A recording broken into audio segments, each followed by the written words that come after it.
NASCAR on TNT live from Pocono, back for our 27th straight season. A new year, we've got a new theme song. Buck Cherry gets our coverage started with, appropriately enough, Highway Star.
Week one of the Summer Series, we start our 6-week trek in Long Pond, Pennsylvania. We're nestled among 2,400 square miles of wooded peaks and streams, a simple triangular-shaped racetrack that can complicate things for the sport's best drivers, testing their ability and nerve and their team's brains and brawn. Final preparations underway as we speak.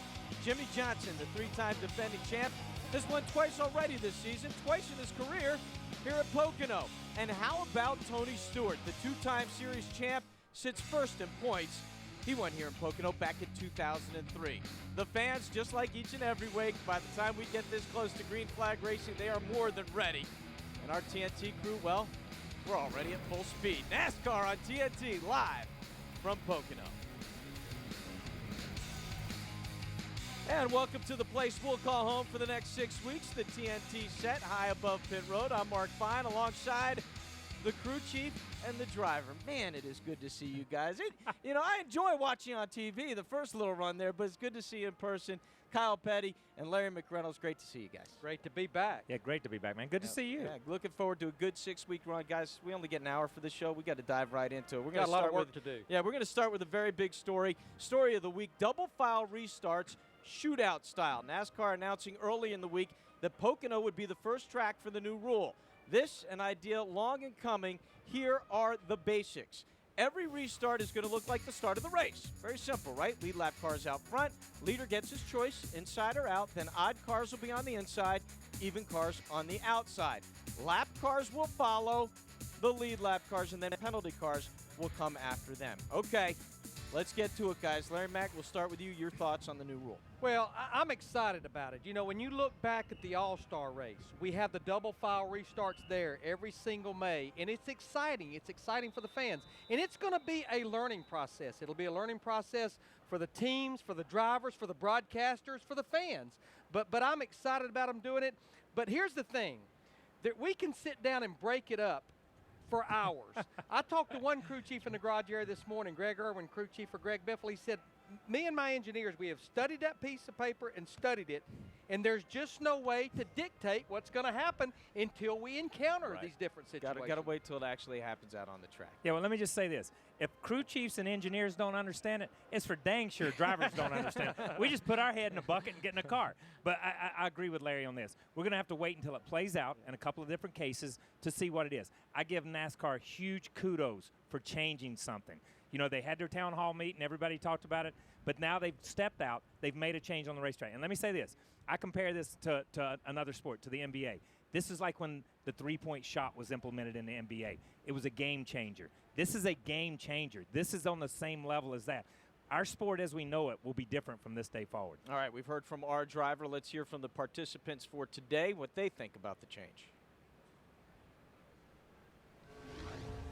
You know, the good thing is, with the way they've changed the rule, everybody kind of has to stay in line, so it kind of brings some sanity back to it. But, I think there's many more pros than there are cons in this equation. But I think for the fans, for the end of the race, it's going to make it a lot more interesting. For a driver, you know what I mean? If you have a great car and you led all day, and and you're good in a long run, having to restart with somebody beside you is not going to help you, but it's going to make better racing. Yeah, I look forward to it. It's a change. It's something new, and should be fun to try to work through it and try to find the loopholes that'll, help myself be a little bit better on the restarts. They'd be talking loopholes, right? And you said it. The crew chiefs, they're studying it. We're going to try it. It's going to be interesting to see about how these guys try and find ways around things. Here's the thing I'm the most excited about being a broadcaster now. Never say never in our sport, but we shouldn't have to ever explain what cars on the tail end of the lead laps. Again, the leader should always be up there at the front of the pack. And I agree with that. It is so complicated to try to explain to a novice race fan why that guy's in front of that guy and he's not leading the race. Right. He's just out in front of that guy. Right. But this makes it a lot simpler. All right, we're going to talk more about this later in our show, and there's going to be plenty more on Countdown to Green as well. That follows us here on TNT. And with that in mind, we are now going to take it upstairs to the gentleman who, along with Kyle, will be steering that ship, calling the race as well. Bill Weber and Wally Dallenbach, guys, great to see both of you back up there where you belong. Thanks, Mark. It's great to see you, too. And Larry should never say never. Especially when it comes to rules in NASCAR. But this has received a very warm response from just about everyone. It is, and it's great that they did it now. Pocono is a good place to try this out. It's very wide. I think what Tony was saying about everybody staying in line, you can't make any passes. It's just like the start of the race. You have to get across the start-finish line.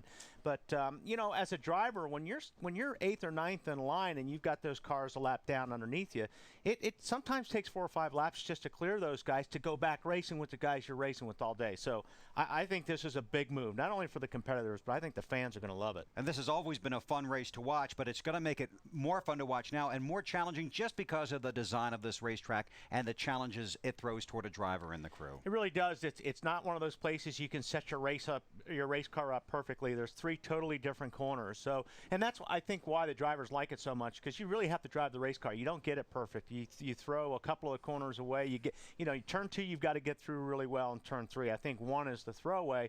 But what's different this year from years past is you're not downshifting anymore. Right. So you're running a totally different line to keep those RPMs wound up. Normally you downshift, you get the gears RPMs up. You could run the bottom and pull out of that hole. You can't do that now. So it changes. That's what's fun about this. It changes. You'll see guys searching. I saw a lot of loose race cars in the final practice yesterday, and it's going to be, some of these guys are going to have their hands full. And the rule change starts with the start of the race, goes right through all the way to the checkered flag. No rule changes with 20 to go or 10 to go. Rained here on Friday, so the field was set by the rule book. It's going to be interesting from the time they put the green flag in the air. We'll see you in about an hour. Back down to Mark.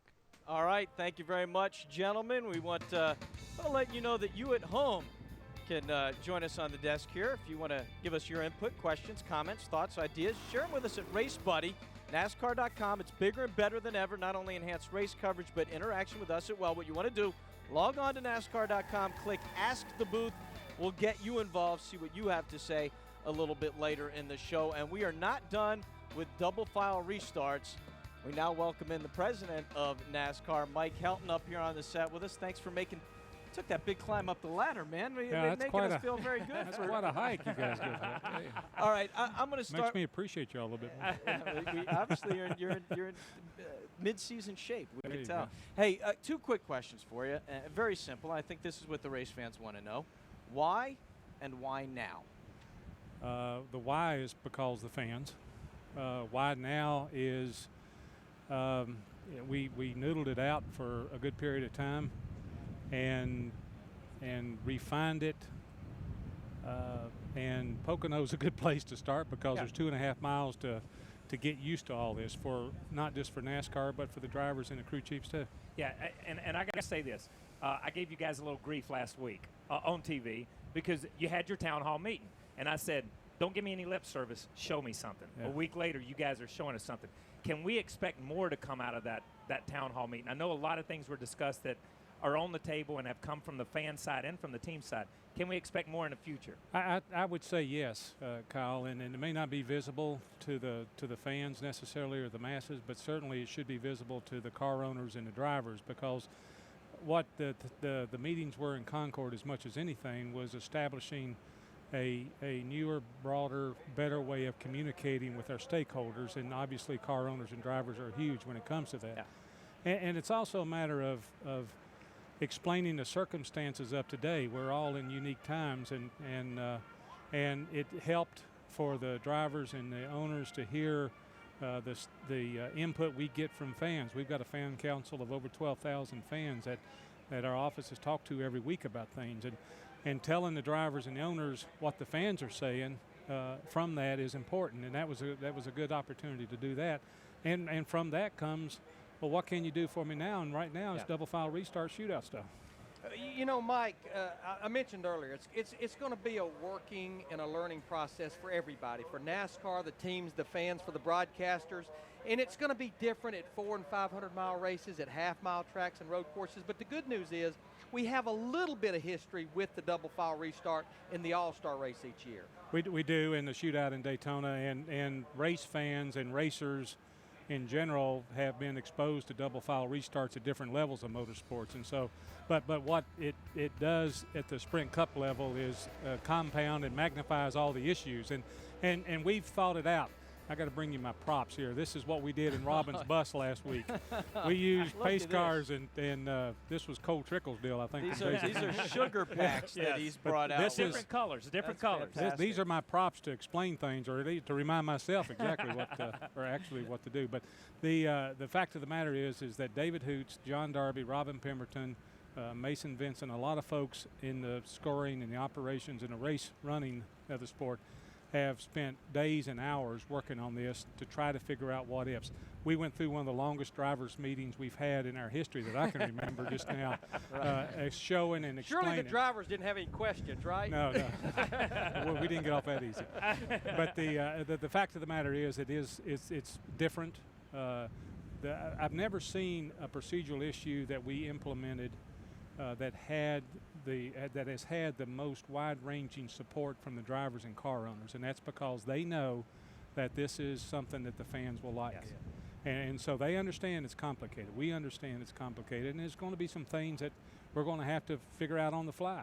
But we've tried to figure out most everything we could, but everybody in this garage understands why we're doing it. All right, well, listen, really appreciate you coming up here and spending some time with us. We know you did just come from that driver's meeting. We went through that PowerPoint presentation earlier. By the way, Mark, it's double file restart shootout style. Did you come up with that name? Somewhere it came up. Anyway, we appreciate you taking the time and coming up and helping fans understand what the sport is trying to do, so thank you. All right, here's welcome back.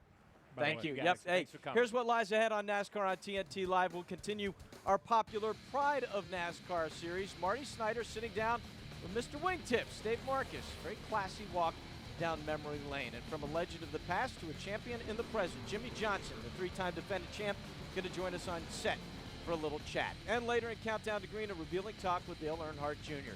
Of course, Pocono 500, not far away either. We'll do some racing. Keep it here on TNT.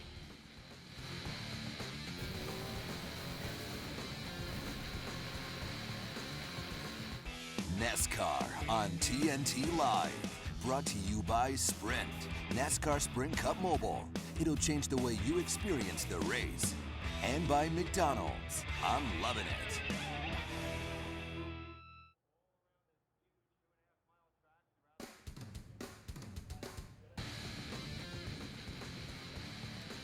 Welcome back to NASCAR on TNT Live. Kyle Busch, as always, a busy man, won the nationwide race in Nashville last night.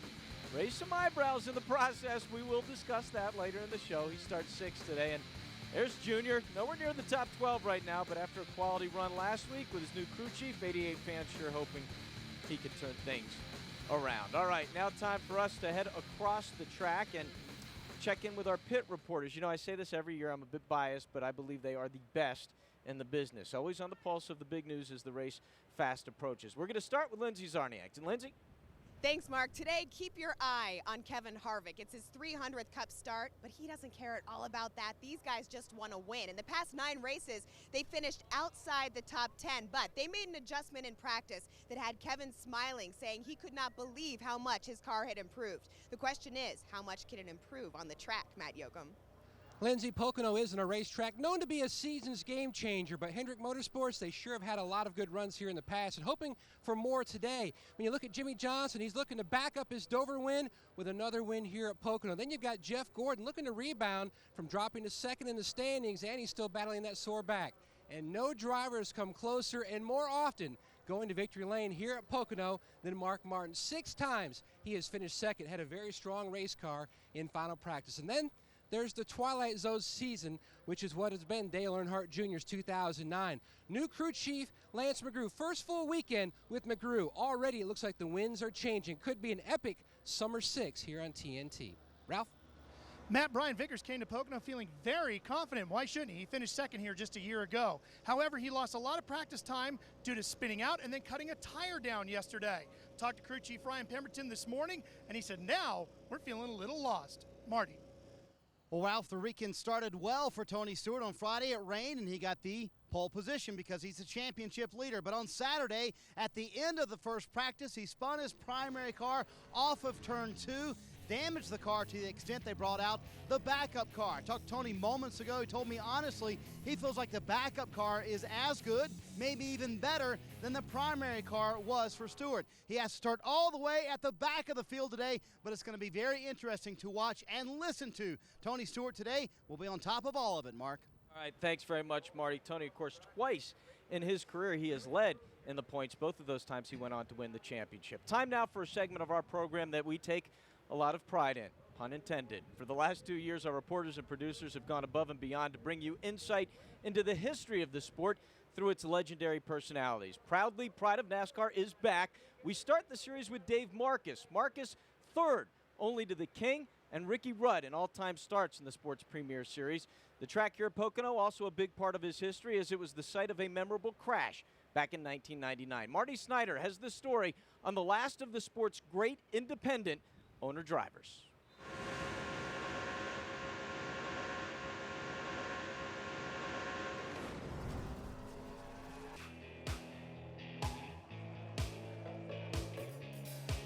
You run the 1968 Daytona 500. Did you have any idea that you were setting yourself up for a lifelong career in NASCAR racing? None whatsoever.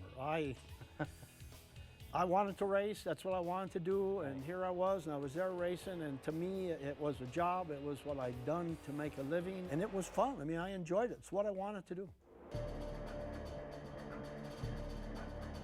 You're running for the championship with Richard Petty in 1975. What was that relationship like? Richard would loan me parts for our car if we needed them, or we would loan them parts on occasions. You know, back in those old days when we ran 2 and 3 times a week, everybody loaned everybody parts, and believe it or not, I mean, even though some of those guys were factory teams, sometimes they would have to borrow some things from us littler guys. Were you always the little guy, or were you always the underfunded guy? Did you always use that as a chip, maybe, to motivate you a little bit more? Well, you know, I never looked at it that way or thought about it that way. I always tried very, very hard, and a lot of the guys that didn't run as hard back then all told me that I ran too hard, that I raced too hard, that I couldn't make any money doing that, but my goal was to work up the ladder. You built a lot of good relationships over the years, most notably Dale Earnhardt Sr. You even did quite a bit of testing for him. Did you get the sense that he respected you for what you were doing as an independent owner? All the testing I did for him and stuff, I never went around bragging to people that I do Dale's testing, I do this, I do that. I mean, I just did it because we were friends. He said, there isn't anyone that's ever going to be able to accomplish what you have with what you've done it with as an independent. He said, you don't have to prove nothing to anybody.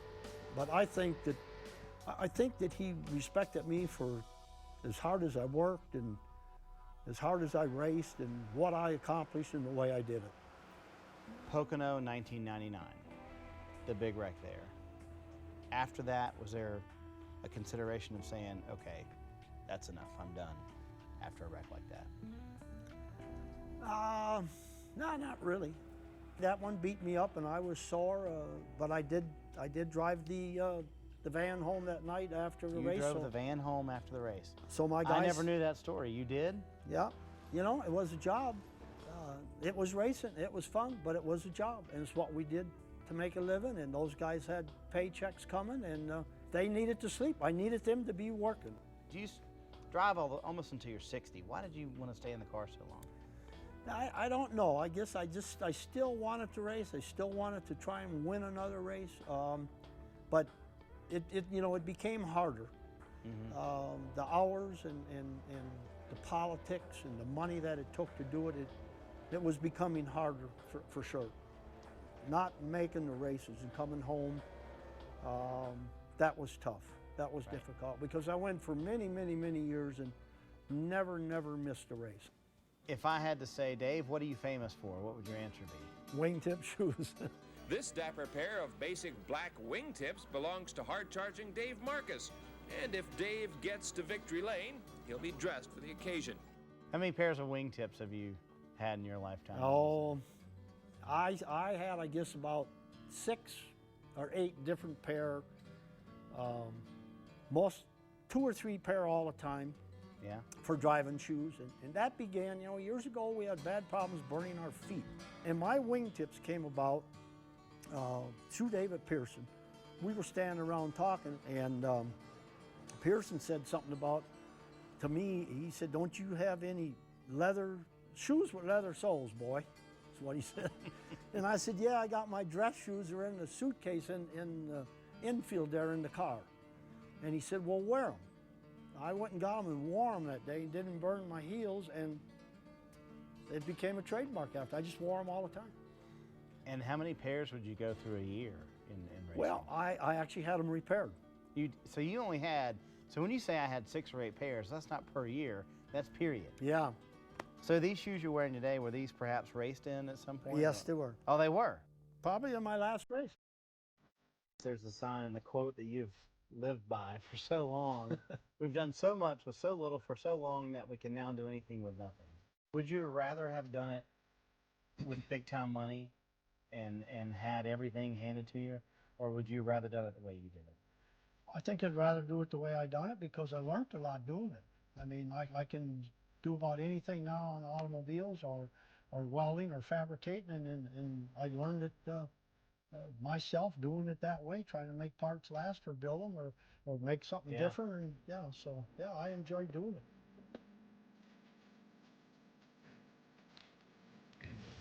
Well, guys, when we started, came up with this idea a few years back, one of the reasons we wanted to do it was to introduce new fans to the sport, because the sport has grown astronomically in the last 10, 15 years. That is not a name that with Dale Earnhardt and some, Darrell Waltrip, some of the other big names that is usually listed. So tell fans, why was this guy so great? How great was he? He was a great race car driver. One of the first guys to come out of Wisconsin and come south and race against the guys from the south. Just like you said, in the late 60s. He named his son after Richard Petty. He was a Richard Petty fan. His son's name's Richard. He raised a family. What was always about Marcus is this. It was a job. He loved to drive a race car, but you saw it right there. He had that workman's ethic. He hammered it out. He beat the fenders out. He built the engines. He drove the car. He drove the van home after he flipped the car. Didn't make any difference. It was all about getting to the racetrack, doing his job, and going home. The wins were gravy, and that was icing on the cake. But that's what he wanted to do.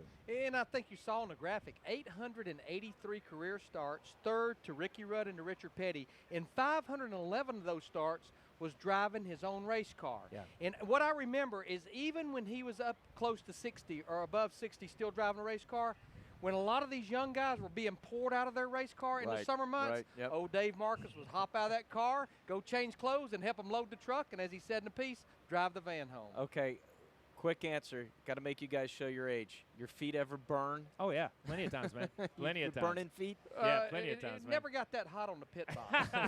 Plenty of times in a race car. All right, time for us to check in with our good friend Race Buddy, see what you folks at home had to ask the booth. Again, if you have any questions or comments, log on to NASCAR.com. Head to Ask the Booth. And, guys, this thing is lighting up with comments about Kyle Busch. Here's one of them.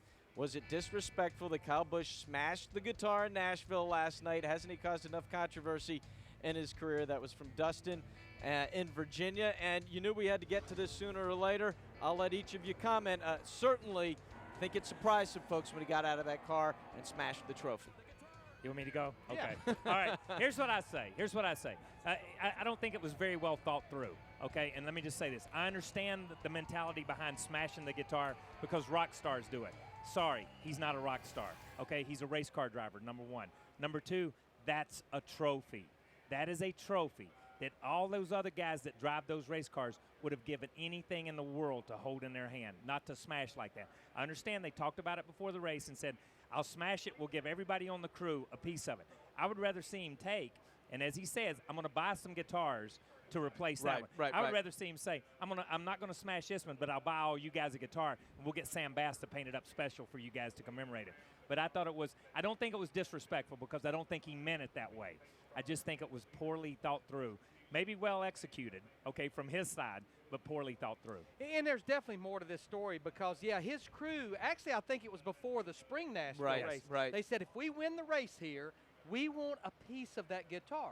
Well, that was Kyle's way of giving them a piece of that guitar. But Kyle has actually talked to Sam Bass, the man that made that guitar and did the awesome paint job. Kyle is purchasing 2 of those guitars from Sam Bass. And Sam and Kyle actually went to the media center after the race. You know, the only thing I will say, I'm not going to say right, I'm not going to say wrong. But I'm not saying that's what I want to see. But I'd rather maybe see that personality, that emotion, rather than that driver hunting his hat, hunting his sunglasses, hunting his soft drink, just saying the crew's working hard at the shop and thank all my sponsors. We've been looking for personality. That's personality right there. Well, it's definitely got people talking. You won't say wrong. I'll say I think it was wrong what he did, but obviously he's a great driver. And we need to say this.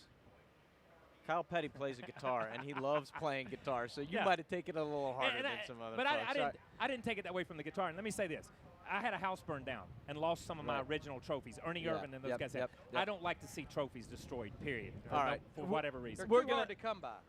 We're going to get to break. As we do, we want to take a look at the sights here in eastern Pennsylvania. It is beautiful in this part of the country. As you walk into the Raceway, you really leave the breathtaking beauty of the Pocono Mountains for sights that are beautiful to race fans for very different reasons. It's all racing on the premises here, and an American pastime, red, white, blue, and very, very fast.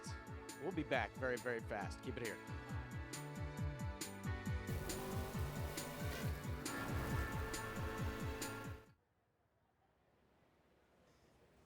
Getting closer to the green flag here in Pocono as we continue with NASCAR Live on TNT. Denny Hamlin is a 2-time Pocono winner, and so we certainly should ask you about the latest rule change. What do you think about the new double file restarts? How will that affect the race today? I'm excited about it. This couldn't be a more perfect racetrack for it, I think, in my opinion. The cars do seem to get strung out here a little bit, but it's just going to keep us tight. It's going to keep the action. I think there'll be obviously more cautions because caution breeds cautions, and with all of us trying to race each other for the win, I think it's going to make it exciting for the fans. And I think you guys lucked out and got a great race to start. Fastest car in happy hour for you. Does it feel like the car that you've won here twice with before? It's got a very similar feeling. I'm definitely optimistic about that. The last couple times I've been here, we've been a top 5 car, but not necessarily a winning car. And today, I think right now we're looking in pretty positive. I've got a feel in the car that is very similar to the old car. You did something cool with FedEx and with Coach Gibbs in D.C. last week. Tell us about that. Yeah, it was great. We get to do a lot of different charity work with FedEx, but this one in particular was great. We got to give away a disaster relief vehicle to the Salvation Army. It's one of 12 that we're giving out this year. It's able to feed 2,500 people a day. It's amazing. But they go to different natural disasters throughout the country, and this is just one vehicle that they're able to help people in need. Best of luck today, Denny. Thank you. Mark, back to you. All right, thanks very much, Marty. Of course, Denny Hamlin, the pole both times in 2006, won both times here in Pocono in 2006. Time for us now to check in with pit reporter Lindsay Zarniak. She works hard down in the garage in the pits, just like the teams, but she's going to break away each week, try and check out some of the personalities around the track. This week, Lindsay had a chance to cast a line with Ryan Newman and his dad. Newman, of course, part of that new Stewart Haas racing team. One of the biggest surprises of the season is both cars sitting in the top 5 in points. Here's Lindsay. So tell me about this ritual you guys have fishing together. When did it start, and when do you guys do it? It wasn't really a ritual between him and I. It was between him and his grandpa. We used to go trolling around the lake. There was a lake probably 5 or 6 times the size of this little lake here, and we'd just go trolling around. And that's what when I went to my grandparents, that's what I did, was fish. Since Grandpa's been gone and he's out, got time on Friday or Saturdays, he likes to go fishing. When we're out of town, Michigan, Pocono are 2 of the greatest places. Everybody sees you, on the track, the competitor you are. But what is it about this that you love, about being out here and focusing on fishing? I enjoy the peacefulness. I enjoy the just trees and water and floating and, you know, doing something that other people don't even really think about or take the time to do.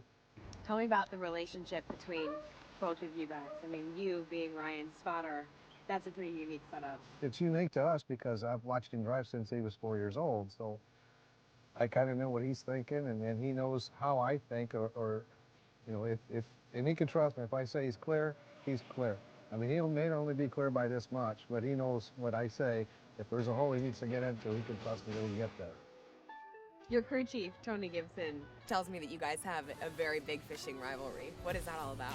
I think anybody can catch one dumb fish, but you know, if I can catch a dozen smart ones, then I'm better at it than he is. So. Really, he's going the quantity thing again, isn't he? Being that you're such an integral part of Ryan's racing, I mean, are there ever times that it gets hairy between you guys? We've argued, but only over what's right. I'm not, I mean, talking about the race car, or talking about, you know, the way I'm driving, the way I'm running the line, and you know, he puts me in my own place, I put him in his place. He listens to me and I listen to him. Whether he's right or I'm right, or he's wrong, I'm wrong. I'm never right, trust me. But he does listen, and he will change things without admitting that he changed. As a father-son duo, what would it mean to both of you to be able to win the championship? It'd be like a completion of all the things that my dad has done for me to help me in my racing career. And that's the ultimate. I've always said stock car racing is where I wanted to be, and NASCAR in particular, and to win that championship, or a championship, would be the ultimate for what I could give him to give back to him for what he's sacrificed, you know, for me. He's given me plenty already, but the championship's what we're looking for. You know, that like I say, that makes the things go full circle. They didn't stage that. I think they each caught 4 fish that day. Did Lindsay? She actually caught a fish. She caught 4. So oh, look at that shot! How about that? I don't know if that was. That's oh, there we go. I just producer in my ear. Chairman just told me that's real. That was real. One of those fish. I don't know. But you know, thinking about Stewart Haas Racing, Mark, Ryan Newman and Tony Stewart absolutely both took a huge chance. This was an operation that struggled just to be in the top 35. Yep. One team was just barely in, yep. One team was barely out. But I think that's a prime example. Yeah, I know our fan, they think that our sport's about horsepower, cars, all of those things, but this has proved it's about people, the right people. I'm not just talking about drivers. I'm talking about crew chiefs and all the people within that organization. That's the reason Stewart Haas Racing here has 2 teams in the top 5. Yeah, I thought Tony was taking a chance. I just thought Ryan was crazy to go along with him. You know what I mean?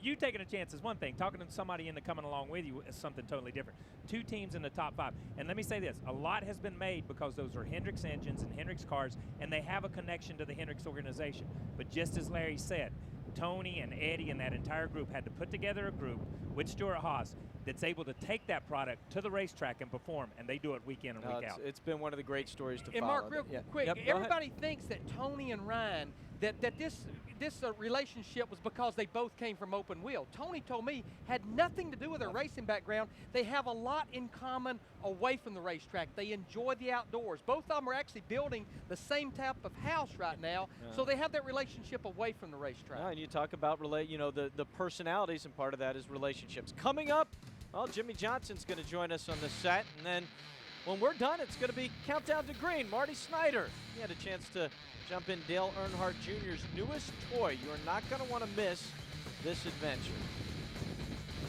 Degree has put together a great simulator for us, and it travels to a lot of retail. The fans will have access to it. Yeah. We've been having a great time with it here in the shop. All the guys have been trying it out. I guess you're going to try to jump in there and beat our time. So hop in. All right, cool. But you're saying your time is unattainable. Well, it's going to be tough. There's somebody behind you in your dirty hair.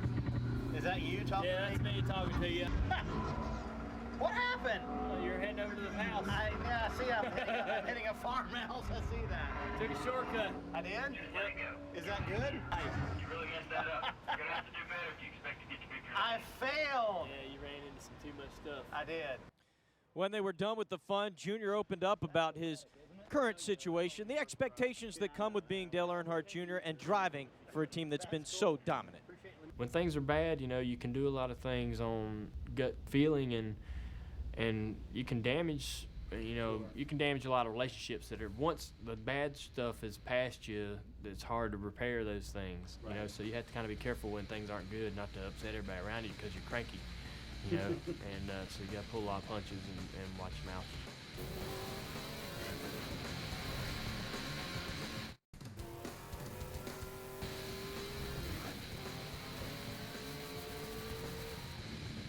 Welcome back to NASCAR on TNT live from Pocono.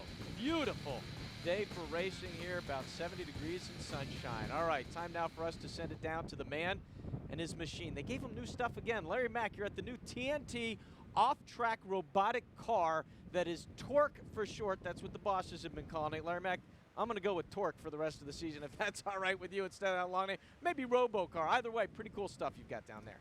Well, it is, yeah. Let's just go with Torque. We'll explain our little TNT test car here a little bit later. But, you know, every week with the TNT race, I want to give you the keys to the race. Now, the keys to the race, they start on pit road when you think about it. You look at 2009, some of the biggest stories of the year has been mistakes on pit road. Mistakes made by the driver speeding and mistakes made by the teams. And I think with this double file restart, lack of mistakes on pit road is even going to be more important. And you know, you think about the three corners here at Pocono, it's about a compromise because every corner is completely different. You may have your car driving good in turn 1 and 2, and it may not be good in 3. So what you've got to make sure you do, keep working to make it perfect, but don't hurt one of the other corners. And oh yeah, we're at Pocono. It'll be about strategy, fuel mileage, 200 laps, 500 miles. When you look back here, this fuel cell holds 19 gallons of fuel. Our mileage is somewhere about 4.4 to 4.6. You figure a 2.5-mile racetrack, we can run about 32 to 36 laps on fuels. I promise you before the day's out, it may not be at the end, we'll be talking about strategy and fuel mileage. These guys will be calculating it from the very beginning. The other thing that I want to do this year on TNT is I talked to my crew chief buddies in the garage, and the way they are calling these races is they look at the race trends or the race patterns. So what they do, they look at these elements here. Normally our first caution is somewhere on the average of about lap 20. Now the number of cautions we have in this 500-mile race is somewhere between 7 to 8. Now this does not include the 2007 race that was rain shortened. The longest green flag run averaged 54 laps. In fact, in 2003, we went 92 laps caution-free. And the last caution period averaged about lap 189, 10 to 15 laps to go. And in 4 of the 7 races, not including that 2007 race, we had a caution in the last 5 laps. And Mark, that's the reason the end of this race is always so exciting. No doubt, Larry, and of course, Larry will be working the calculator as always. He's got the fancy toys. He's got the basic, simple ones as well. Hey, when we come back, the driver of the 48, 3-time defending Sprint Cup champ, Jimmie Johnson. By the way, if you've got a question for Jimmie, head to NASCAR.com. Ask the booth. Maybe we'll pass it along to him. Jimmie Johnson when we come back.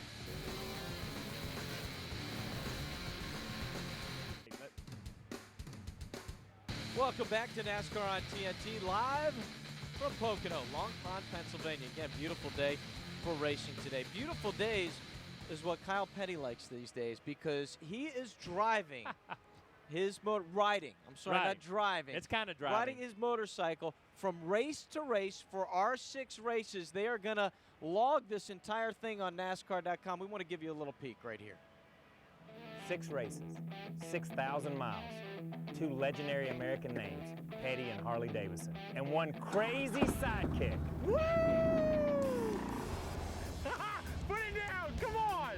Stop! Just put it back down! Hey, we believer in a homecoming queen. Come and listen to a story about a man named Rutledge Wood. Never rode a motorcycle, said someday he would. Jumped in a sidecar, the Martin factory go. Rutledge Wood, he's a crazy son of a gun. Rutledge Wood. That's so wrong. What? Well, you're the one who started singing. You didn't know the microphone was in your face? Great bait and switch. We bait them with Junior and Jimmie Johnson, and we throw them Kyle Petty and Rutledge Wood. Great job, TNT. Obviously, you have not learned treat every mic like a live mic. Yeah. That the mic is on. To me, if a mic's on, I'm talking in it, baby. I'm talking in it. And there will be more of that on NASCAR.com. Go there and check it out. There's Jimmie. We got him on the ladder. He's ready to come up and get going. Quick timeout. When we come back, we'll chat with the three-time defending champ.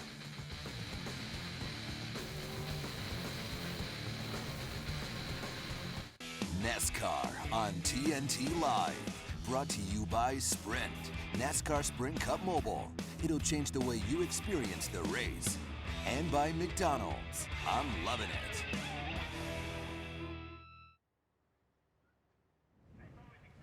Welcome back to Long Pond, Pennsylvania. The Pocono 500 around the corner. You know, Jimmie Johnson, the three-time defending champ. No matter how many times you say that, it just doesn't get any less remarkable. Johnson swept here at Pocono back in 2004. He's already won twice this season, currently sits third in points.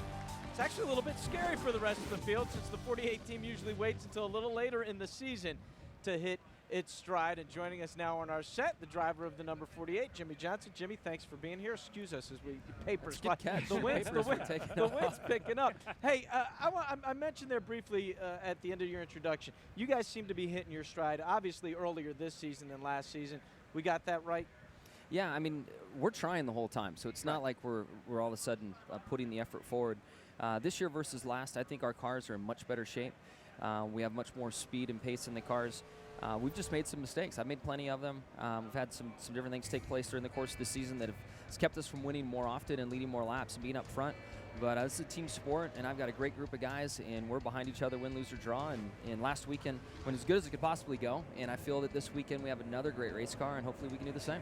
All right, I'm glad you mentioned last weekend at Dover because of the 13 races that we've run so far. That's the one that sticks out in my mind. You led 298 of 400 laps, but with 32 laps to go, you restarted back in ninth, and it took you all the way to about 2 to 3 to go to get by Tony Stewart. And Chad Canales' comment on the radio, thanks for saving my butt today. You were on a mission. Man, it's you never know what to do. I mean, we felt like 4 tires was going to be the right thing. You know, a lot of guys took 2, which was probably the better move. At one point, I thought about staying out. But at the end of the day, we worked so hard during the race, even though we had a dominant car, to make sure that thing was just right. And when that last set of tires went on, I needed all that security. I needed the perfectly balanced car so that I could work through traffic and get up front. So what a better way to win a race. I mean, I'm sure Tony didn't like the finish, but to race that hard with someone for the win and have to finally sneak by on the outside like I did, that was just good racing. The fans like that finish, Good. guarantee you. All right, let me ask you this. You just said, now, Larry just said we've run 13 races, and you said you've made some mistakes. When? No, just kidding. I've not seen any. Okay, let me. Okay, my question is this, and it's a very simple question, and people used to ask Childress and Earnhardt this: how good can you guys be? That's what I want to know because I don't see any mistakes. Well, I appreciate that. In a lot of ways, we try to focus on ourselves, and we know when we've given 100% and it's got the job done, and we know other times where we give 100%, we've just been beat. And that's the thing that we all focus on, and the thing I'm most proud of is that regardless of race wins or championships, whatever's gone on, we know what we're capable of, and we can look each other in the eye and say, all right, we got lucky today and got this win, or, man, we worked our butts off and finished 15th. You know, and you have to recognize those things in order to stay together as long as, this team has and to have continued success. So I feel the sky's the limit, but that garage area is full of a lot of tough teams and drivers, and just never know how long it'll last. You know, Jimmie, we're halfway through the race to the chase. 13 down, 13 to go, and there's a lot can happen in 13 races. But when I look at you guys, you're third in the points. You've got a 253-point lead over 13th. Yeah, you want to get to victory lane because obviously every time you get there, that's 10 more bonus points. But I've got to believe you also use these summer stretch of races to prepare for those 10 races in the chase. Yeah, you do, and without testing, I think a lot of teams are being more creative in the practice sessions that we have, trying to see if something can work. We've been in a good position where we unloaded fast at the start of the season, and we've been able to fine-tune on things. And last week showed that when we get everything in order, we've got a lot of speed in the car. So, from a technical standpoint, yes, we'll keep playing with things, but from the pit stop and personnel side, we just need to refine what we have. We have the right people in place, the smartest people, the strongest people, and we just need to not beat ourselves. Yeah, okay, enough about racing. Hey, Perfect. You got anything coming up with your foundation? I mean, you do so much for so many different charities. Anything coming up this summer or anytime before the end of the year? We have an event coming up, actually, very soon, where I'm going to give people rides in race cars, which is going to be a lot of fun at Lowe's Motor Speedway. And then as we get, we have our big event that follows, or is actually before the California race. Now that date has shifted, it will do the same. So we have a big golf tournament in California, and it's going well. We try to help everywhere we can and all the time, and just happy to give back and very proud of our sport. And thank you to you and your wife for giving Shani and I that talk 3 years back to get us off and going with our foundation. It's interesting, and certainly we'll keep an eye on all the things with your foundation. You got us away from driving because you notice my computer back here, this new Race Buddy thing, it is fired up with questions about. They want to know as much about your haircut and your beard as they do about anything. So it got the folks in the truck thinking about other great personalities, superstars in their venues who have had similar looks. And, of course, this one pops up, but maybe one even better. Oh, I only wish I could grow that much hair. I'm so glad your face is on that body right now. Oh, that's a little disturbing. That is disturbing. Yes, that is very disturbing. Good work. Very disturbing. And I want you to know. I got through that clean. That wasn't on any of the photos. Kyle wanted to put your face on that first picture. We stayed away. But just for the record, I can confirm the haircut had nothing to do with adult beverages. I know that for sure. That's good. Perfect. All right. Well, Jimmie, thanks so much. Best of luck, not only today, but the rest of the way. And appreciate you joining us. And I cut my own hair this week, too, which is nice. And in economic times, I'm able to cut my own hair and save some money. You learn. You get all the latest here on NASCAR Live on TNT. All right, coming up, countdown to green. The latest as the race fast approaches. The Pocono 500. Keep it here on TNT.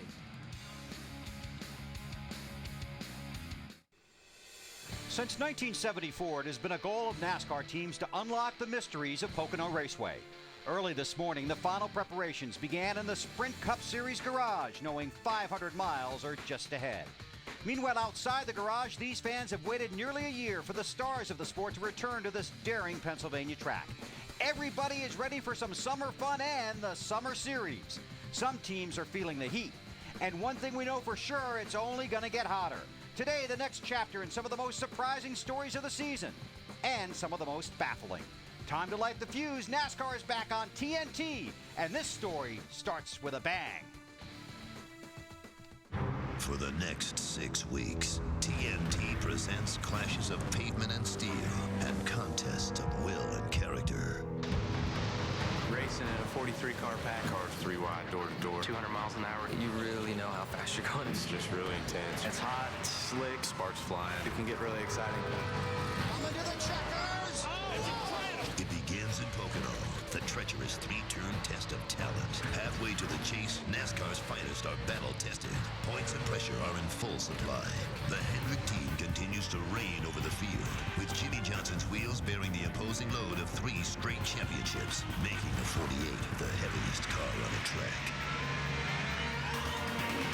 Lost in the success of his team is Dale Earnhardt Jr., NASCAR's favorite son. Distractions, speculation, and emotions have swirled. The next 6 weeks will reveal the strength of Junior's recent course correction. No modifications needed for the points leader, Tony Stewart, proving consistency is its own reward. The NASCAR on TNT Summer Series is underway. The Pocono 500 is next. TNT Sports presents NASCAR. Today, it's the countdown to green leading up to the Pocono 500 for the NASCAR Sprint Cup Series from Long Pond, Pennsylvania. This driver has his car owner to thank for an amazing start to the season. Tony Stewart leads the point race. Jeff Gordon is second in points, looking for a record-tying 5th win at Pocono. Kyle Busch has 3 wins this season, but this place has baffled him. Carl Edwards has 2 wins at this track, but has not won a race this year. And Mark Martin has led 27 races here. That's a record. He's finished second here 6 times. That ties the record. But he's never won here. Today, he hopes to set the record straight. Hi, everybody. Welcome to the NASCAR on TNT Countdown to Green. Bill Weber along with Wally Dallenbach, along with a crew of 210 race-crazy people. Happy to welcome you to the 27th consecutive season of NASCAR racing on Turner Sports. And this is an exciting moment because of the change that we've all been talking about and will continue to talk out through the day, the double-file restart shootout style. What do you think? I think it's great. I mean, I commend NASCAR for making this change. I think they're listening to the fans, the competitors. It's going to make it more exciting, and it's going to make it. I think it's going to make it better for the drivers because now you're racing the guys on the restarts that you've been racing all day instead of trying to get past that lap traffic. Right. So I am excited to see how this works. On NASCAR Live, Mike Helton said this is the perfect place because of the size, but the way the cars have changed and the track has changed, this place is no easier to race. Yeah, well, it really isn't. In the past, you've downshifted, especially going into turn one. When you downshift, you could get down the bottom of the racetrack, you'd have more RPMs, and it'd help pull you out of that hole. Now they're not downshifting, so they're running a totally different line in turns one, which is a higher line. It's bumpy up there. These cars are loose. They're going to be using more brakes. So it definitely changes the way they're running this racetrack than they have in the past. All right, now let's show you. We're going to show you this throughout the day, and we'll continue to explain it as the race goes along. The cars will line up side by side according to their track position. Odd cars positioned on the inside. The race leader has the option of starting outside or inside, and if all lead lap cars pit, then lapped cars that stay out will be waved around the pace car with 1 to go. We'll explain it all as it goes along. We'll even be able to show it to you as it happens. Right now, let's bring back Larry McReynolds and Kyle Petty. And guys, let's continue our conversation about the double file restart shootout style. Kyle? Kyle, throw it to Kyle first. It's on the driver first. Drivers know nothing. Drivers know. I said earlier, they just put their head in a bucket and they go out there and run. I think that two things, and Mike Helton sat up here and he said something earlier. The drivers and the team owners and the crew chiefs, everybody seemed to be more excited about this than anything that's come along in the last little bit. We know the fans are excited about it. We've heard from the fans for a number of years they wanted to make some kind of change. But I think the guys in the garage area, the other thing I look for with it, and I'm going to say this, I'm not going to speculate on anything, but the other thing I look for with the double file is this. The Hendricks team seems to rise to the occasion when there's a rule change. And I think that these teams today, there's going to be some strategy that comes into play at some point in time. And look to the Hendricks teams to make that call and go early on something. And, Bill, what I like about this double file restart shootout style, every restart's going to be just exactly like the start of the race. But I think from a crew chief's perspective, I think it's going to change the thinking structure. Let's go back to Dover last week. Jimmie Johnson with 32 laps to go with 4 fresh tires. He was 8th or 9th on the racetrack, but that was like restarting 17th or 18th because of those lap down cars. So I think now these crew chiefs, when they come to pit road, they're thinking, I'm racing all good race cars. I'm not going to have to fight these lap down cars. I may want to think about 4 fresh tires to be able to race these guys that I'm racing for the win. All right, guys, it's going to be fun to watch. Larry, send Kyle up here, would you? He'll be there in a second. All right, thanks. The double file restart shootout style is something that fans have been rooting for, but as you might expect, there is some caution in the garage. But mostly the reaction has been positive. Matt Yoakum spent the first 13 weeks patrolling pit road, and it's a pleasure to have him back with us for 2009. Matt? Bill, great to be back. And when you look through NASCAR's 6 decades, there have been a number of milestones. And Jeff Burton, when you look at the double file restart rule, how big of an impact, how big of a game changer will this be for the sport? I think it'd be a big game changer. I think that, the first few weeks, there are going to be some things happen that we don't fully understand just yet. I think it's pretty simple. I think all the rules and stuff make it seem complicated, but I think at the end of it, it's not all that complicated. But the big question is, what is it that we don't understand that we won't understand until something happens? But I really don't see a whole lot of surprises out there. I think it's going to make the racing more exciting. It's going to give you a chance. If you're running 10th with a good car, it's going to give you a better chance to win a race, and I think that's a good thing. The race to get the lead back is going to be better than it was. So it looks like to me that the racing all the way around the racetrack is going to be better, and certainly that can't be a bad thing. Jeff Burton will roll off 10th today, 2nd. He's finished twice here at Pocono, looking for his first win. Bill? Thanks, Matt. Kyle Busch has the most wins. Jimmie Johnson has the most momentum. Earnhardt Jr. gets the most questions. And Mark Martin, well, just keeps getting it done. But the story of Tony Stewart at the top is the top story. With no wins, but fueled with a ton of talent and a carload of confidence, this 2-time series champion is bringing some of his old spice to his new office.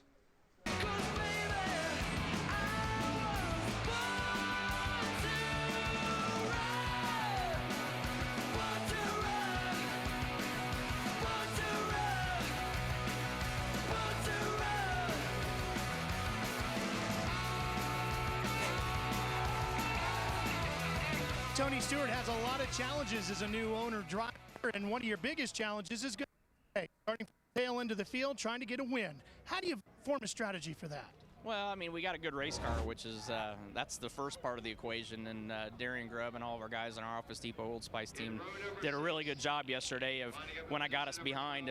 We only missed 5 minutes of the second practice session getting the backup car out, and it was really, really good. So I'm sure we're going to have to take a chance and gamble on pit strategy somewhere along the line to get some track position. But we've got a car that if I'm patient and can take care of it and don't get myself in a position like I did yesterday, we should be okay. He said earlier that if he had known the backup car was this good, he might have crashed the primary earlier. Just kidding. I was just kidding. Thanks, guys. Here are the Sprint Cup standings after 13 races, halfway to the chase. In 3 of the last 6 races, Jeff Gordon has finished 25th or worse. In the last 5 races, Stewart teammate Ryan Newman has finished 8th or better. Yeah, in the last 8 races, Kyle Busch has 6 finishes of 17th or worse. In the last 6 races at Pocono, only Denny Hamlin has scored more points than Tony Stewart. Biffle was 3rd last week. Burton and Edwards still looking for a win, and Mark Martin rounds out the top 12. And while Rudiman has been a fun story to watch, he needs to pick up some points. Only 3 drivers within 100 points of Martin in the 12th spot. That's the first lap. Coming up on the countdown to green, a trip to a brand new Wally's World, where the star character gets right in the middle of the action, literally. And next, Dale Earnhardt Jr. trying to carefully tiptoe his way back to the top. You know, everything's kind of like a minefield. You know, you got to kind of the whole season. You know, whether you're an owner or a driver, you got to kind of walk real carefully. You know, you don't step on any mines. And each year, you feel like you know the course a little bit better. Countdown to Green is brought to you in part by the Home Depot. Race fans, if you miss any action of today's race, go to NASCAR.com Race Recap presented by the Home Depot. This condensed version of each Sprint Cup race lets fans view highlights of today's race. More saving, more doing. That's the power of the Home Depot. It's been a quiet weekend for Dale Earnhardt Jr. Last weekend, Earnhardt got to share his opinions about the crew chief change, about his cousin Tony Eury Jr., and how he hopes things will get better. This weekend, it's time to let the race car do the talking. But earlier this week, Marty Snyder sat down with Dale for a one-on-one conversation that focused strictly on the man and his private thoughts about his very public struggle.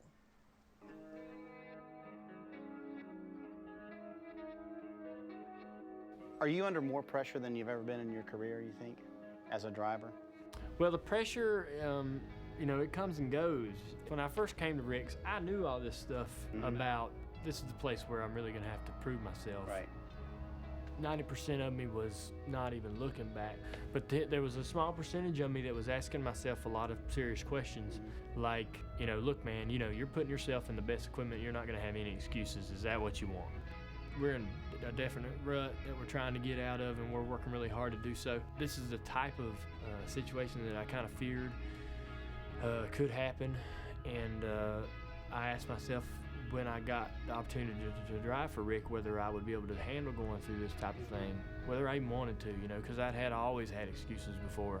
I wasn't even having to make the excuses, you know. It's like either my fan base or the media would come up with a reason why we weren't winning. And it never was ever really placed solely on my shoulders. And I knew that at Rick's it would be if we didn't win. And I can handle that, and I would have not made that decision had I thought I couldn't. So you're still cool with that decision? You're cool with the pressure then? You're fine with where yeah, well, I think if you want the grand prize, man, you're gonna have to go put yourself through a lot of things to get it. You're gonna sacrifice to get it. In my position, the sacrifices are taking it on the chin from the media, and when you don't do what they want you to do or what they expect you to do. And I think I like that position. I think I like where I put myself and what I've been able to accomplish and the respect I've been able to get. How tough is it to be Dale Earnhardt Jr.? It ain't, you know, it ain't the hardest thing. It's really good most of the time. It's real easy, real fun. I never have days where I don't feel like I've got it really good, you know, and I never have days. Even when things get tough? Yeah. When things get tough, that's really when you kind of rely on those feelings or those thoughts that, man, you know, you got it pretty good. Don't get crazy here and make any rash judgments or say anything wrong, you know. You learn a lot from your experiences in your past, and when things are bad, you know, you can do a lot of things on gut, you know, feeling, and you can damage a lot of relationships that are, once the bad stuff has passed you, it's hard to repair those things. Right. You know, so you have to kind of be careful when things aren't good, not to upset everybody around you because you're cranky, you know, and so you got to pull a lot of punches and watch your mouth.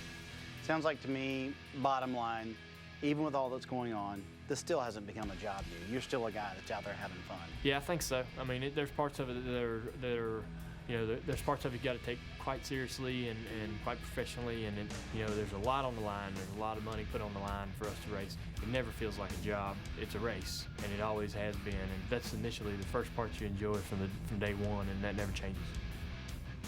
And Lance McGrew is the man leading Earnhardt Jr.'s team as of last weekend at Dover. He says he's still having fun. How do you think he's handled the adversity of the last 2 weeks specifically?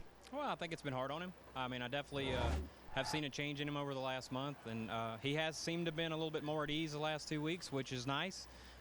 He has been smiling a little more. His posture's a little straighter. He's getting a little more swagger in his step, and as we continue to run and build on what we did last week at Dover, hopefully that'll continue to get better. Earnhart Jr. fans want him to win yesterday. So, first of all, when can this team be competitive for wins, do you think, and then compete for a championship? Well, I want him to win yesterday, too. I'm going to be a little non-committal on that. I hate to disappoint millions, but I'm not sure yet. Like, I feel like Junior has used the quote time and time again that we're building Rome here, and that doesn't happen overnight. And I feel like as we go along, as we progress, we should see progression. And we continue to build on that. We need to put ourselves in position to win before. You're not going to win from 15th. You're just not. Like, you have to put yourself in position. You have to run top fives on a weekly basis. Then you start winning races. Bill Dale Earnhardt Jr. and Lance McGrew start 18th today. Thanks, Marty. Wally's World has always been kind of a wild place. This season, Wally takes to the track, only this year he's doing it without a car or a helmet. You think Lisa Marie had a scary experience? Wait until you see how squirrely this is. It's next on the Countdown. TNT live in Pocono for the Countdown to Green. For the last 8 years, Wally Dallenbach has taken most of us for a ride, and I'm not talking about on the track. But as part of the Countdown to Green, he has shared the spotlight with singers, actors, and athletes, some of whom actually still speak to him. This year, we wanted to put Wally right in the middle of all the action, but when NASCAR said no on-track reporters during the race, Wally decided to take things into a whole new world. TNT's NASCAR coverage begins at Pocono Raceway, a 2.5-mile tri-oval. Now, Pocono is unique to the racing world because it only has 3 turns. Turn 2 is called the tunnel turn because it's located directly above the tunnel leading into the infield area. It's very narrow with only 8 degrees of banking. Drivers enter this turn at 185 miles per hour with only one good groove. They have to hit this turn perfectly over and over again. Plus, this turn is so sharp that if there's trouble ahead, you don't see it until you're right on top of it. This is where a good spotter can save your tail. Now, if the tunnel turn doesn't work you over, then turn 3 is less than 2,000 feet away, waiting to end your race. The pit stalls in Pocono are unique because of their larger size. This makes it easier for the drivers to get in and out and for the crew to do their thing. We're in for a unique race today, and I'm looking forward to see who ends up in the winner's circle. You're a lot braver than I thought. As you can see, it takes a lot of technology to make some people look halfway decent. You got some more of those planned for us? Yeah, we did. We had fun doing them. 2 days in front of the screen. We're excited about some of the stuff we want to do next year already. But, yeah, we've got some more stuff this year. Okay, look forward to that next week. Now, the driver isn't the only one with all kinds of new toys. After all, when the crew chief is calling the shots, he's going to get a few new perks for himself. Right, Larry? Yeah, Bill, here at Pocono, it's not all about handling and it's not all about horsepower. When you think about the speed you enter the corner, a lot has to do with the brakes and a lot has to do with cooling the brakes. Now, you would think, well, heck, let's just open up some more air and get some air to the brakes. You don't want to do that. That hurts the downforce and it hurts the drag. So what they'll do, they'll use one of these blowers to pump air in there without opening up the front end. Think about Pocono, 200 laps, you're going to use the brakes 3 times per lap. Now, the driver may be telling you he's not used a lot of brake, but one way I'll be able to tell is how much brake dust I see on the ground after a pit stop. And we will be watching for that today. Thank you, Larry. Last week while qualifying in Dover, Jeff Gordon hit the wall hard. He finished 26th in a car that raced better than that. Today, 500 miles at Pocono where the laps are long, the competition fierce, and the walls are unforgiving. Gordon's hard hit at Dover came on Friday. He raced on Sunday, and he's back in the car here at Pocono, but he did get a day off. For an update on Gordon's ailing back, let's welcome back Lindsay Zarniak. Thanks, Bill. You know, Jeff Gordon is one of the guys that benefited from that rain out on Friday because now he starts from the front row. But also, Jeff, you got a day of rest. How much does that day of rest mean for you and your back, and how much does that help at a track as challenging as Pocono? Yeah, you know, any extra day we can get certainly helps. You know, that crash at Dover on Friday definitely took a toll on me this week, and I tested that road at Atlanta this week also. But it's feeling good. You know, we've been working hard at it, and really my focus on the race car. Yesterday, the DuPont Chevrolet was you know, good at times, not as good at others, but I'm pretty excited about some of the areas that Steve and the guys worked on and the direction that they went into, and you know, I'm excited about getting this race started. Got an unbelievable crowd here today, so that's awesome to see. And this double file restart, boy, we're all anxious to see what that's going to be like. I think everybody is. Thank you so much, Jeff. Jeff, a four-time winner here at Pocono. He said he's got plenty of specialists offering their help for his back, Phil. And there are a couple. Thanks, Lindsay. Last night in Nashville, Kyle Busch won his 4th nationwide series race of the season. Another impressive performance, but it's what he did in Victory Lane that might have hit a sour note. More from Kyle and the rest of the guys when the TNT Countdown to Green continues from Pocono. Countdown to Green is brought to you in part by the Home Depot. Race fans, if you miss any action of today's race, go to NASCAR.com Race Recap presented by the Home Depot. This condensed version of each Sprint Cup race lets fans view highlights of today's race. More saving, more doing. That's the power of the Home Depot. Hey, say hello to Race Buddy. He's online at NASCAR.com, and he's there to add to your viewing pleasure while you keep us on the big screen.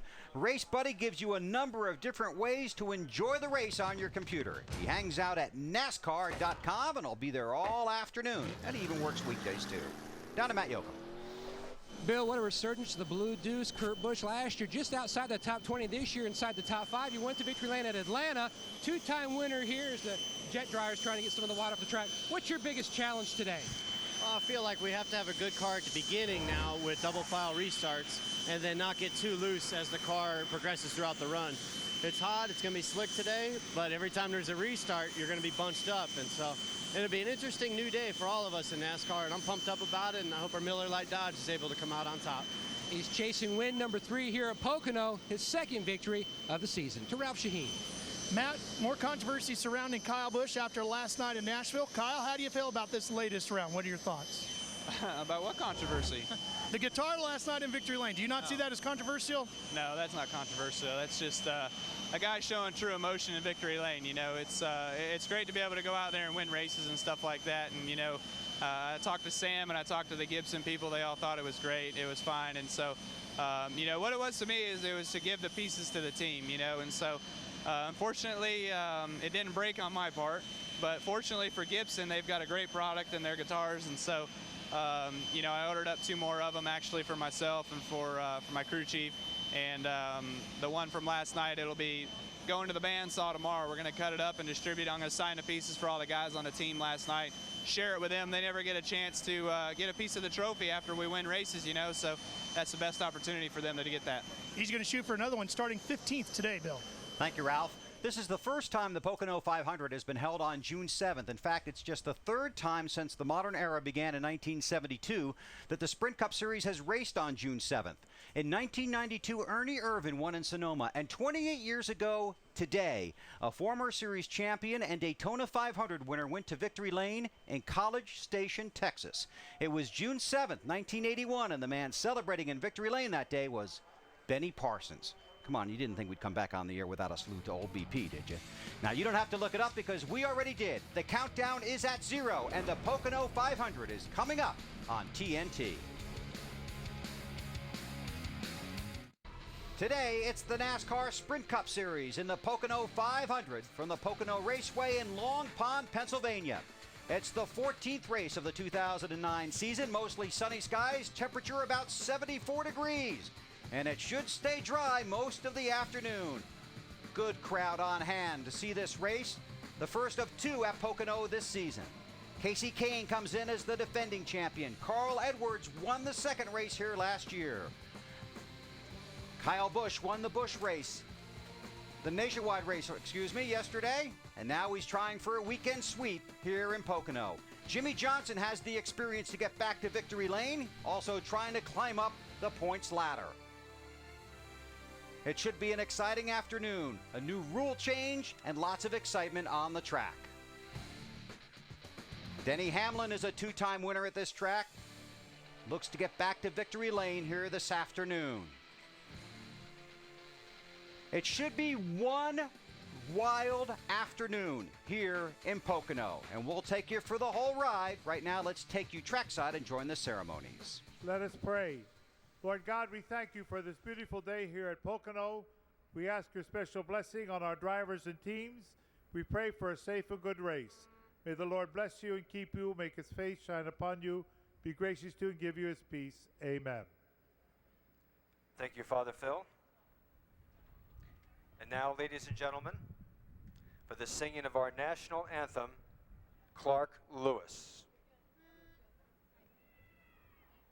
Oh, say, can you see by the dawn's early light what so proudly we hailed at the twilight's last gleaming, whose broad stripes and bright stars through the perilous fight o'er the ramparts we watched were so gallantly streaming, and the rocket's red glare, the bombs bursting in air, gave proof through the night that our flag was still there.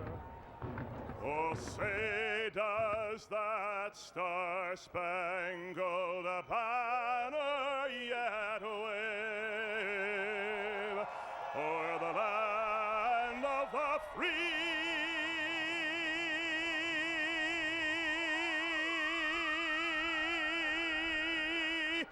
And the home of the brave.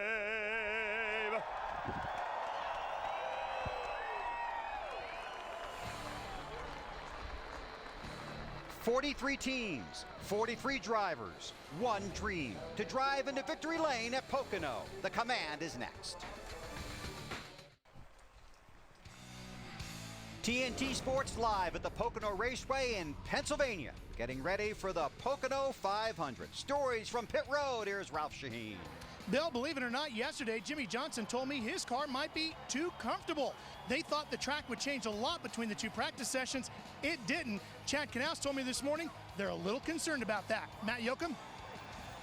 And Ralph, when you look at teams that have really turned around, you throw out the first 4 races of the season, and Ryan Newman, this team has really come to life. 32nd to 5th in the championship standings. His first ever win in a stock car came right here at Pocono.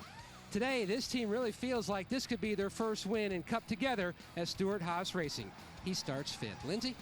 Matt, there are 11 tracks on the Sprint Cup circuit that Matt Kenseth has never won on. Pocono is actually one of those. However, in the last 4 races, they have put together a string of top 10 finishes. They say communication is better than ever. They say that the car is fantastic, and the crew is straight off a rejuvenating night at the dirt track. Bottom line is, things could be right timing for Kenseth to get to victory lane today. To Marty.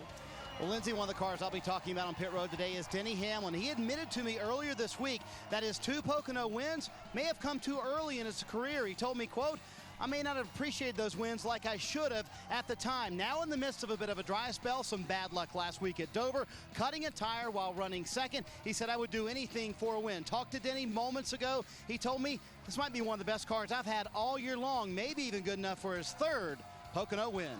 Bill? Thanks, Marty. Hope you guys enjoy the race down there on pit road this afternoon, and it will be a very busy place. The race winner here at Pocono has been under the age of 30 in 10 of the last Pocono races. One driver in this field today is 50-year-old Mark Martin. He has finished second here 6 times. That ties the record, but he has never won a race here at Pocono. A lot of guys in the garage think that could change today. It rained here on Friday. There was no practice and no qualifying. So this field was set by the rule book. On Saturday, as you've heard Tony Stewart say, he lost a car in practice. He is in a backup car. He will have to move from the #1 position on the track all the way to the rear of the field and start that backup car at the back of the pack. That moves Jimmie Johnson onto the front row next to his teammate Jeff Gordon, and the entire inside lane moves up 1 spot. The stories to watch at the very beginning, how those Hendrick cars take off at the front, and how Tony Stewart finds his way through the field from the back. We'll watch all 43 stories unfold this afternoon. Now, trackside, let's get the command. Ladies and gentlemen, for those most famous words in racing, from the upcoming comedy, The Proposal, opening in theaters nationwide on June 19th, Pocono 500 Grand Marshal Ryan Reynolds. Gentlemen, start your engines!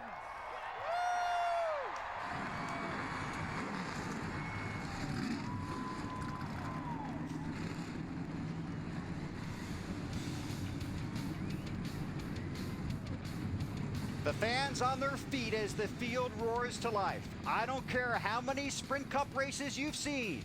You've never seen one like this one. And it's next.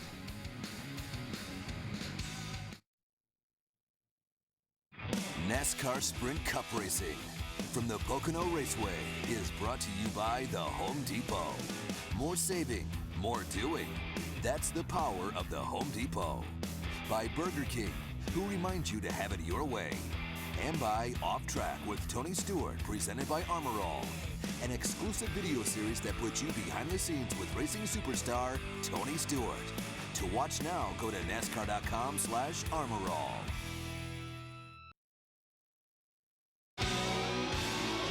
Nobody's gonna take my car. I'm gonna race into the ground. Nobody's gonna beat my car. It's gonna break the speed of sound. Oh, it's a killing machine. It's got everything.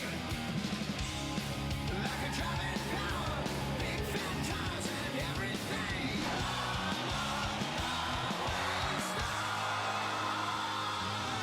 This is Pocono. TNT Sports presents NASCAR. Today it's the NASCAR Sprint Cup Series in the Pocono 500 from the Pocono Raceway in Long Pond, Pennsylvania. It's a beautiful Sunday afternoon in the Pocono Mountains. Temperature about 78 degrees. You see the track temperature 115. The weather is good. At about 5 o'clock, there's roughly a 30% chance of rain. We'll be well racing before then. Hi, everybody. Bill Weber along with Wally Dallenbach and Kyle Petty. Thanks for having us in for the race. It's our pleasure to watch the next 6 races with you, and we hope you enjoy the ride. And it's a ride that begins with a history-making day. NASCAR making a major rule change in the middle of the season, a change designed to increase the competition for the drivers and make for even more excitement for the fans. It's double-file restarts, shootout style with the lead lap cars up front and side by side. Will it make it more exciting? Yes, it will. I mean, I've ripped into NASCAR plenty about some of the decisions they've made, but this is a great one. The timing is right. They're listening to the fans and the competitors. This is going to make the show more exciting.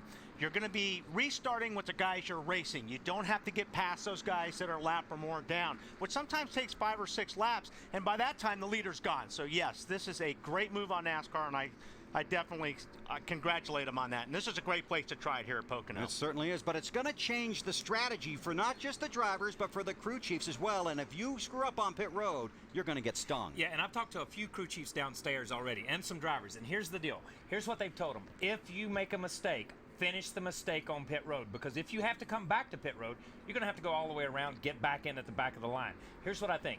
This is a huge change in our sport. This is like the three-point shot in basketball. This is going to change the sport moving forward. And it's more important for us to make the show better for you guys, the fans. So you're going to learn with us and TNT and the booth here. And if you've talked to Larry McReynolds, you already knows how this is going to play out because he knows everything. But it's going to be a learning day for all of us. Well, it's going to be a lot of fun. We will explain all the nuances and the rule changes as we go throughout the race. But suffice it to say, it's lead lap cars up front, followed by the cars that are a lap down. It starts with the first lap. It ends when the race is over. No more rule changes with 20 to go or 10 laps to go. This is going to be drama. And at TNT, We love drama. Take a look at the starting grid for today's Pocono 500 here on TNT. Tony Stewart and Jeff Gordon were on the front row. Qualifying was rained out, so the field was set by the rule book. Tony lost a car in practice here on Saturday. He moves to the rear of the field, so the entire inside line will move up. So joining Gordon on the front row will be Jimmie Johnson, his Hendrick teammate. And Kurt Busch is also slated in row 2. Back in row 3, you'll find Ryan Newman getting ever so close to a win. And Kyle Busch, who got the nationwide win last night but has really struggled at this track. Row 4, Denny Hamlin has had a lot of success here, and you heard Lindsay talk about Matt Kenseth, the former series champion, looking for a win at Pocono. And row 5, Greg Biffle, another guy that looks ready to win week after week. And there's Jeff Burton. In row 6, Carl Edwards. He's a past Pocono winner. And Mark Martin, 6 second place finishes here, no wins. David Ruderman got the win at Lowe's Motor Speedway, next to defending race champion Casey Kane. Back in row 8, Juan Pablo Montoya, who really had his hands full in practice, and Clint Boyer for Richard Childress Racing.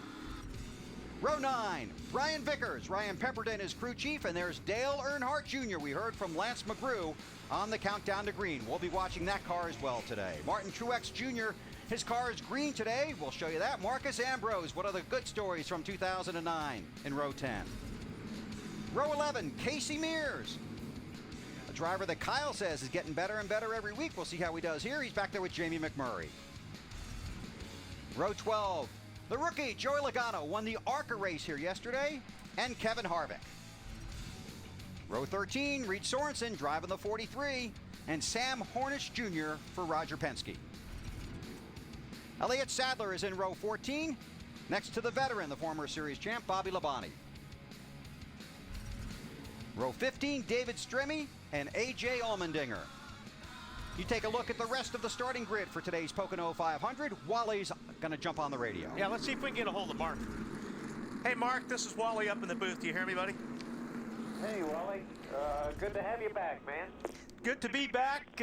Man, you have come close to winning this thing a bunch of times. You got the horse today to do it? I got the race team to do it. We got a real nice race car here. We didn't have speed yesterday, but the car drove good, so I know it's going to be consistent today.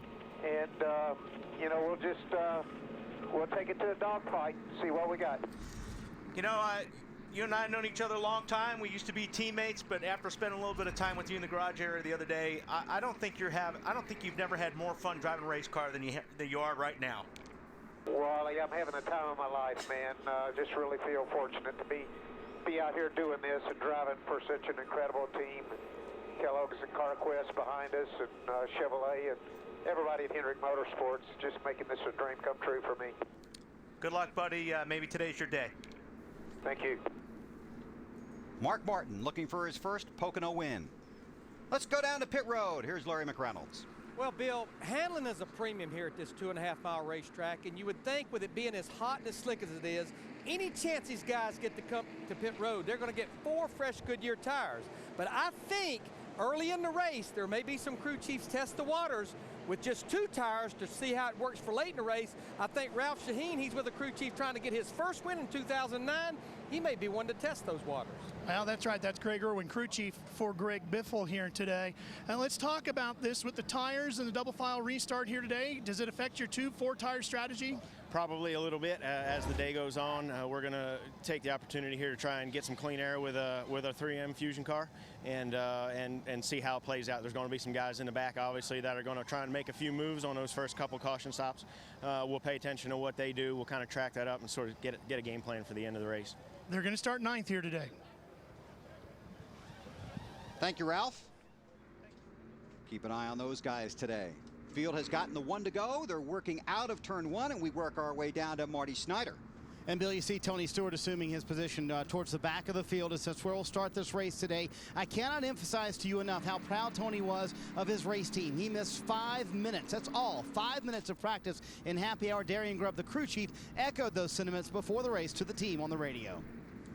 Hi, boys and girls. Welcome to Pocono. Showing everybody what kind of a team we are. Going out there and getting that backup car out. Race this thing back to the front after we drop to the back. have a little fun today and bring us home a little triangle trophy. Everybody be safe. Got a long ways down pit road to get ready. Trying to help Eve out with the tire pressures and all those things. We do have a minimum on the left front and the right front this week. Stay sharp. Be ready. Good job, boys. And Darian told me this morning that he thinks this crew did an awesome job yesterday and that he thinks it was a good thing that this crew went through that and knows now they can recover from that kind of adversity and have this good of a car that has a shot to win from the back. Bill? Thanks, Marty. You also saw another car at the back of the field. That's the 7 of Robbie Gordon. That car was practiced by Travis Quapple because Robbie was not here. Robbie won the Baja 500 last night, the off-road event, and then flew up here, got here this morning, and is in the car, and that car drops to the back along with Tony Stewart. Here's our race analysis. 200 laps, pit road speed 55. There's the pit window, and Stewart and Robbie Gordon to the rear. You've heard from Marty, Matt, and Ralph and Lindsay. Today they share a pit road with 4 of the finest videographers from round: Brad Hutton, Dave Stolen, Rick Rice, and John Duffy. Also watching the race with you high above the track, Mike Coker on camera 1, Donnie Russell, and Don Fenwick. All here, part of 210 people to make sure you have fun today in the Pocono 500.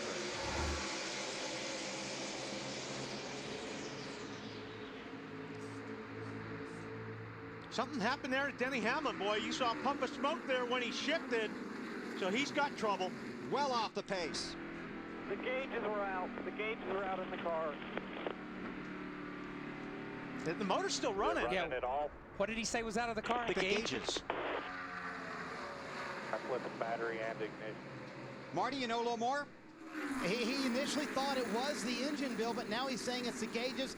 They have asked him to flip to the second battery and the backup ignition. He is doing that, and he hasn't said a word since then. He's still off the pace, though, and that would make sense why the gauges went out and the motor cut off, but he's still coasting between turns 1 and turn 2. Yeah, but the gauges go out now because we don't use regular, the old style vacuum kind of gauges and oil filled gauges. All the gauges are electric gauges. It's a different cycle in what these cars run now. He is very slow back in the tunnel turn. You see Gordon leading, then it's Johnson. Caution is out, and this is huge because this really brings the new rule into effect with just 2 laps in the books. Yeah, you can see him trying to start it right there. He's just got no power. All his power went away. Yeah, you can see him trying to fire it up. And listen to it. Trying to start. But it's just not fun. He's pumping the gas like he's trying to start it. But you see as he shifts right here, boom, comes out from under it. Engine just shuts off at full song. That sends the smoke and the gas and everything out the pipes and stuff.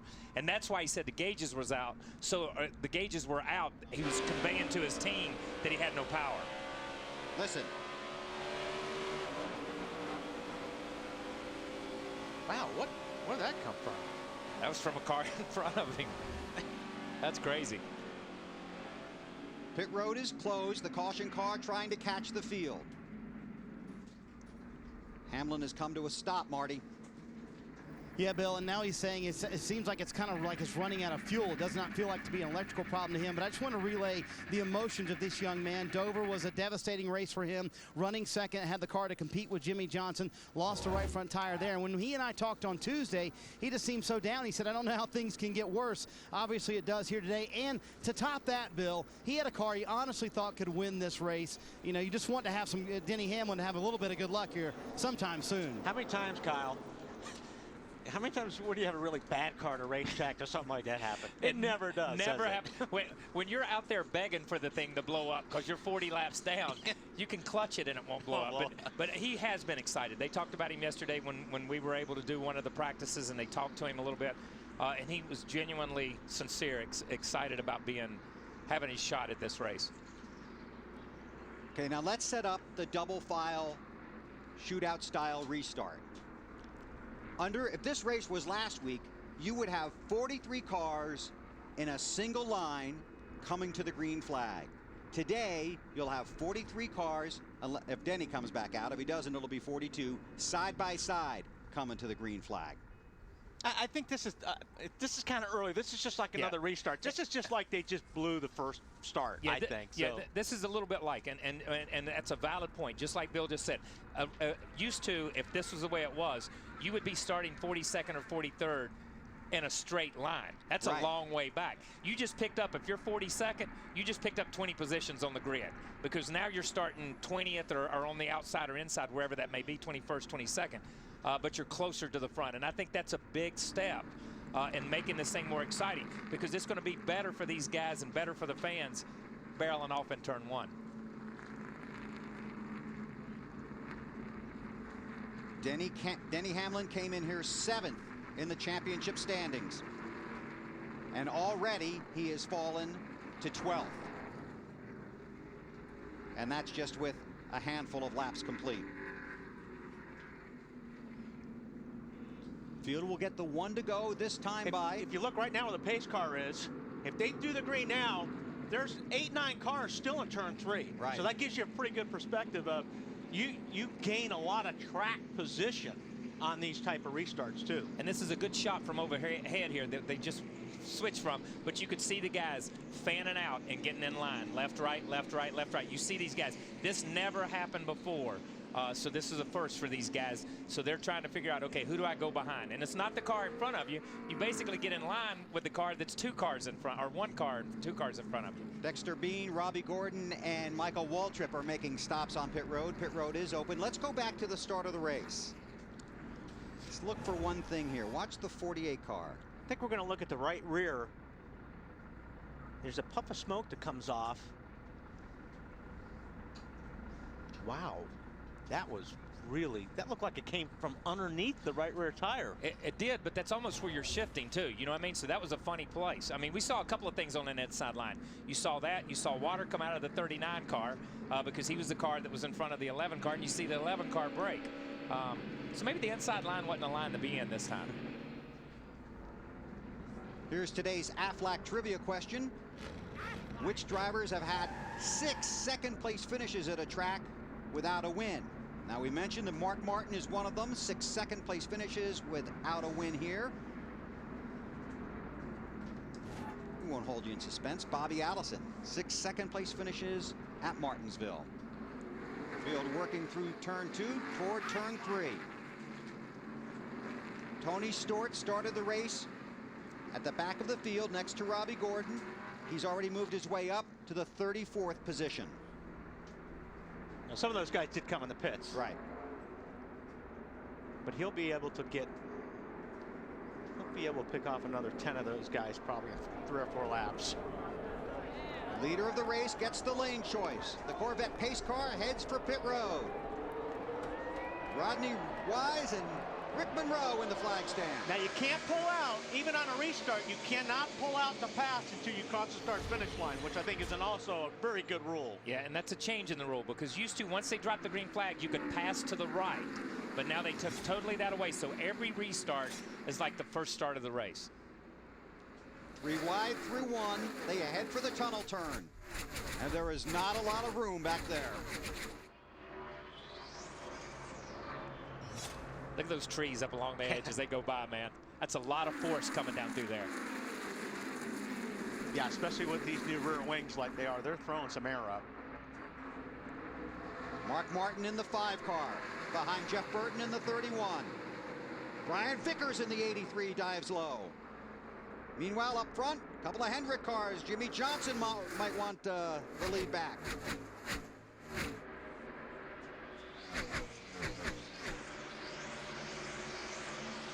You can bet Johnson will be looking for those 5 bonus points if Jeff Gordon gives him a chance to get there. And last week we saw that at Dover. For everyone at home that watched the race, you saw that after one of the restarts. Jimmie pulled over, let Mark lead, and then at the other end of the racetrack took it back. That's teammates working together to give each other points. There's the pass. Jimmie Johnson to the lead. We check with Ralph Shaheen. Bill, I asked crew chief Chad Canals about that puff of smoke you guys saw coming out of Jimmie's number 48 at the start. He said there was a wet spot on the racetrack. They were using jet dryers out there heavy this morning. He said that's all it was, nothing to worry about.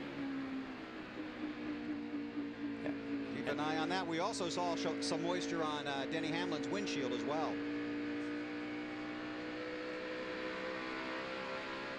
Down the front stretch, 12th race Johnson has led this year. That's the most of any driver.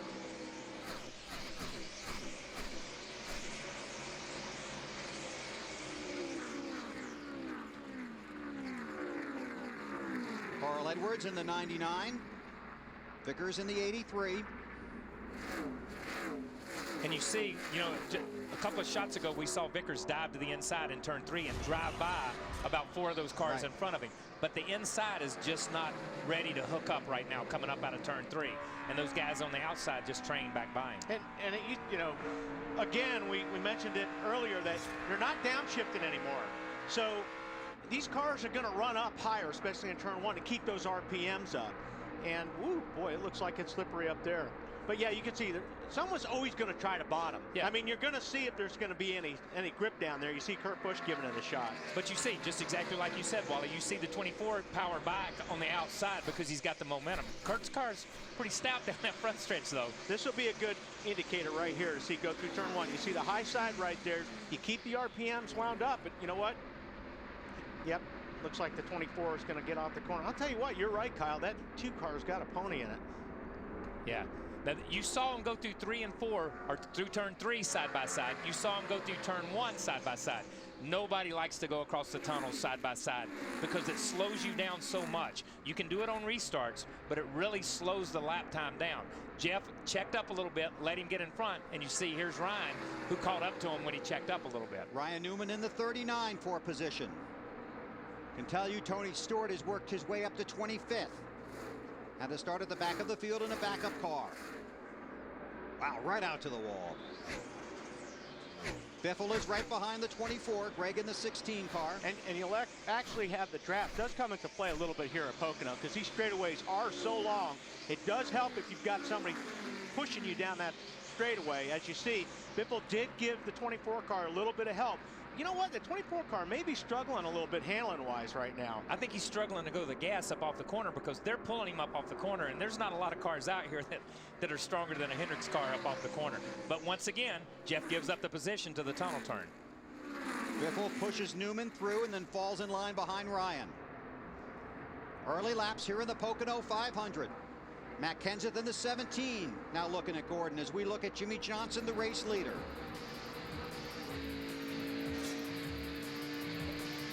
Just getting started. Fun afternoon of NASCAR racing live on TNT from Pocono.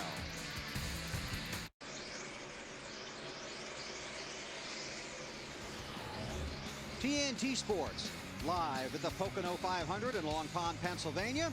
11 laps are complete. Jimmie Johnson, 3-time series champion, is the race leader. Kurt Busch is behind him.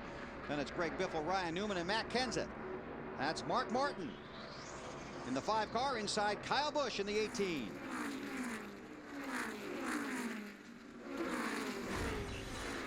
That's 9th position for Mark. And it seems like when Mark's one of those guys here that he sneaks up on you.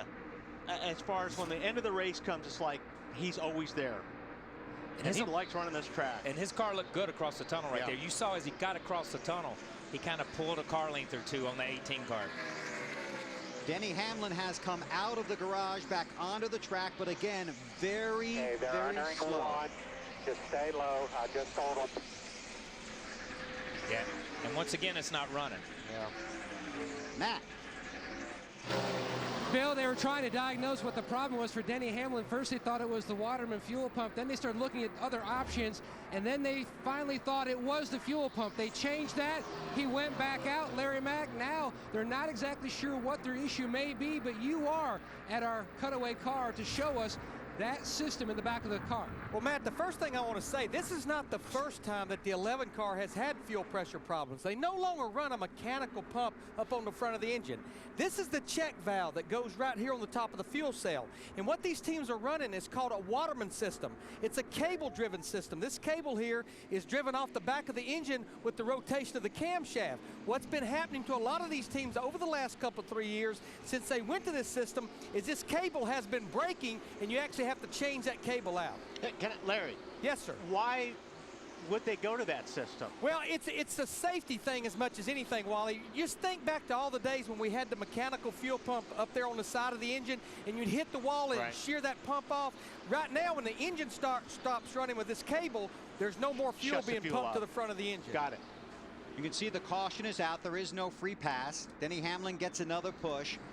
Denny Hamlin has currently scored 11 laps down, came in 7th in the championship standings. He has fallen to 13th, moving David Rudiman into the top 12. Man, that's frustrating. I mean, it's so frustrating, especially when you don't know what the problem is. Let's go back and listen in to Denny Hamlin's radio. All clear.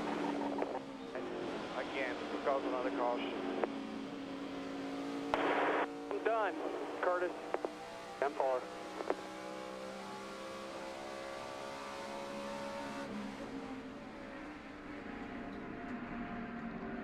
Yeah, you know, you heard the frustration in his voice. Yep. We caused another caution, you know what I mean? But and just as Wally said, as we went to that, it's frustrating for not only him as a driver and the expectations it's frustrating for a crew when you have a car and you can't diagnose the problem.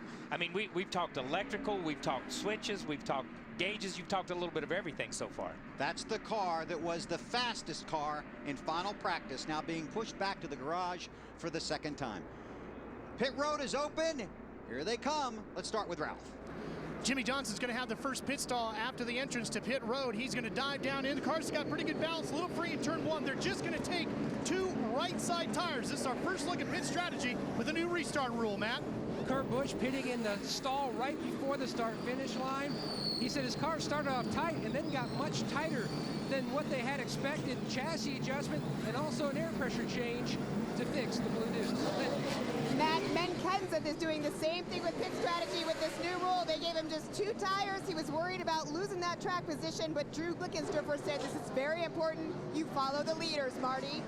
Lindsey Casey Kane is running 18th, very loose race car. They're going to go down on the track bar to try and tighten it up. But the bigger problem is the throttle is sticking in every corner. They're going to pull the hood up and make sure that the rubber boot around the throttle cable is not causing a problem. They're going to try and correct that, get him back out and fix this problem, because every corner he literally has to pull the throttle out with his foot. That's not a comforting feeling here at Pocono.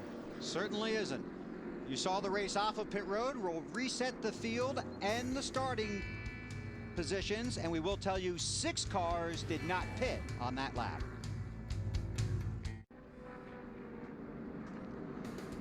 We're back at Pocono on TNT for the Pocono 500. The field has gotten the 1 to go signal, so they are doubling up for the double file shootout style restart on this 2.5-mile track. And not all the action just out on the track. There's Jimmie Johnson. He'll restart next to Matt Kenseth. The cars that didn't pit the first time around came back to pit road, but let's show you how crowded pit road can be when you've got more than 30 guys out there. This is on board with Jimmie Johnson. Yeah, he pulls out. Now watch Biffle. Biffle pulls out, actually beats Johnson, but he gets bottlenecked up in front of these other guys, or behind these other guys. And now he gets out like in 5th, and he should have been first. How crowded does that look? And let me say something about Pocono. They have one of the widest pit roads on the circuit, so that says a lot about what was going on right there. And everybody watching at home, I don't know if you've noticed this, but the 48 car, who's the leader, has chosen the outside lane this time, where he's been on the inside on a restart. Now he's on the outside. This is this group going to school. The Hendricks organization, Jimmie Johnson, Chad Knaus going to school to see which is going to be the best place to start from later in the race, maybe. No wave buys, no lucky dog. Back to green. A number of different tire strategies on pit road. Some guys took 2, some guys took 4. How cool is this? It's like watching them throw the green flag at the start of the race every time. Every time. You don't get those lines in this and say, oh, well, if you can just get in line. Yeah, they've got to clear that guy. Ooh, 31 car, Jeff Burton. Not sure if he got loose or he drove up there, but he sure wound up in the high line real quick. Mark Martin tried to take advantage of it. 4 lines and everyone 4 wide and everyone up for position. And here's Mark, just as you said, trying to take advantage of it. As you see, this is the only time you can go too wide through here, and these guys don't even want to go too wide through here right now. 99 right with you. And that really was Mark. Come inside, 99 inside. That was Mark cutting Biffle some slack, because normally if you're on the inside, it's really your corner, and I say that because when you're up on the high side going through turn 2, you're in the marbles. You're in the marbles, buddy. And you know, they preach in the drivers' meeting all the time. Give and take, give and take. And a lot of drivers take but never give. That's an example of a veteran driver like Mark giving a little bit, knowing that he's not going to lose anything. And even if he loses his position, it's what, 18, 20 laps into the race. But the other guys know that. They know Mark Martin is the guy that's going to give. Now, last 20 laps, we're not going to name the guys that never give, okay? You'll see them later today. Yes, we will. Kurt Busch in the 2. Wow, look at here, 4 wide. Yeehaw. Okay, now they all did well. They all got in line there. I saw Hornish up there in the 77 car, way up there, but they all got in line. It's on board with Tony Stewart.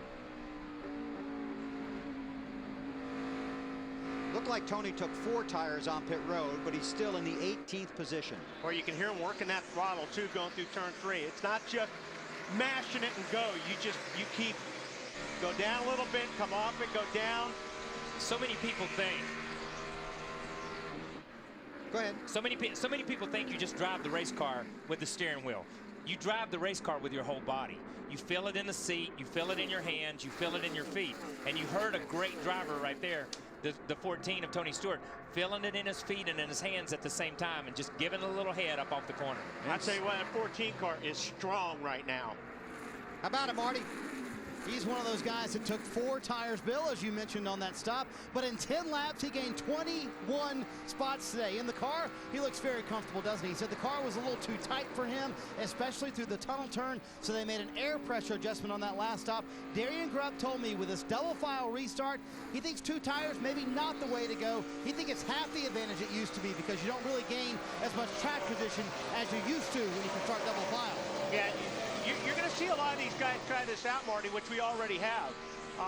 You know, this is the first time that they're experiencing this in the Cup Series. So everybody's just throwing dice right now, and they're just trying to see what works. No, you're exactly. We're all learning this together. The guys on pit road are learning it. We're learning it up here in the booth. The fans at home are learning what seems to be the best way to do. And by the time it gets to the end of the race, that's when somebody will roll the dice one way or the other. This is the race for 4th. Carl Edwards in the 99, the Aflac Ford, followed by Mark Martin. Here. Just a little tighter, which is good. 1 and 2. 3 a little bit slower through the tunnel. That's fine. And 3 and 4. 3 Roush cars in the top 5. But that was good radio communication. You heard him say, you know, a little bit tighter in 1 and 2, good across the tunnel, okay in 3 and 4. That's the compromise. He's given up 1 corner, and the corner he's given up right now is turn 1 to be okay across the tunnel and okay through 3. And that's normally the one that you do give up is turn 1. There's a lot of room.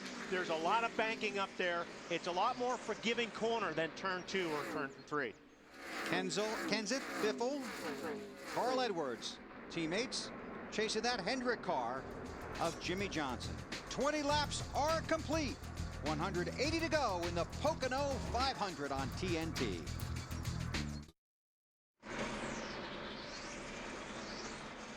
Glad you're along for the ride on TNT this afternoon from the Pocono 500 in Long Pond, Pennsylvania.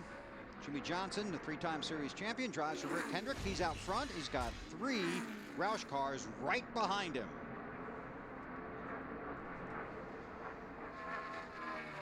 "23 laps are complete. We're working lap 24. It's time to take you through the field. Let's get started with Ralph Shaheen. Bill, Jimmie Johnson came here 10th all-time in laps led here, and he's adding to the pile right now as he's been out in front of this one since we went green here. The only problem he's had all day, had a piece of paper stuck to the front, pulled up behind the pace car before the restart, and got rid of that. Greg Biffle now in the 16, he's had some bigger issues, even though he's running in 2nd place. He had brake problems in that first stint. They were able to remove some tape. That seems to fix the brake problem. He's very happy with the car. Only took 2 tires in that last stop, Lindsay. Ralph, Matt Kenseth right now pretty pleased with his car, and this is something that this team has really been working on, communication. They said after the last 4 races, it's gotten a lot better, and in fact, Matt Kenseth takes his crew chief and his engineer to his favorite Mexican spot every Monday where they hash it all out, and they say they're all able to set the reset button. Marty? Well, Lindsay, you heard the feedback from Carl Edwards to his crew chief Bob Osborne a moment ago. Critical feedback because on the first run, Edwards way too loose. They added a ½ pound to the right front tire. Took 2 tires to get them the track position. This run just a little bit tight through turn 1. The winner here last August trying to get that car a little bit better to get back up front, Matt. And Mark Martin started 12th. He's climbed all the way up to 5th. Part chassis man, part Dr. Phil. They made a track bar and air pressure change with their 2-tire stop to try to free up his race car because it was just screaming tight in 1 and 3. And also he passed on the message, please let him know that I just slipped up, not to lose his mind concerning the 16 on that restart. Jeff Gordon, he's running in the 6th position. Gordon started 2nd. His car really tight as well. they made a major change on the chassis on that stop, pulled 2 spring rubbers to try to free him up. Marty? Behind him, Jeff Burton, his former teammate, or actually Mark Martin's former teammate. I didn't see Jeff Gordon was in front of him. 2 tires on that last stop. No adjustments. The car was a little tight for Burton. Maybe they're paying for the no adjustment strategy right now because the car still tight for Jeff Burton, Matt. Kurt Busch, the car much tighter than they expected early on in that first segment. So they went with 4 tires and a chassis adjustment just to try to free up that Blue Deuce.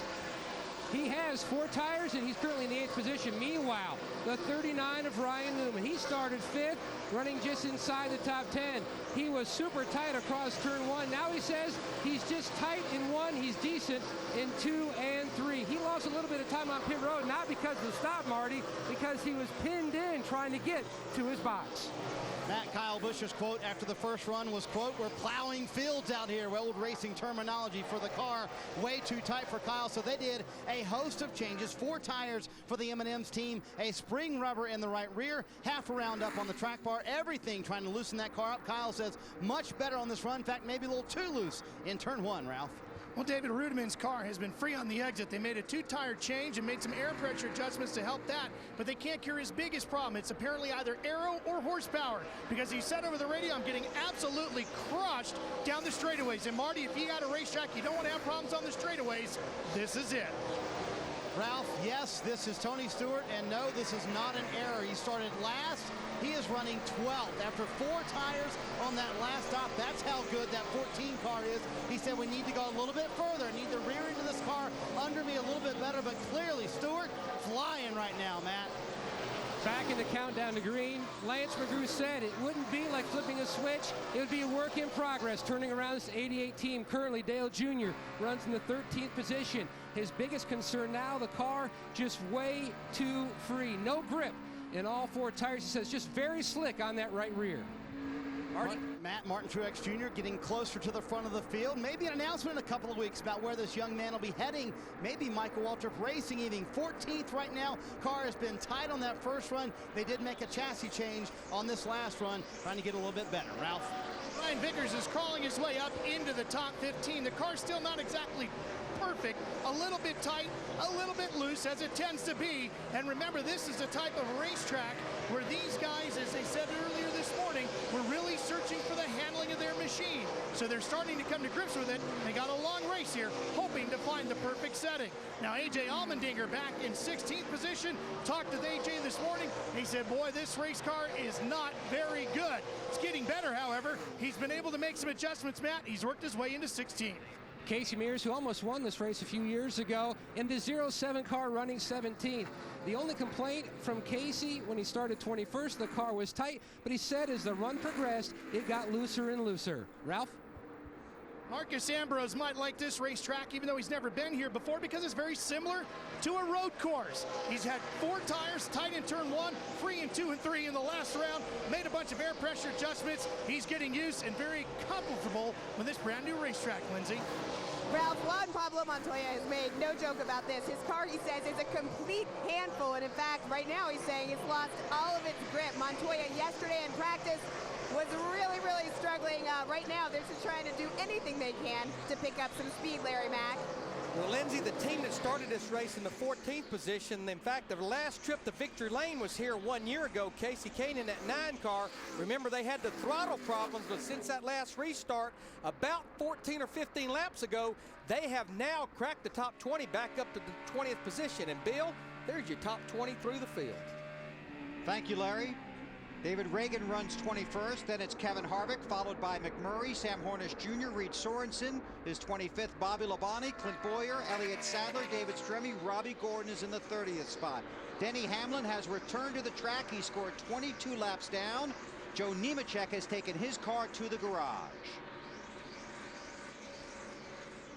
Now, while we were going through the field, some guys were getting the feel of the racetrack and of the competition. And just remember, some guys out there are your teammates. Now watch back here. That's the 17 of Matt Kenseth and the 99 of Carl Edwards.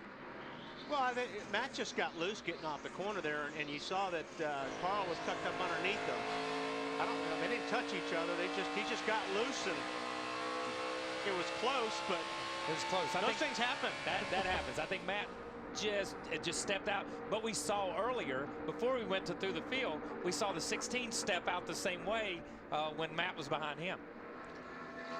It's Chevy out front, but the Fords are coming. We'll keep an eye on that. 31 laps are complete. Jimmie Johnson is your race leader. This is NASCAR on TNT. 33 laps are complete in the Pocono 500. Jimmie Johnson has led 27 of them. Johnson has 2 wins here. Back in June of 2004, he led 126 laps. And later that year, in August, he led 124 laps. He's out front. Greg Biffle is 0.8 of a second behind, followed by Carl Edwards, Matt Kenseth, and Mark Martin. Time now for your Coors Light Cold Hard Facts. Here are some facts about the race. 10 different race winners in the last 10 spring races here at Pocono. 71% of the Pocono races have been won from the top 10 starting spots. And who's the oldest winner at Pocono? Harry Gant. 50 years and 5 months. Mark Martin is 50 years, 4 months, and 29 days. Maybe he just needs to hold off till the second race. Right. You want to go explain that to him? Well, jump back on the radio and tell him that. There's another Coors Light hard cold fact. Biffle's catching the leader. That is Jimmie Johnson. That is a Coors cold hard fact right there. No joke, man. And this may be the first time that we've seen Jimmie Johnson passed all year long if Biffle can get up there too. But he has been closing up. I mean, you know, we saw early Jimmie jumped out and got off and got a good start. But Biffle's been running a lot more consistent laps when you look on the time sheet here. He may look in the mirror and let him go by just out of fear. Yeah. Because Biffle's sideways most of the time around this place right now. But that's his trademark, right? Yeah, it is. And you know, this place, you have to give up so much on your setup. Like I said, we say it a million times, you're only going to work so good in all these corners, but it seems like Biffle's not working good anywhere, but he's so fast. Yeah, Biffle's just driving. Yeah. And that's what we said yesterday when we were doing the practice round. It was like, my God, how can that car take off that many laps? And he run it that many times in one lap, and he ran another lap after we were making fun of him on the TV. You know, and he just takes on off. And as we watch this up front, we can tell you Tony Stewart has cracked the top 10 from 43rd to 10th. And I'll tell you what, Carl Edwards is also another one of those guys that's clicking off some pretty good laps right now. Edwards there in the 99 Aflac Ford, the 3M Ford of Biffle in second behind Johnson's low Chevy. And that's a good shot because I think we saw 2 things right there. You saw the front end of the 99 take off and you saw the rear end of the 16 take off right in the middle of the corner. So these guys are driving these cars right now. They're not just riding around biding their time. They're driving. Oh, look at that, man. 48 is loose, and he's getting a little bit of help off the 16, but he got loose getting in at 2. Yeah. And that's all Biffle needed to say, well, here, I'll give you a little bit more. Yeah, just let me help you in the corner a little bit farther there. But see Jimmie power back on the outside. Back on the high side. You saw Biffle. Biffle had the line on the inside, the old line. Whoa. Oh, I'm going to shut up and just watch this because this is good. For the lead. Speeds at the line. And Edwards has you caught could up. see right, because when those guys are sliding around racing like that, that's what Carl wants to see. That's going to put them right there in the rear bumper. Joe Nemechek, Dave Blaney have gone to the garage, along with Patrick Carpentier and David Gilliland. You know, a minute ago we heard Jimmie's car. It's hard to tell whether it's just free across the tunnel or if it pushes out and then snaps loose, because you can hear him work the throttle a little bit. But that last lap, it looked like it was loose getting in. Yes. But you're right. You know, it just depends. But see how he's right there? That's not helping any. That's taking some air off. And here comes Carl. And he had the run off of 2, and now he's going to take the. Well, I don't want to say now he's going to take the spot. Well, he's going to take the spot, but is this really Pocono? This is good racing right here. This is really good racing right here. 3 wide right here almost. 3 different lines. Again, here's what we're talking about. There. Go get him, bud. This is where the draft comes in a little bit. We'll see if Biffle goes with his teammate or he's going to stay on the high side. 5 bonus points for Carl Edwards. He led the lap. And I'm going to tell you something, and this is racing for the lead, but you heard the 48, how long he was out of the gas over the tunnel a minute ago. Now watch, somebody's going to bust loose here. Outside 16's there with him.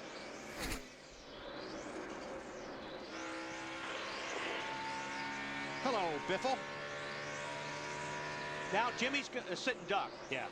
And he's got to take third spot right now, especially with the wear on the tires. You don't want to be in that high line going through turn 2. So there were some teammates working together there on that move. But now Biffle's mad because he did all the work to get Jimmie out of position, and Carl's leading the race and got the 5 points. Hey, Snyder, you watching this?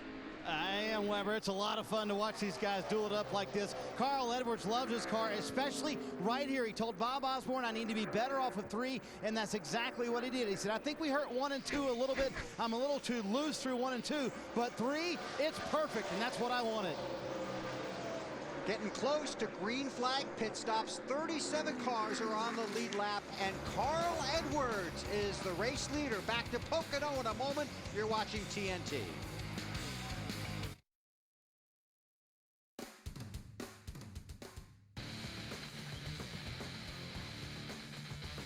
So you were saying new Fuel Max tires help you save 2,600 miles worth of gas? Right.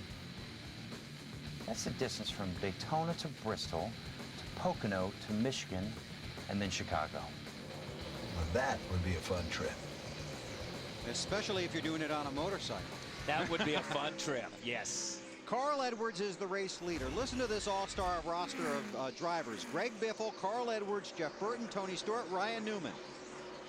None of those guys have a win this season. They're all running inside the top 13 right now. Okay, let's get some updates. First on Jimmie Johnson from Ralph. Boy, Bill, he was very, very hot on the radio. Like I haven't heard from Jimmie in a long time about the pushing and shoving going over the tunnel turn from behind. He said he really abused the right rear tire, finally had to let those guys go. Ralphie, is he saying that he's loose? The car to me looks like he's loose in. Right now, he's loose everywhere, even whenever he touches the gas. But well, I think he's just not happy with the way things were going with that car there at the very end of that run, Wally. And when the guys were behind him and pushing him as hard as it was, it exaggerated the problem, especially in that very tricky tunnel turn that you guys have been talking about. Now Chad Knaus has been on the radio, said, it's okay, let him go. Here's your times, refocus, just get back in your rhythm. We'll fix the car and get you back up there after this next round of pit stops. And those pit stops could be as close as 4 laps. There's oil in 2, NASCAR, oil in 2. NASCAR is looking at that. Oil in turn 2. Yeah, that's it. Yeah, and that's a driver's report. That's like a pilot report. You know what I mean? Yeah. They're out there and they see something on the racetrack. You heard him say NASCAR, not to their crew chief. They said it to NASCAR because they know NASCAR monitors this. Now, if NASCAR hears that from a guy trying to make up a lap, they pay no attention to it. So let's be real clear to that. Jeff Burton headed for pit road, Marty. Yeah, one of the early guys to come to pit road. He said his car is a little too loose off of 3 and 4, tight. Everywhere else, Scott Miller and the crew have talked about changes. It will definitely be 4 tires here at the end of this run. They're going to go down on left rear air pressure, trying to make that a little bit better for Jeff Burton as he hits pit road. They thought they would be very good at the end of a long run, and they were a little bit faster at the end of that long run. Carl Edwards, our leader, will come this lap as well as green flag stops start here at Pocono, Bill. a lot of brake dust come off that left front. We heard Larry McReynolds talk about that. All the way, 52. So these guys they're using some brakes today. Oh, wow. Happened there. Hey, look, I don't know if he spun and then came down pit road or was trying to get pit road. I can't really even tell who that is. Dexter Bean. That was a great pit stop by the 31 team. Marty. Carl Edwards led for much of that segment. The terrific battle with Jimmie Johnson and his teammate Greg Biffle to finally get to the lead. They were concerned about water temperature in the middle of this run. They're going to check the grill for a little bit of paper. It'll be a 4-tire stop for Edwards. He said his car is a little bit loose in 1 and 2, but perfect in 3 and 4, as we mentioned. So it will be no changes for Bob Osborne. Ralph, back down pit road to you. Well, Jimmie Johnson's already in and out. They made air pressure adjustments and a panhard adjustment trying to get that car to handle the way Jimmie Johnson needed. They also took a piece of debris off the front grille. He is good and underway with 4 tires and some fuel. 45 laps complete. One car goes around. Michael Waltrip was coming on to pit road, it looked like. Here you see the race off. These all coming under green. There's Tony Stewart leaving pit road. David Rudiman. There's a 55 of Michael Waltrip. I don't know if there's oil coming down pit road or what, but I mean, 2 cars having trouble entering pit road here is pretty strange. Here comes Mark Martin to Matt. And remember, Mark Martin took 2 tires in the first stop. They're going to go with a chassis adjustment track bar. They're going to go up half a round. Mark's biggest issue is being tight. His teammate Jeff Gordon had already pitted earlier. They made a chassis adjustment as well. The 88, the third of 400 cars, Dale Earnhardt Jr., he's into his box. Junior's biggest complaint, the same that he's had for most of this event early on, the car just no grip, way too free. They made a significant track bar and wedge adjustment the first time, going for a big air pressure change again on this stop. Earnhardt heads down pit road toward turn 1. Green flag pit stops happening with 46 laps complete. Kurt Busch was the race leader. He gets 5 bonus points. He heads for his pit stall. Matt? Look, Bill looking for a chassis adjustment on this stop. You can see Williams, the father and son duo, Chris and Steve in the back, the gas and catch cam man, shuffling off the wedge wrench, 4-tire change. This stop air pressure change as well. Kurt said the car had just gone way too tight on that run. He wanted to make a change in the front tires. Thanks, Matt. Gets busy down there. That should complete the cycle, and that should leave Carl Edwards as the race leader. And he's able to stretch it out a little bit, but here comes the Biff. Still under green, 47 laps complete. Carl Edwards leads at Pocono. This is NASCAR on TNT.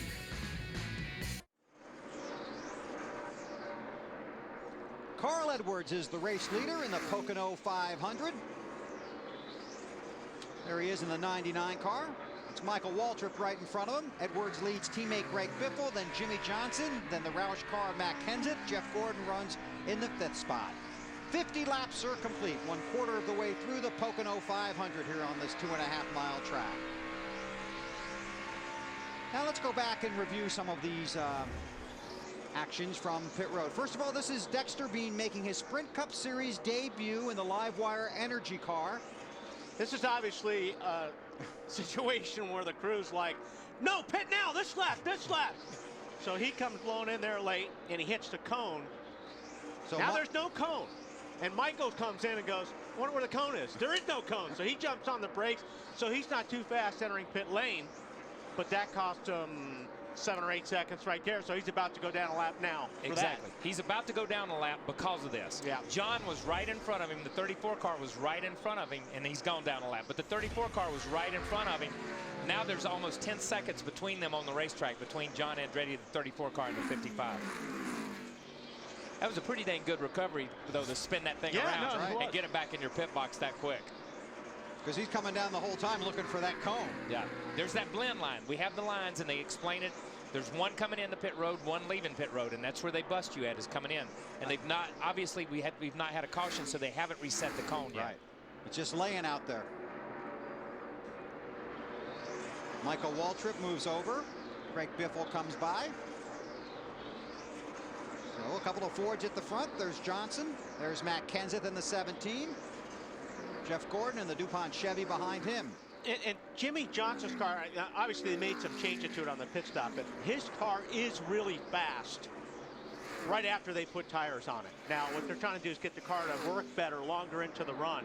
But the 48 car is really fast right now.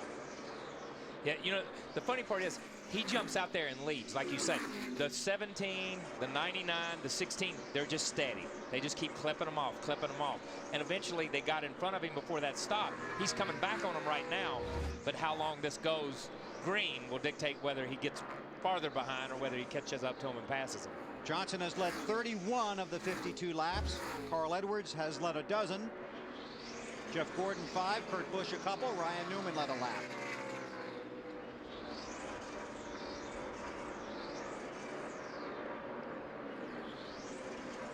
See, here comes Mark Martin. There goes Mark.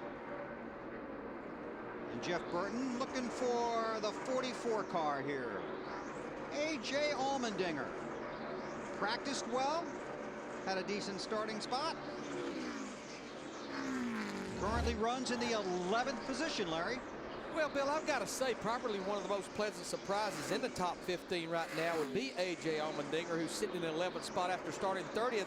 But if you look back last year, this seems like it's a racetrack he picked up on quite well. He finished 12th and 19th. But I guess what I want to ask Wally, since certainly Wally is a very successful road racer, there's a lot of road racing characteristics you use, even though this is an oval, to get around this place. Yeah, it really is. And it's one of those, especially when we were downshifting, Larry. I mean, that was one of those things that we were used to doing, downshifting, using the brakes, and upshifting. But like you say, it's 3 totally different corners, and I think a lot of it has to do with, on a road course, you can never get your car perfect.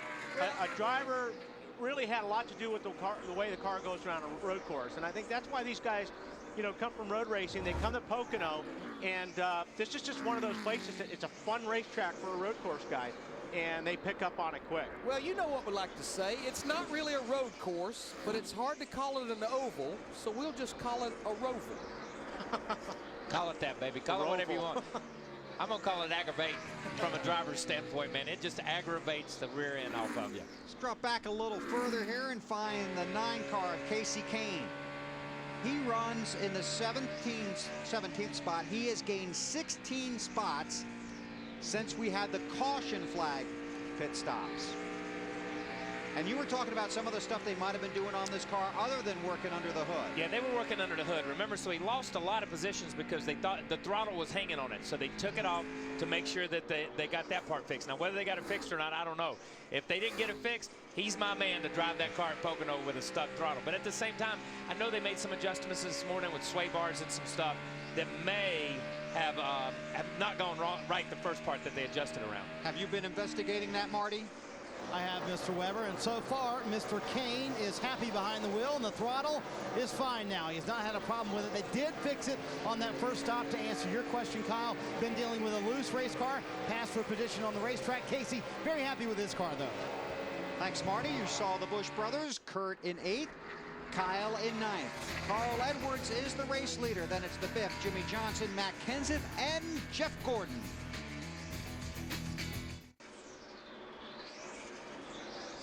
TNT is at the Pocono Raceway, Long Pond, Pennsylvania. 59 laps are complete. Carl Edwards is the race leader by almost 2 seconds now over Greg Biffle. Then it's Jimmie Johnson, Matt Kenseth, and Jeff Gordon. Mark Martin has the 6th spot, followed by Jeff Burton, Kurt Busch, Kyle Busch, and Tony Stewart runs 10th. Now we got a call from Race Buddy. Got some Ask the Booth questions. You ready for this? Yes. Why does the 48 team, that's Jimmie Johnson and crew chief Chad Knaus, like the last pit box, or depending on how you look at it, the first pit box when you come on to pit road? And that's from David Rice, and here's my answer. I have no clue. So let's go to our expert. Let's go to Larry. Can you hear us down there? I absolutely know why they want that very first pit box coming in, which in the course of this question is the last pit box, because what Chad Knaus has told me is what this allows them to do is get into their pit box quickly, get their pit stop over with, and then all Jimmie has to worry about is focusing on pit road speed leaving. Think about it, Wally and Kyle. And Juan Pablo Montoya told me the toughest thing he had to deal with his rookie season, when he would hit pit road, he would see everybody's sign but his own. Jimmie Johnson knows he's in that first pit box there, and when he leaves, all he has to worry about is maintaining pit road speed and getting off pit road. But Larry, I always thought that if you're in that first pit box, if you're the leader or you're the first 4 guys in, by the time your pit stop is done, you still have to worry about leaving that pit box and getting run into by guys still coming into the pit lane. Well, and that's certainly the case, I think, more of a narrow pit road than we have here. You know, there's no perfect world, Wally, but I just know they like it because now Jimmie, he doesn't have to focus on looking for his sign and focusing on pit road speed. And as I said at the top of the show, one of the big stories in 2009, speeding on pit road penalties this year. Hey, Larry, I think one other reason Chad might like that pit box is because you crew chiefs are always looking up and down pit road to see what the other guys are doing.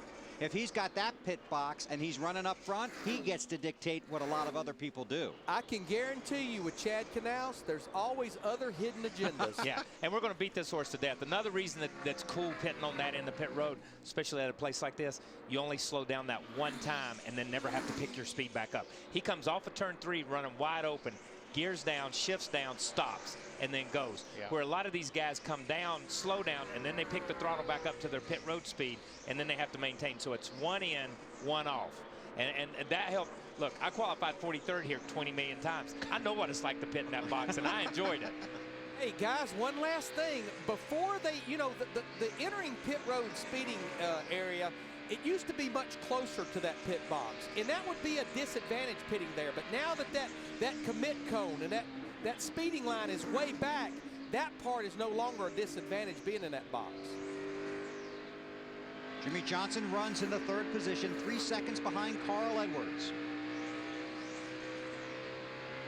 And just look at those RPMs going down. 5,800, 5,700 RPMs down turn 1. That's a lot lower than, man, if you were downshifting, you'd be all over that 7,000, 8,000. Yeah, when they used to do the downshift stuff, you know, there were guys shifting all around this place, and they never got low. But this beats an engine to death. You know what I mean? Because these guys are turning 94, 95, 96, maybe a little bit more than that, whatever they're turning now. I don't know. I'm not driving this year. But when you look at the low, when you drop that thing down in turn 1, you get to 48, then you build it back up. Then you drop it down to 64 across the tunnel or whatever. Then you build it back up. And then you drop it down here in turn 3. So, I mean, the valve train takes a beating on a racetrack like this. You're always looking at, you know, do you want more torque or do you want more? Well, I mean, we always say we want more of everything. Yeah, we want more of everything. But, you know, it's like, okay, well, what do you want? You want to get off the corners better, which is the torque, or do you want it down at the end of the straightaway, which is, you know, the big horsepower number? Mark Martin looking for his first win at Pocono. How about it, Matt? Mark, what a season they've already had. He's chasing his 3rd win of this year.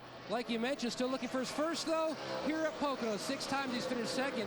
Mark keeping Alan Gustafson, his crew chief, up to date. He said, I made 1 round of turn toward the rear brake, meaning the car was tight, trying to help the balance from inside the race car. He says the car was better on the start of this run. We just need to make it turn better as we're closing in on the next round of pit stops, allowing Gustafson a chance to formulate a game plan to make another adjustment to this 5. Thanks, Matt. And he's talking about the brake bias there, right?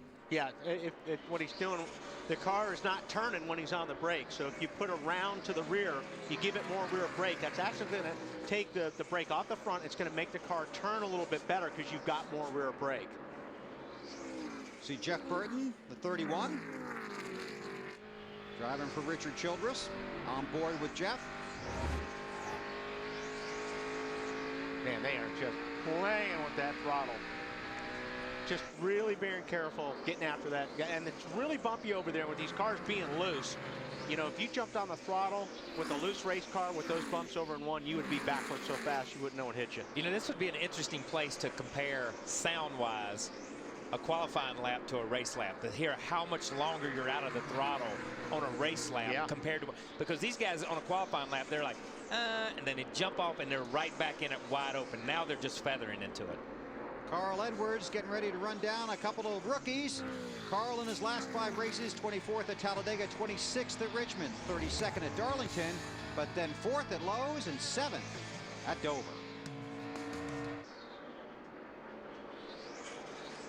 Three Fords and a couple of Chevys in the top 5. Carl Edwards has just led his 28th lap of the day. 68 laps are complete. Edwards is the race leader, followed by Greg Biffle, Jimmie Johnson, Matt Kenseth, and Jeff Gordon. Drop back a little further in the field, on board with Kevin Harvick in the 18th position. Coke Zero, the only soft drink with real Coke taste and 0 calories, is giving fans a real taste of NASCAR, 160 miles per hour. And a real race car with a real NASCAR driver. Visit mycokerewards.com/400 to enter the Coke Zero Real Taste of NASCAR sweepstakes for a chance to win the ride of your life with a member of the Coca-Cola Racing family. Then be sure to watch the Coke Zero 400 live on TNT July 4th to see if you've won. Harvick's in the 18th spot. Behind him in 19th is the 88 of Dale Earnhardt Jr., running about 37 seconds behind the race leader, Carl Edwards. Casey Mears in the 07 runs in the 20th spot. Let's do a through the field starting with Casey Mears. How about it, Matt? Bill, he started 21st. He's been running in that window for most of this event. He's been just trying to dial in the balance of the car. First, his biggest complaint was tight, and then it went to the loose side over the second segment. They made a chassis and air pressure change. Still really hasn't helped. They're still trying to find that right balance on mirrors. Ralph? Well, for Boyer, this race started off a little rough because he'd lost a golfing bet with his buddy Kevin Harvick yesterday. Cost him $100, but he said he won the round of trash talking. But as far as his race car goes today, it's been pretty loose. Lindsay, they've been making a lot of adjustments to it. It's getting a little bit better. He says it's still hard to pass as he runs at 21st. Ralph, I don't think Sam Hornish Jr. is a guy that does a lot of trash talking, but he's gone from 26 right now to 22nd. And he said his team right now is really riding that momentum because last week at Dover, they pulled themselves back from a 2-lap deficit. They were able to gain 4 spots in the standings. Right now, he says the car is feeling all right, Ralph. The splitter is a piece of the race car that sits at the very nose of the machine. It sits right down on the ground, and Reed Sorensen, like all drivers, needs to get it pushed down to the ground the best he can to make the car handle the best it can. However, the 43 is slamming that splitter all the way around this racetrack as it pounds over the bumps. Lindsay, that's not the way you want it to work. Ralph, you know what? Right now, Jamie McMurray in that 26 car is riding in the 24th position. He says the car's a little bit tight. I talked to his crew chief, Donnie Wingo, this morning. He said, you know what? I think this car is better than any we've ever had here at Pocono. These guys are just looking for a solid, consistent top 10. They'll be happy with that, Matt Yoakum. The biggest thing for David Strimmy this season, they've had so many bright spots, just haven't been able to put the entire race together. If you go back and look the past 6 weeks, 4 times, if the race had ended about the 10% to go mark, he would have had a 12 or better finish. Right now, though, he's running back just outside the top 20 in the 25th position. The car just too free. Lindsay? Matt, Bobby Labonte is right behind David Strenny. Labonte running in the 26th position. Obviously, these guys want to improve their track position. Talked to some of his crew guys this morning. They said Labonte honestly is a great guy to drive for, continuously telling them what they can improve on and giving them his support.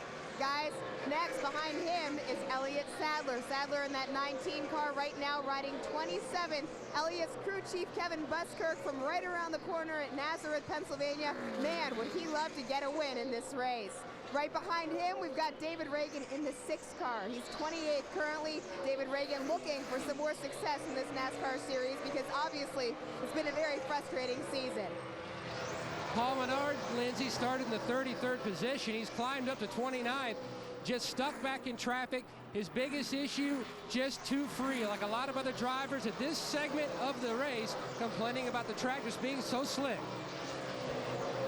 Right behind Menard, you got Robbie Gordon. Gordon was so tired, he got to the track this morning at 5 a.m. because he flew here from Baja, where he won the Baja 500 late last night. Robbie Gordon right now in that car that Travis Quapple practiced in for him, riding in the 30th position. Larry Mack. Well, Lindsay, we know for Denny Hamlin back in 2006 as a rookie, it worked out pretty good his first 2 visits here. He won both the races, but for his teammate Joey Logano, who started back in the 23rd position, won the ARCA race here. Right now, if there's one car on the racetrack that would love to see a caution, it would be Joey Logano because leader Carl Edwards is breathing down his neck. Thanks, you guys. That's 20th through 31st. Logano is the last car currently scored on the lead lap. Scott Speed just came to pit road. He's 1 lap down along with Smith, Montoya, Andretti, and Waltrip. There are 31 cars scored on the lead lap. It's Carl Edwards up front after 73 laps at Pocono.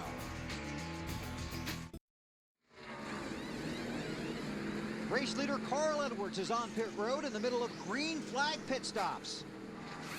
Marty's here. It's going to be a 4-tire change for Carl Edwards. He said his only problem was a little bit loose off of the corners. They do spill a lot of fuel as he leaves pit road. It was a clean stop other than that fuel spill, Bill. Matt. And the 88 of Dale Jr. is already pitted.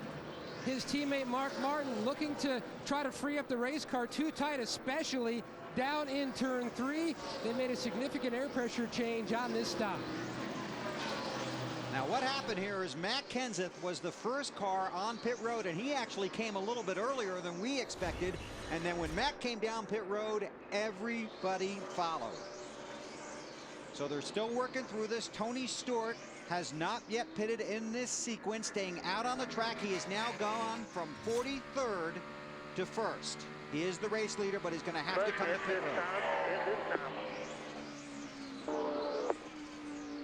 So 5 bonus points for Tony. And he will head for pit road next time by. That will give the lead back to Carl Edwards. Biffle currently runs third. Then it's Jimmie Johnson, Matt Kenseth, and Jeff Gordon. Again, Stewart lost a car in the first practice session here on Saturday. Had to go to a backup car. They really scrambled, did not have a lot of time between practice sessions.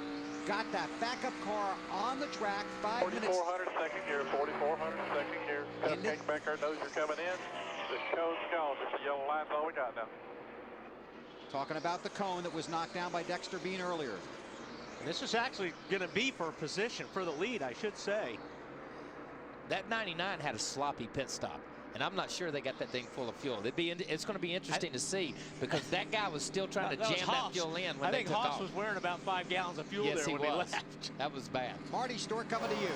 Yeah, Bill, when you talk about getting this backup car ready, Darian Grubb actually took the setup out of that primary car, put it on this backup car, and made the next change he was planning on making. That's how organized this team was. Terrific run for Tony thus far. He said at the very end of this last run, car got a little bit too tight for him. He was worried the car was hitting the splitter, kind of got to 10th and stayed there. They debated on changes. They will make an air pressure adjustment, but not many changes for this 14 car, and a quick stop for this Old Spice team.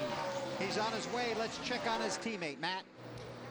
And Ryan Newman just reported that his team, an issue, possible motor problem with the 39. He says it acts like that there's something amiss, possibly water in the fuel or something crazy like that. He says actually it's been doing it on and off throughout the race, but now the problem is really grown significant here. So Scott Maxim from the Hendrick Engine Department, he's down here as we're listening for more and more feedback from Ryan about this issue.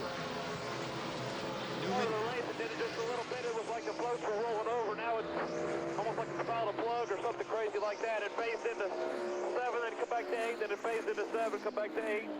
It did it worse on cold tires. Yeah, and listen to what he said. First he said it was something to do, it could have been something to do with the floats. It's worse on cold tires. When the tires grip, it's a lot more centrifugal force. There's a lot more CGs that the car, or a lot more G-force that the car kind of throws at you. So if the floats are amiss, and if the floats in the carburetor are not adjusted right, then maybe it is spilling over. Maybe it is flooding it or something. It could be the ignition, just like Wally. You just gave me the flip signal like you were flipping the ignition. Yep. Could be the ignition. There's a lot of things. It's hard to say that you have water in the fuel. You know what I mean? Yeah. But the car will act. But that's how it feels. Right. It feels like there's water in the fuel because the thing's not running clean and crisp like he wants it to. And that's the perfect way to describe it to somebody in the garage area. Just say, it's like it's got water in the fuel, and they'll start working with it. You see he's pulled over here because it's just killing him down the straightaway. He's got nothing. You saw that Ryan is our UPS Maximum driver for this race. He's finished in the top 10 in his last 5 races. This race season, look for David Reagan to take on the delivery drivers of UPS in Maximum Driver. And I'm going to say this about Ryan. When you have a driver who can diagnose a problem before he comes to pit road, it makes it so much easier for the crew to fix the thing quick. A lot of times you'll get a driver that just says, it broke. I don't know which way. Well, what broke? I don't know where it's. Yeah, it's not running. I don't know if it's a gear, transmission. So when it gets to pit road, you're not any farther ahead. You're in the dark just as much as the driver is. But when you have a guy of Ryan's caliber who can say, you know, this is my problem, I think, at least it gives you directionally a place to start. I like that, you know, Kyle touched on the 99, and it looked like they may have had some trouble. Marty, I don't know if, I see Haas there. I think he's putting the fuel in. Don't know if he has trouble, but there looked like there was a lot of fuel that came out at the end. But you look at the left rear quarter panel. Watch where that fuel tank is. You see him making an adjustment there.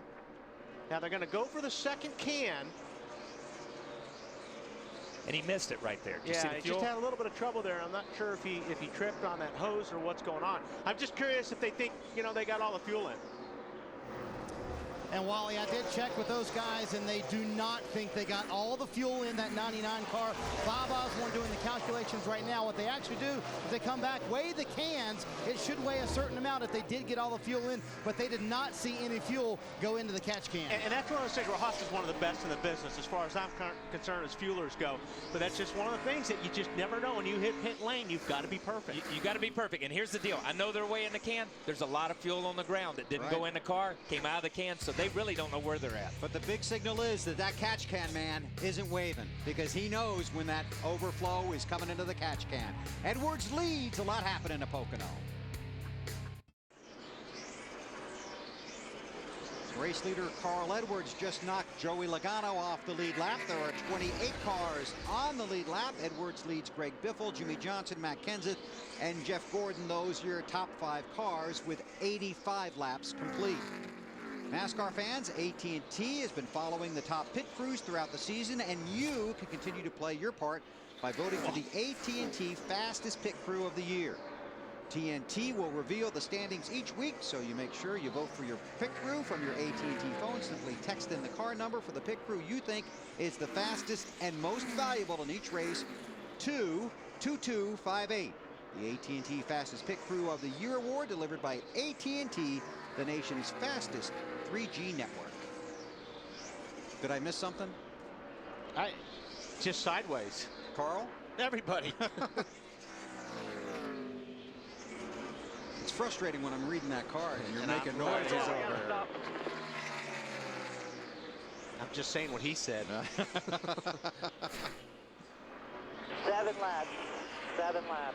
Is he going to have to pit in 7 laps to 99? They're way off on fuel if that's what they're talking about.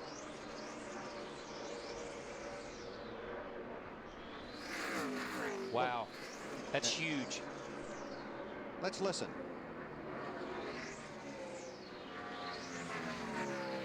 But I got bad news. We are going to have to short pit. We did not get you full. All right, tempo.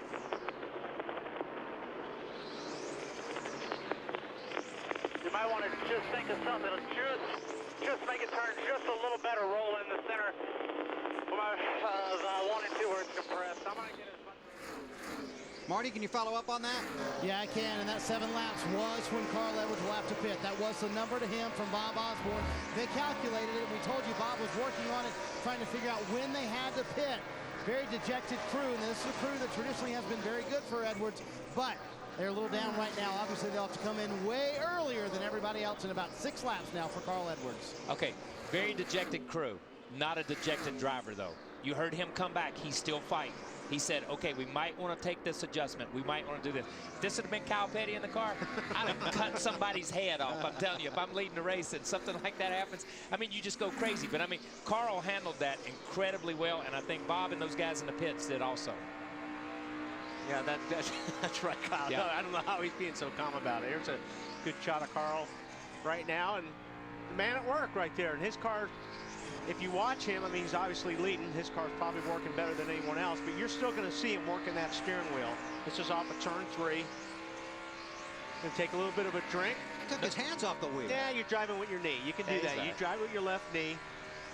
86 to a 96 behind. See my wife do that all the time on the freeway. Yeah, I used to do it when I would Twitter all the time. I'm not doing it now. I'm Really, sorry. you're a Just thought I'd throw that maniac, out there. man. Sorry. But you see him working the wheel, and I mean, this is just something with this car now everybody's going through. Is you're busy around this place.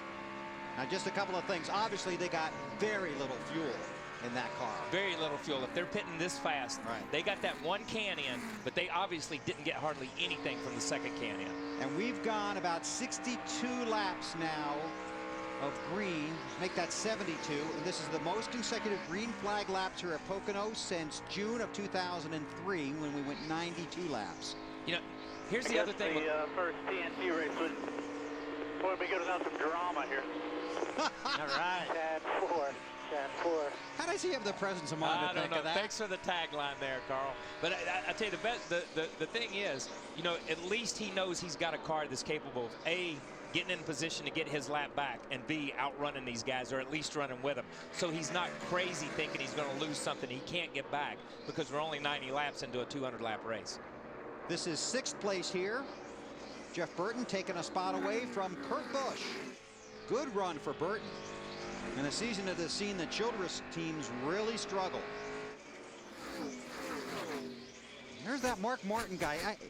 He's almost in every shot, it seems like, when you show the guys up front. Mark Martin, he just hangs there, man. Yeah. I'm telling you, like I said earlier, Mark will hang there around the top 8, top 9 all day long. Then all of a sudden, when it gets close to being the end of the race, he's in the top 3 or 4. Okay, let's go back and check in on the Ryan Newman situation that's been developing. How about it, Matt? Bill, down here in the 39 pit, Jeff Andrews, Scott Maxwell from the Hendrick Motorsports engine department. Long conversation with Jay Nolan. He's the engine tuner here on the 39. Now, they've formulated their game plan for when they go into the hood. One thing that they're going to do, they've already got a carburetor primed, ready to go if they make the carburetor swap. What they're going to do is they've got Crayola crayons, and they will take these crayons and they will go to each spark plug wire to try to find which plug wire is not hot. That way they can try to diagnose which cylinder. Then they're going to swap out that plug wire with the plug wire they've got here on the engine tuner's tray here in the box. So they're getting their game plan together, trying to figure out exactly what the problem is under the hood of this 39. You know, what would your dad or my dad do in that situation? On the, and what? They grab the wire to see if it shocks. Yeah, if it shocks you, then it's good. Then it's good. If it's not, if it doesn't shock you, it's bad. Don't worry about it. That explains a lot right there. How about it, Larry? Yeah, I mean, actually what they're going to do, I know Matt talked about them taking a crayon and touching a plug wire. What they'll actually do is touch each header, each cylinder, and that will tell them if there's a cold cylinder. And you know, the thing about the carburetor, if you can catch a caution here, you can change that carburetor out without losing a lap. But I've got to believe what they're going to do, as long as the thing is running, and he's still about 16 or 17 seconds from going a lap down, is they're going to try to ride this out as long as they possibly can with the hopes of getting the caution. And going back to that, your dad and my dad would still grab the wires. Yeah, they grab the wires. No problem. Hey, let me ask you a question, Larry. On the issue of the plug wire, and we're looking at it, you know, could it be that the plug wire, and we see the 11 car just pushing him down the straightaway to give him a little bit of something, because 11's got nothing to lose, which is pretty cool, really. But, you know, on the issue of the plug wire, could the plug wire just be leaned up against something because maybe a heat shield or whatever and just burning through and shorting out? And I'll be honest with you, Kyle, I have had a situation here at Pocono, at road courses and short tracks, where a piece of rubber off of a tire would just go up there and knock the plug wire off. That's going to be the first thing, just a visual to make sure they don't have a plug wire that's actually been knocked off the spark plug. 26 cars are on the lead lap. 5 cars are out of the race. Marlin, Blaney, Nemechek, Gilliland, and Carpentier. Edwards is the race leader, but he's going to have to come to pit road early. There's the 99 Aflac Ford of Carl Edwards, because they didn't get enough fuel in it during his last pit stop. It's Elliott Sadler in the 19. We're told it's 5 laps before he comes in, so we'll step out. This is NASCAR on TNT.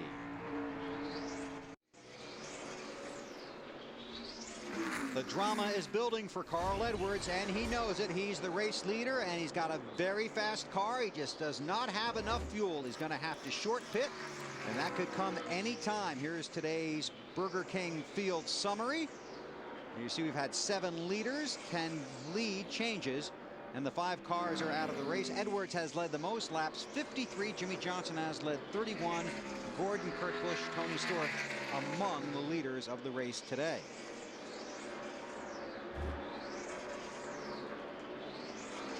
Robbie Gordon right in front of him. Was that lap faster?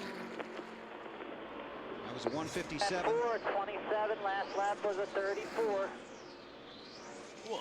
Yeah, and obviously he tried something different to ask, okay, was it faster? Maybe he got across the tunnel different. Maybe he did something different. Maybe he got a draft. Whatever it may be.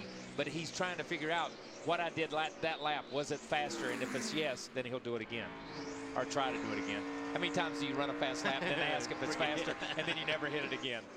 Marty, what's the latest down there? Well, and what Carl's done, he's done that the last couple of laps. He's trying to experiment with lines, just like you guys are saying, trying a couple different things each different lap, trying to play around to see if there's a way to get this 99 even faster. Clearly, they have a fast car, and they hope it continues to stay green here at Pocono. If this all stays green, this will all be a moot point, and Carl Edwards will pit. Everybody else should pit about 5-6 laps later, and everything should be okay. Hey, Marty, they don't want to guess wrong here.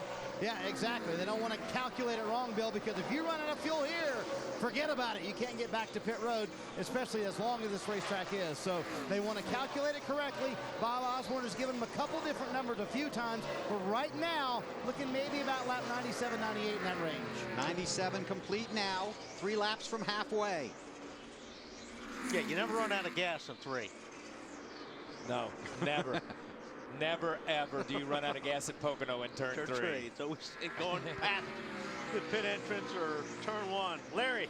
Well, here, I'm going to challenge Marty on they want it to stay green. I don't think they want this race to stay green because Carl Edwards has been able to run about 31 laps on a tank of fuel.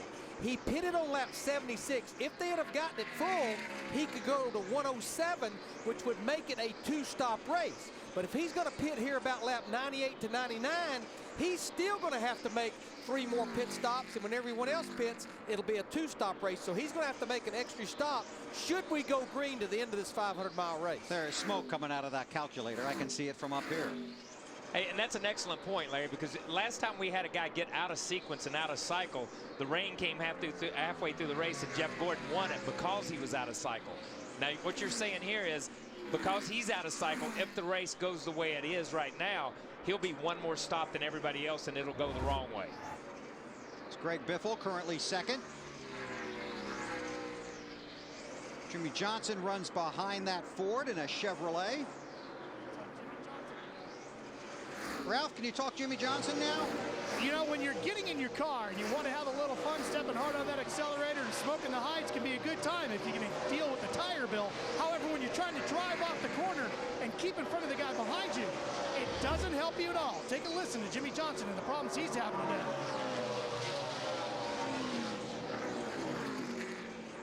It's a little snug everywhere, but definitely once I kind of release the brake, actually. Deep in compression isn't too bad. It's just after that I roll and I really can't touch the gas. It'll blow the front tires off. Johnson's crew going to try to adjust that for Jimmie when he comes back around, getting ready to make their next round of pit stops. But guys, you got to be able to get those tires to grip and drive you forward. Finding good drive out of the corners. One of the things we're hearing all the teams talking about today. Yeah, that's almost a strange comment because what he's saying is when he gets on the brakes, he's setting the car on the front tires. When he gets off the brake, it's okay, but when he goes to gas, it just blows through the front tires. So it's almost like it's got too much rear grip for the front because he's just driving through the front tires. Right, yeah, that is. We're at the halfway mark. 100 laps are complete. Working lap 101. And hearing that Carl Edwards could make his visit to pit road this time. There's the 99 Ford of Carl. Leads by this time, nice and smooth, fellas. 2.3 seconds Clear ahead out back, half straightaway, buddy. of Greg Biffle.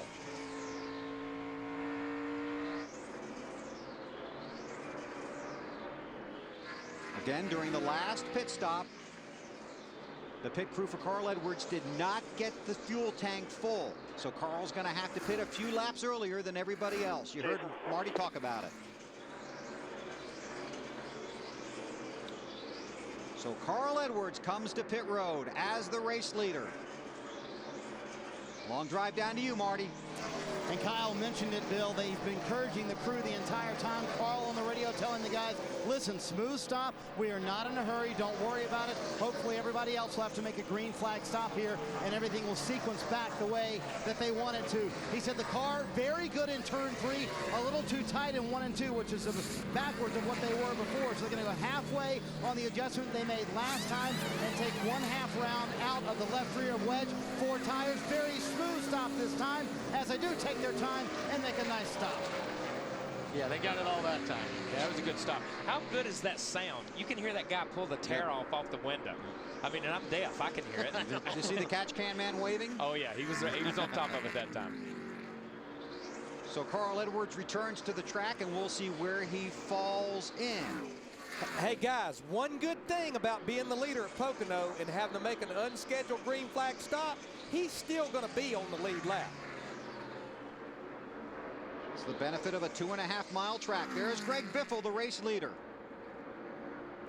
You know, that's one of those times when you come off turn 4 or turn 3 here and you're running like 5th or 6th, and it's like, my God, is it time to pit already? What's he doing? Because you're not a teammate and you don't know what's going on. Jeff Burton headed for Marty. Yeah, a little bit early, Bill, and the Childress cars really haven't been getting as good a fuel mileage as some of the other cars. Burton says his car has really been an enigma today. Tight at times, loose at times. He feels like part of that was clouds, part of that was sun. So what they're going to do is an air pressure adjustment for Burton, trying to make it better in turn 3. That's where he says the car is a little too tight. That's where he was very good earlier on. So he really wants to kind of go back to where the car was earlier. Quick 4-tire stop for the Caterpillar team. That's not pitting early. That's like a half stop right there. Caution is out. That was a half stop. This is good news Jimmie for Johnson. Oh, wow. Over the line. Blew that one. All right, plenty of time. Do your stop now. Do your stop. Ralph. Well, Jimmie Johnson dove down pit road here, and they're sending him back out. We're going to try to get the story on this for you, and we'll be right back with you with more here, Bill. This is going to be good for these guys because he was second. When the caution come in, he just dove to pit road. Now he's going to be up front. Well, he had to be coming to pit road before the caution. Right. So if he hit that cone and the caution was out, this is going to hurt him. It's going to help Carl Edwards. We need to see footage of this to see whether he comes straight from the wall down or whether he was already coming in. Still looking to see where the leader is and where Jimmie Johnson will come back out onto the track. If he did time it right, you're right. I mean, if he's not going to get penalized, if they were coming in already, the caution came out, he's going to be sitting pretty. Let's go on board. There's Greg Biffle, who scored as the race leader. And this is on board with Jimmie. Yeah, he's already down. Pit. Yeah, but don't you... Back him up. We got plenty. You have to be past that cone in order for it to be legal. So this is going to be a penalty. Yeah, I'm going to argue with him because the cone's not there. No, it was there. It was just way out there. But he had already committed to come down pit road because you saw him as we were talking. He'd already come to the bottom of the racetrack, and he locked it up. You almost saw the car when he started down pit road try to jog to the right. Let's see if we can watch the light for pit road. We'll be looking over here at the left. Watch the flag man as well. The light is red. The light is red. Yeah. Right there left. If you freeze it right there, it's red. So yeah, that's tough right there, man.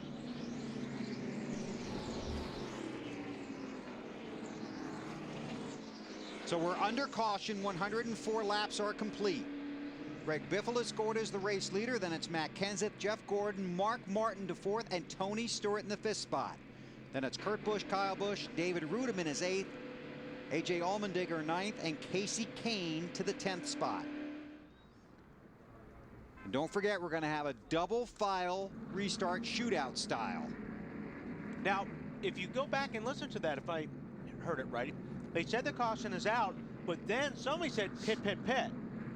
And somebody made a commitment there for Jimmie to come in. And that's what I was going to say. What I was going to get ready to say was, somebody did say pit. Where was he at on pit road when they said? But was he already past the cone? And Chad said, thinking in anyway. I got to take this penalty. I got to go ahead. We might as well go ahead and pit, because the deal is, if they penalize him, he goes to the back of the line, but he doesn't have to come back down pit road again. And it almost sounded like it in his voice. If you listen to Chad, it's almost like, you know what, or just come on. You may as well come on in. Yeah, we're hosed. Yeah, you know what I mean. Yeah. We blew the commitment line. We're hosed. We got to take this. Let's take our medicine, go to the back, but let's don't have to come back to pit road. And we're still waiting to find out who will get the lucky dog free pass under this caution. Okay, pit road is open. Jimmie Johnson will restart tail end of the field for pitting early. Cars to pit road, led by Greg Biffle, the race leader. Ralph. Greg Biffle makes his way down pit road. Rodney Fetters runs around with the jack to get the 16 up into the air. This car's been very tight this whole run. They pull up a tear up. They're going to make a wedge adjustment in the rear. On the left, they're going to take one round out. Matt. Jeff Gordon, the 24, says the car a rocket over the first 10 laps of the run, but then it goes extremely to the tight side, especially in traffic. They didn't want to make a significant change. They want to see how things are going to cycle out, Lindsay. Matt Kenseth says that his car's a little bit too tight, so they're giving him a chassis adjustment. They gave him 4 fresh tires. He was trying to come in the last time, was upset because he was coming to go, then said, wait a minute, the light's on, I got to stay out. So his crew chief, Drew, said, just make sure that you're minding your fuel, Marty. Lindsey, Tony Stewart with a 4-tire stop that time. He said the car was a little too tight early in the run. They went back on the previous adjustment with air pressure, trying to loosen them up, especially on those brand new tires, Bill. Thanks, Marty. Free pass will go to Bobby Labonte in the 96 car. So under caution here at Pocono. Watch Matt Watch the Kenseth. 17 car. The 17 car starts and then doesn't commit. 48's already gone. Straighten out the running order when we come back to Pocono.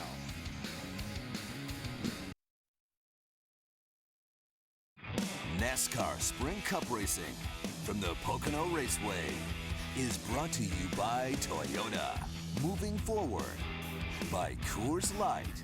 It's the coolest thing in the hottest sport. The Coors Light pole position alerts on your cell phone. Just text RACE to 42100 to sign up. By Burger King, who reminds you to have it your way. And by Aflac, we've got you under our wing. Jimmie Johnson is back on pit road. He will start at the tail end of the field. Right now, the field has been given the 1 to go. The 39 of Ryan Newman too fast exiting. He will also restart at the rear of the field. The pace car just waved around a handful of cars. They have passed the pace car on the front stretch. They are going down the back stretch and will rejoin the field at the back of the pack. And as we mentioned, Bobby Labonte is the lucky dog. Robbie Gordon, Joey Logano, Juan Pablo Montoya, Michael Waltrip got the wave around. This is a double file restart. Those are all the lead lap cars in the first few rows. Then you'll go back to the first car off the lead lap, and that will start behind all the lead lap cars. It's how they came off of pit road. That's how the non-lead lap cars will line up. The wave by cars are just now going by. Right. They got a long way to go. They got a long way to go. Up. These guys are all the way over at almost to the tunnel turn, and the wave guy got by. They're just going into turn 1. And again, it's leader's choice. The leader of the race is Carl Edwards. Leader's choice as to whether he wants to start on the inside or the outside. And so far, the popular spot has been the outside. Yeah, and that'll change on racetracks. I mean, you know, that's one of the things people go, why, you know, the pole sitter always starts on the inside when they start the race. But as these races go on and these tracks change and everything, sometimes that outside route's faster. This is a great shot. You see the wave by cars catching up the way they're supposed to. Right back here in the back. I'm not good on the telestrator, sorry. And the cars that were penalized will have to drop to the rear of the field, the 48 and the 39. Which is the 48. The very last one is the 48 car because he is a penalized car. So the pace car heads for pit road. So if you're 10th and instead of restarting about 19 spots back, you're only a couple of rows behind the leader, Carl Edwards, who caught a huge break on that caution.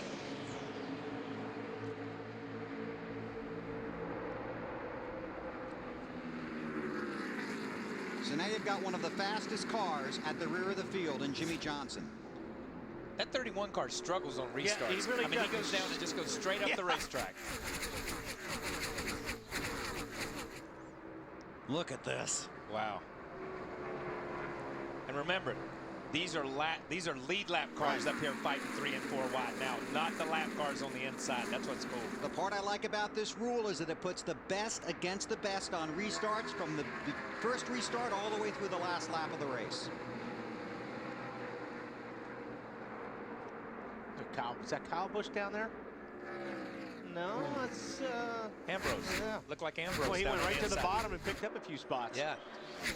You got to pick them up on these cars for whatever reason. You have to pick up as many as you can on fresh tires.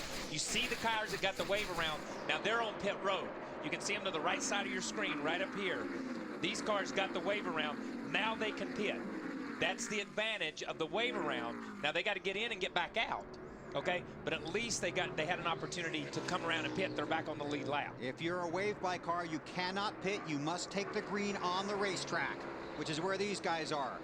So it puts you back in the lead lap, but at the same time, you can't pit, which is the penalty for getting back on the lead lap. Right. Now you got to make that pit stop, get back out, and fight to stay on the lead lap. You got to again. hustle. And a place like this, though, it's actually it's a good payoff because you're going to get back out and not lose a lap. That's going to change at different racetracks, but they're just leaving pit lane right now. Well, they may. It's going to be pretty close. Here comes Carl right now down across the start-finish line. So I think some of those guys are going to be able to stay on the lead lap. Roush cars run first, second, and fourth. Edwards, Kenseth, and Biffle. Tony Stewart's in the third spot. Jeff Burton fifth.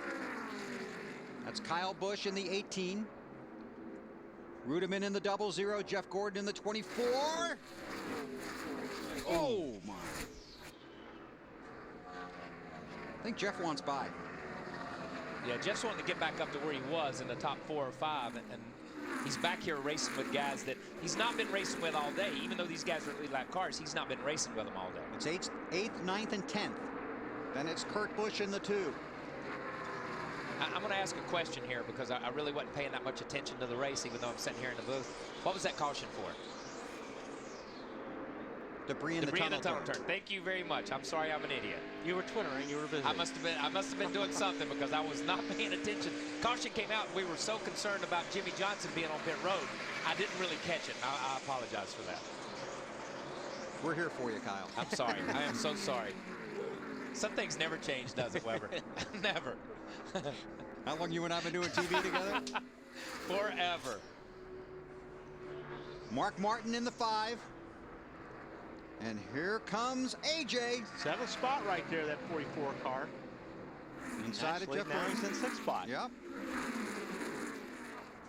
AJ's driving that thing today. Yeah, he wants 5th really bad.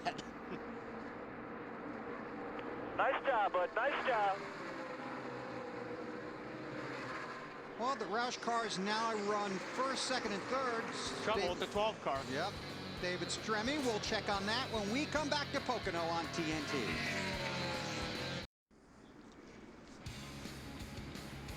We're back at Pocono. We're under our 4th caution, and here is why. David Stremme into the wall. Yeah, you see him up there, and Junior's on his right, and Stremme just gets turned right into the wall. And then you see the 48 right there, and I'm not sure. It looks like he cleared the 88, but here's a great angle. On board with Earnhardt. Inside, still there. Keep digging there, come on, keep digging. One inside, clear high, in the middle, all clear. Down to pit road, Ralph.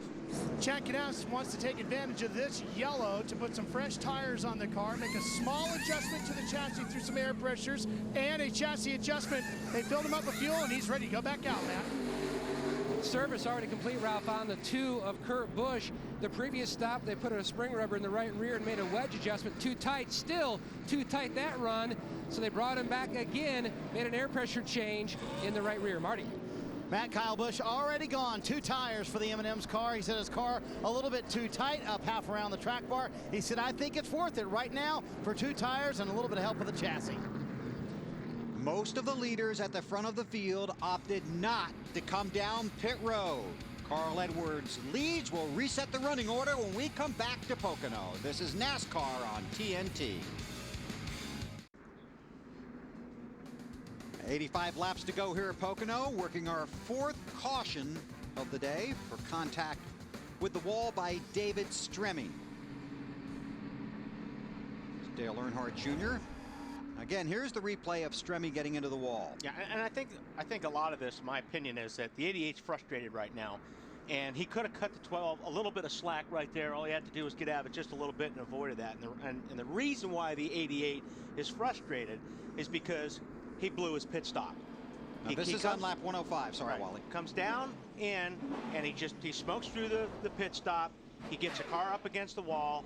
This put him in a situation where it put him further back in the pack, as well as the 48, when they had their mistake, it got them in a situation where it put them in the back, and things happen back there a lot more than they happen up front, and it could have taken both these cars out. Yeah, you make things happen when you're up front. You just react. You see the pit crew guys, man, they're hot right here. You know, because they're doing the best they can. And Junior just smokes in, doesn't see where he's supposed to be, slides through the pit box. But we've seen that numerous times this year. Let's be honest about that. Let's be honest about it. But he put himself in a position where he gets in the strimmy. Then at the same time, the 48 cars had his trouble, like Wally says. My God, that could have taken out half the Hendricks organization right there in one wreck.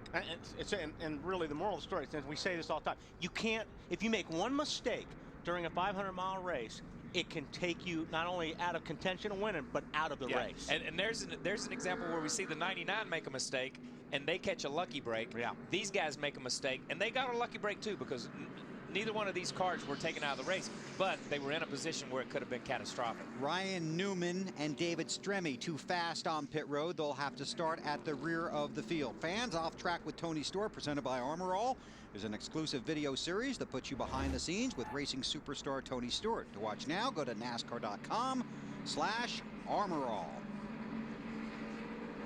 Tony runs in the 4th position. Okay, I need another stupid question answered. Come on. All right. Did they fix Ryan's car? We've had 2 cautions. Did they change carburetors or what did they do? I don't really know what they did. We're going to get that. They have Ryan Newman made numerous stops on pit road. We got that report from pit road, and we'll get you that after they go green. So I didn't miss that report, is what you're saying. You didn't miss it. I didn't miss you that. You just weren't listening when they were talking. Those little voices you hear in your head, some of them are actually important. They're all talking to me, but I don't pay attention to half of them. Double file restart shootout style. All the lead lap cars up front. Carl Edwards is the race leader. He's got a couple of teammates around him, and Tony Stewart. And you see Carl move to the inside there to help the 17 car, his teammate, instead of staying out in front of Tony there. That's all the Roush cars down the inside. 3 Roush cars in a row, but now they're 3 wide through 1. Here comes Mark Martin again in the 5. Matt Kenseth in the 17, the DeWalt Ford, inside of his teammate, and here comes Tony Stewart in the 14. Kenseth leads Stewart to 2nd. And Tony takes advantage when the 99 has to check up there to let the 17 go, but that's the crossover move. That's as a standard move right there. You check up a little bit across the tunnel, then cut back under the guy when you come off the tunnel. Edwards back to 2nd. Then it's Stewart. Mark Martin is side by side with Greg Biffle. Martin in the 5. Yeah, Mark got down there. He was trying that bottom line and might work against him a little bit. He's got a couple of guys lined up on the outside of him. So I think that was AJ in the 44 car. Yeah, how about that? AJ Allmendinger. Pack right there. Look at this mess.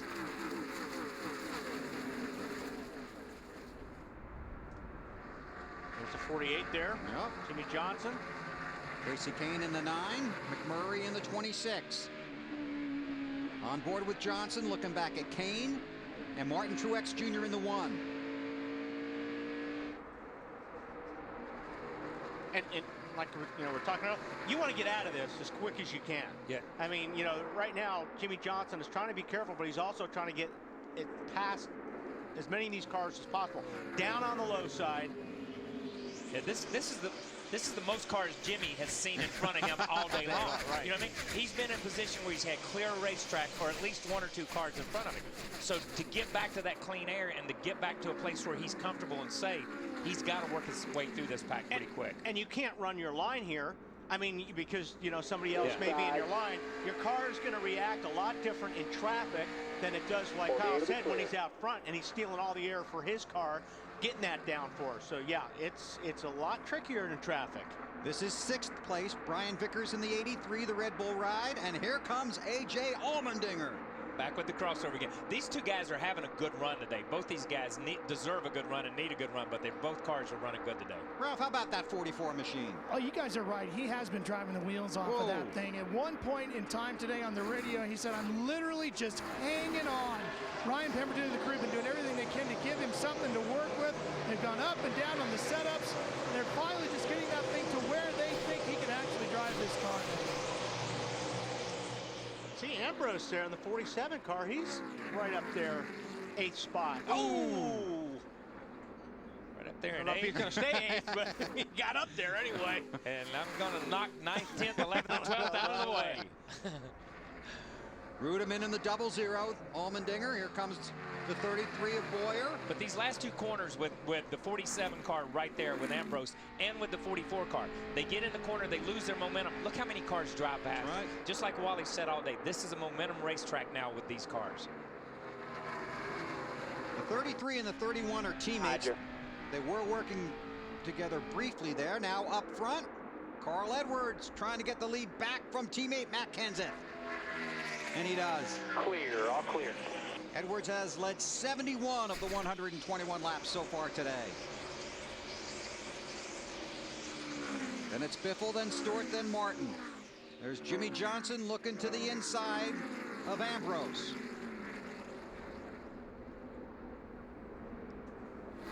Jimmie Johnson has gained 12 positions since the restart, and that's 3 laps ago. Jimmie Johnson on the move. It's a Chevy trying to catch a couple of Fords at the front of the field. Carl Edwards is the race leader at Pocono.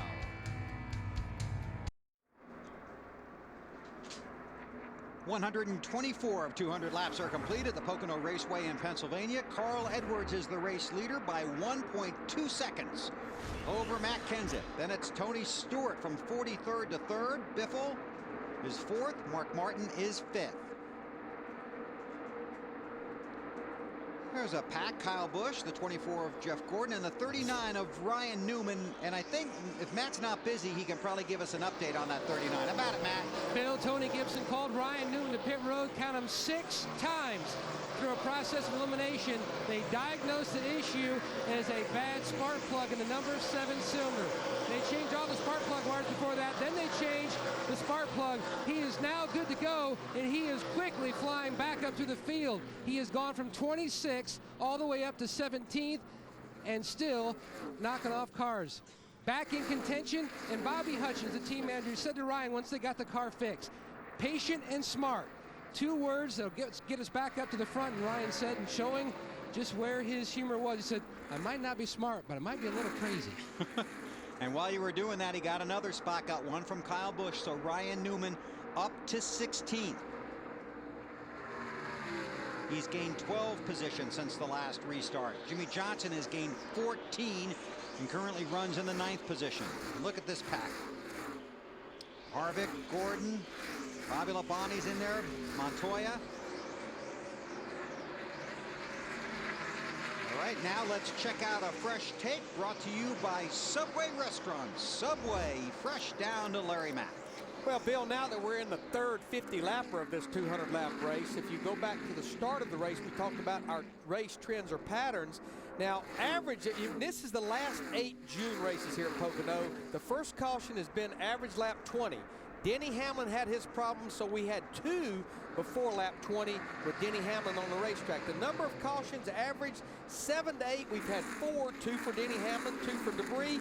I'd say we might be on track to get to those 6 to 7 to 8 cautions. The longest green flag run in those 8 races, average 54 laps. Remember, we went from lap 16 to lap 103, so we exceeded that. We ran 87 green flag laps, and we actually had 2 green flag pit stops. And trust me, this is the one you want to watch closely. The last caution averaged about lap 189, but in 4 of the last 7 races here, we've had 1 in the last 5 laps. We are not done with cautions, I don't think. Now, if you saw that 88 car, we're not done with cautions. I'll tell you what, keep doing that, and he's going to be one of them. Yeah, he my got goodness. big time loose in turn 2 there. That's Tony Stewart to 2nd, taking the position from Matt Kenseth. And you know, Matt, that's 2 guys. You watch Matt, you realize how smart a race car driver Matt is. When those guys catch him, he pulls over in the straightaway to give them the corner and then gets back in line. So it doesn't affect his lap time that much. Because you know, if you drive somebody off in the tunnel turn and they run you down from a half a straightaway behind, they're faster than you. You know what I mean? So he pulls over, and that just comes with experience. That's a smart race car driver.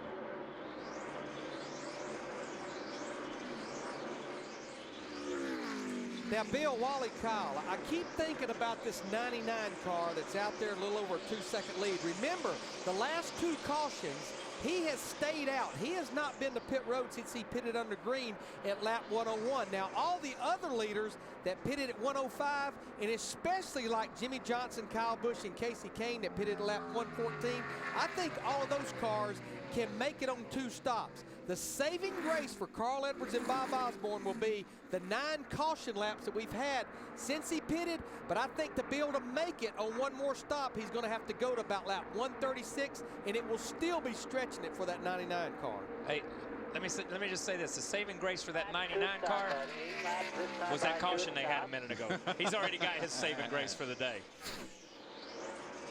Talking about the top 10 and Edwards, you got more, Larry? But yeah, I still don't understand, being that close on fuel, why they passed up an opportunity to just hit pit road and top off with fuel. You just heard Bob Osborne tell him we're going to have to pit in 8 laps. In fact, Kurt Busch is on pit road now. Let's go down to pit road. Something amiss, Bill, on the 2 of Kurt Busch. He came on the radio half a lap ago and said something has just flown out. Now he thinks that the belts might have come off because he's got no power steering on that 2 car now. A little hot. You see too. the water coming out. The belts may have come off of it. If he's got no power steering, then he's not turning the water pump either. Yeah, and you just heard him say it's at 240 right now. He's got, if the belts flew off of it. Right now he is 4th in the championship point standing. So heartbreak for Kurt Busch here at Pocono. Edwards is the race leader. This is NASCAR on TNT. Moments that change the game, brought to you by Viagra. 2006 Pocono 500. Jeff Gordon, a hard crash into the wall in turn 1 on lap 190. 1 year later, the 2007 Pocono 500. Jeff and crew chief Steve Letarte play their rain strategy perfectly. And when the caution came out at lap 104, Jeff ends up with a rain-shortened win. Moments that change the game, brought to you by Viagra. And some clouds starting to hover over the Pocono Raceway in Long Pond, Pennsylvania. 133 laps are complete, 200 the scheduled distance, 67 to go. Carl Edwards is the race leader. There are 28 cars currently scored on the lead lap. Time to take you through the field. Carl's up front. And let's see, I believe that's Marty Snyder's guy. Yes, it is, Mr. Weber. And those clouds you mentioned, all the crew chiefs looking to the heavens, going, wonder how that's going to affect my race car, and wonder what I should do on this last stop to make a change for the possible weather that's going to be here. They're going to pit in about 4 laps for Carl Edwards. You'll see him on pit road. He said he's just a touch free on the gas. His crew chief, Bob Osborne, keeps saying, make that 14 car behind you do the work. Don't you worry about him. Tony Stewart is in 2nd place in that 14 car. From 43rd to 2nd, terrific run. Stewart on this run has not said 1 word about the race car. He was a little concerned about it being too tight early in the run, but so far it's been very good. Lindsay? You know what? You guys are talking about the weather. That's exactly what Matt Kenseth has been asking about on his radio. But right now, Matt just satisfied that he was able to lead a lap in this race. For the past 4 races now at Pocono, he has been able to take the lead right now. He says he wants to free the car up a little bit. They can go about 20 more laps, Matt. And on pit road now is the 4-time series champion Jeff Gordon. His car loose in, tight in the middle. Awful. He says you just haven't been able to do anything in the dirty air. Significant air pressure change. He's done. Ralph? Greg Biffle has spent a lot of time up in the top 4 today. That's where he sits right now in 4th position. He's still dealing with brakes that are not that good here today. The car tends to get tighter as the run gets longer. He's looking to get in here and free that car up a little bit, Matt. Running a solid 5th is the 5 of Mark Martin. Mark says he really can't stand the car to be any freer, but yet it's still tight on entry to turn 3. But at this juncture, he's just going to have to live with it. Jimmie Johnson has been working his way back up through the field after taking time after those pit problems to get the car dialed in the way they like it. How good is it? Listen to Jimmie. Got a horse, boys. Got a horse now. Chad Knaus just said they're going to make the same type of adjustments, only go about half the way they just did. They're very happy with the way this race car is. And how about the 83? Remember, crew chief Ryan Pemberton was really scratching his head on what to do for Brian Vickers earlier today. This is a driver that finished 2nd here in this race just a year ago. They seem to have found a pretty good adjustments. They've been working on it all day. They're running 7th. And David Rudiman, he won just a month ago in Charlotte. His car's been too tight in turn 3, can't get it to roll through the corners, but they're working on that number 8. And Marty, it sounds like your car's coming down pit road, the 31. Yeah, Ralph, green flag pit stops really starting here at Pocono, and this round, Jeff Burton has said his car just terrible on this last run, said it just has absolutely no grip, and they've lost the grip in turn 3. That's where they were very good earlier in the race. Remember, Burton and Carl Edwards pitted a little bit out of sequence with everybody else, so they have to pit a little bit earlier than everybody else. 4 tires and a wedge adjustment trying to get this car a little bit better for Jeff Burton. Carl Edwards coming down pit road too, Bill. So Carl Edwards gives up the lead and comes down pit road. Tony Stewart follows him down pit road. Working lap 138. There's Stewart in the 14, Edwards in the 99. Ralph, you're first. Oh, the 48 is in, and things really crazy down here on pit road as Sam Hornish Jr. came in very hot and almost right into the pit box of Jimmie Johnson. They get the car service and fueling is done. They are about ready to go. Marty. Your leader, Carl Edwards, on pit road. We told you he was just a little bit free on the gas. A quick stop for these guys on nine. A little longer on the left rear for Carl Edwards. He will, however, beat Tony Stewart back onto the racetrack. It was 4 tires and an air pressure adjustment for Edwards. 4 tires, no changes for that 14 car of Tony Stewart. Nice job, Marty. Thanks a lot. There's your new race leader, Matt Kenseth, but he's going to slow down and come visit his guys on pit road. Slows down for the commitment line. Coming to you, Lindsay. Thanks, Bill. Matt Kenseth just said, you guys, I want you to free me up a little bit, and please give me a tear-off. That's because the last one they did, Bill, was actually covered with bugs. Matt Kenseth right now slowing on, coming down here. The last problem he had, he said he was a little bit too tight, Ralph. Very minor adjustments here for the 16 car of Greg Biffle. Very happy with the way this car's handling. Fuel tires, he's away, Matt. Significant brake dust off that right front when they pulled that wheel off. No changes for Mark Martin.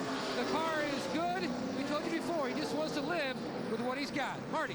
Oh, Matt, so much going on right now. Green flag pit stops, weather conditions changing. Crew chief's talking about that. How do they make that work? Kyle Busch and his car is just no grip off the corners. Hits the gas and wants to kick sideways. Casey Kane leaves pit road behind him. His car has come to life.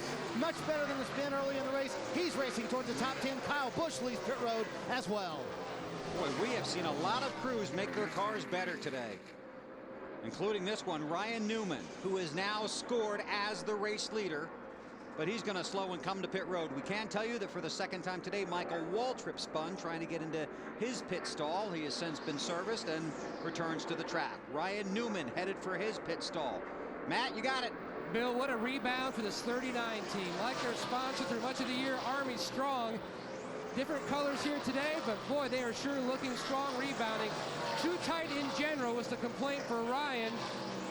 An air pressure change in the right front for the 39. Let's go up pit road to Lindsay. Matt, the 42, Juan Pablo Montoya, said his car has been an absolute handful all day. He was complaining about it being tight. At one point, it was loose. You see them giving him 4 new tires. They made a chassis adjustment, and they're just hoping that he can gain some ground. Thank you, Lindsay. Jamie McMurray now scored as the race leader. McMurray has not pitted. Elliott Sadler has not been to pit road. Casey Mears has not pitted. They're scored as the top 3 right now as we cycle through green flag stops with 60 laps to go. McMurray coming to you, Lindsay. Yes, he is. Jamie McMurray, also one of the guys who was asking to be freed up. Jamie had said at one point earlier this morning that he felt like this was the best car that he's ever had to bring to Pocono. They have not had success here in the past, but you see his crew right now giving him 2 right side tires. The question for Jamie right now is gaining more track position. There you go. It will be 4 for Jamie, some fuel, and a chassis adjustment. And McMurray returns to the race. Elliott Sadler now scored as the race leader. There's his Best Buy machine. Get an update on the 48, Larry? Yeah, well, to some degree, Bill. If you look at Elliott Sadler and Casey Mears running second, they pitted under that last caution about lap 115. Right. But remember, Jimmie Johnson, the 48, Kyle Busch, And Casey Kane, as well as Jamie McMurray, they all pitted on that caution as well. So what those guys were forced to do when all those leaders came to pit road, Bill, they had to come with them, because the worst thing in the world that can happen to you at a track this size is for the leaders to pit, you're still out there and get a caution. That's going to put you in big trouble. So that's the reason those guys were forced to short pit and to come with the leaders. But for most everybody now, it's a one-stop race. With 59 to go. Johnson is currently scored in the 8th position. Sadler and Mears, as Larry just pointed out, pitted on lap 115. After those two cars on the track, it's Carl Edwards, Tony Stewart, and Matt Kenseth. Biffle, Martin, Johnson, Vickers, David Rudiman in 10th. But Elliott Sadler right now with the race lead.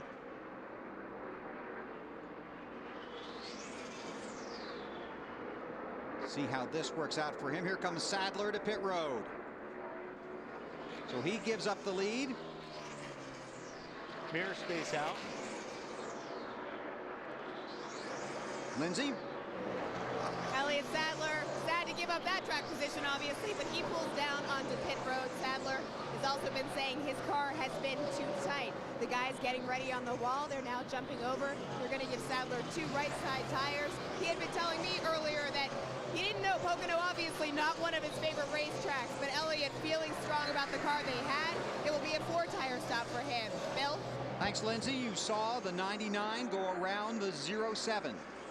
So Carl Edwards takes the lead from Casey Mears, and Mears will probably head to pit road in the next lap or so. So Carl Edwards has led 86 of 142 laps, and he's leading this one at Pocono.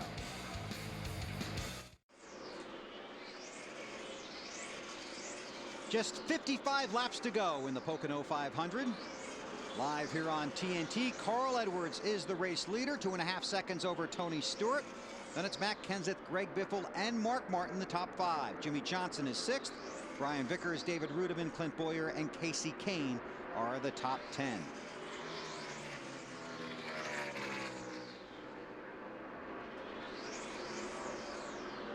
Now there you see the 55 of Michael Waltrip. He's had some issues on pit road, and Kyle, you want to walk us through a few things? Yeah, he had a couple of issues on pit road. The first one we called when he started down pit road. You see the 26 car coming in, and I want to explain something here. Watch the 26 right front. See how it locks up. He's got his brakes adjusted to the front. And that's what happens when the car gets slow and you apply more brake. You see the 17 car come down. He hits his brakes, the rear tires lock up. He's got more rear brake. Michael, when Michael pitted this last time, he comes down pit road, and as he exits pit road and comes in, you can see from our animation here, as he comes down pit road, as he gets on the brakes, he's riding the brakes, hits them hard, turns in, too much rear brake, the car spins around. That's twice that too much rear brake has caused that accident. It's not about Michael's driving ability. It's not any of that. He's just got his car adjusted for the racetrack and not for pit road.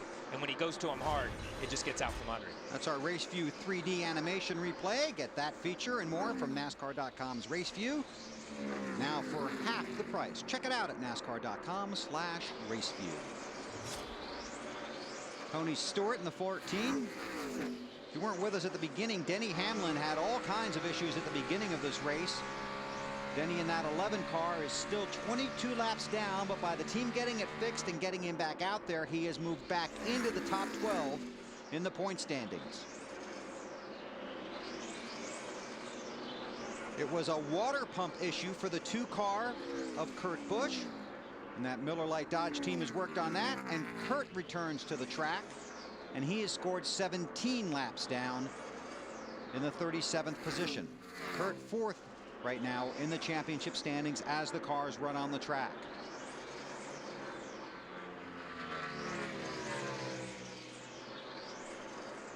So it's Ford at the front of the field, followed by Chevrolet.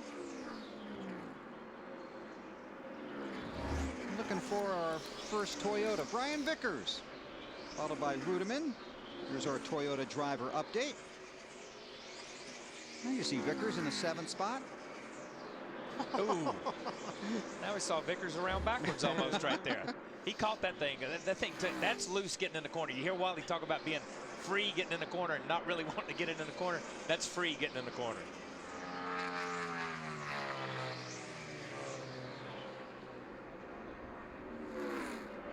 another Toyota. Saw Kyle Busch runs in the 16th position, and this track has not been very kind to Kyle, and he's not having a real good day today. Take a listen.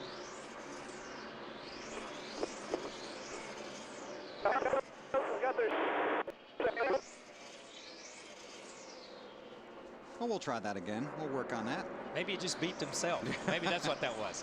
He was just monitoring himself. But he was not very happy with how the car Yeah, the transmission that we heard him when he was talking before was, this car's got no forward grip. I've had it. I didn't have it last week. I didn't have it wherever we were the week before that. You know what I mean? Basically, he couldn't. He's so frustrated he can't even remember the last 3 races we run. But the good thing is he's got a lot of horsepower. Got tons of horsepower. He just can't get it hooked up. And the funny part is, I can't get it hooked up, but I've won more races than anybody else this year. What's wrong with you guys? But that, you know, that's just frustration. That's the frustration of coming out of last night, and he had such a great car last night.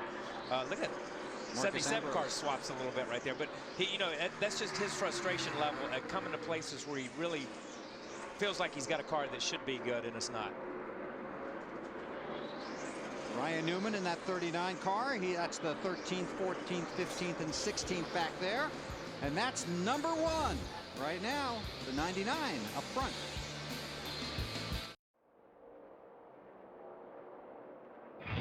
NASCAR Sprint Cup Racing from the Pocono Raceway is brought to you by Coors Light. It's the coolest thing in the hottest sport.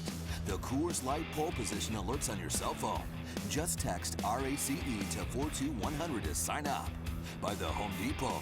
More savings, more doing. That's the power of the Home Depot. By Sprint. NASCAR Sprint Cup Mobile. It'll change the way you experience the race. And by McDonald's. I'm loving it. Less than 50 laps to go here at Pocono Raceway in Pennsylvania, and there are battles all over the track. That's the 83 of Brian Vickers, the 00 of David Rudiman. And here comes Clint Boyer in the 33.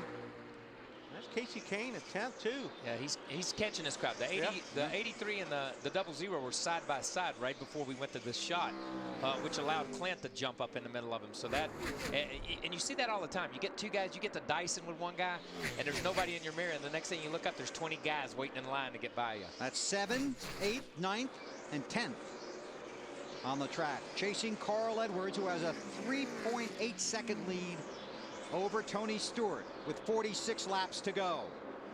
Vickers has had a good run. This is another good run for Rudiman, who got the win at Lowe's Motor Speedway.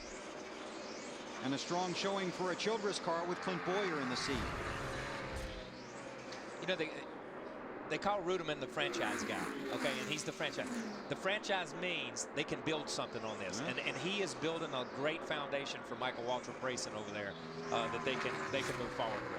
What are you working on, Larry? Well, I've been watching Clint Boyer in this 33 car, and of course, you know, they started the season out so strong. When they finished 5th at Martinsville, they were 2nd in the points.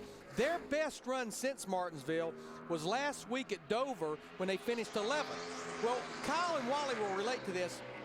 NASCAR has a random inspection car, and it just happened that it was the 11th place car last week after Dover, which was a 33 car.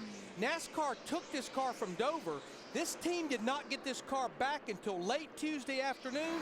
This is the same car. They turned it around in about a day and a half and brought it right here to Pocono. Sometimes what these teams do at the shop is just amazing. Getting the cars prepped, and a good example this week is certainly Tony Stewart's guys. Yeah, they had a great backup.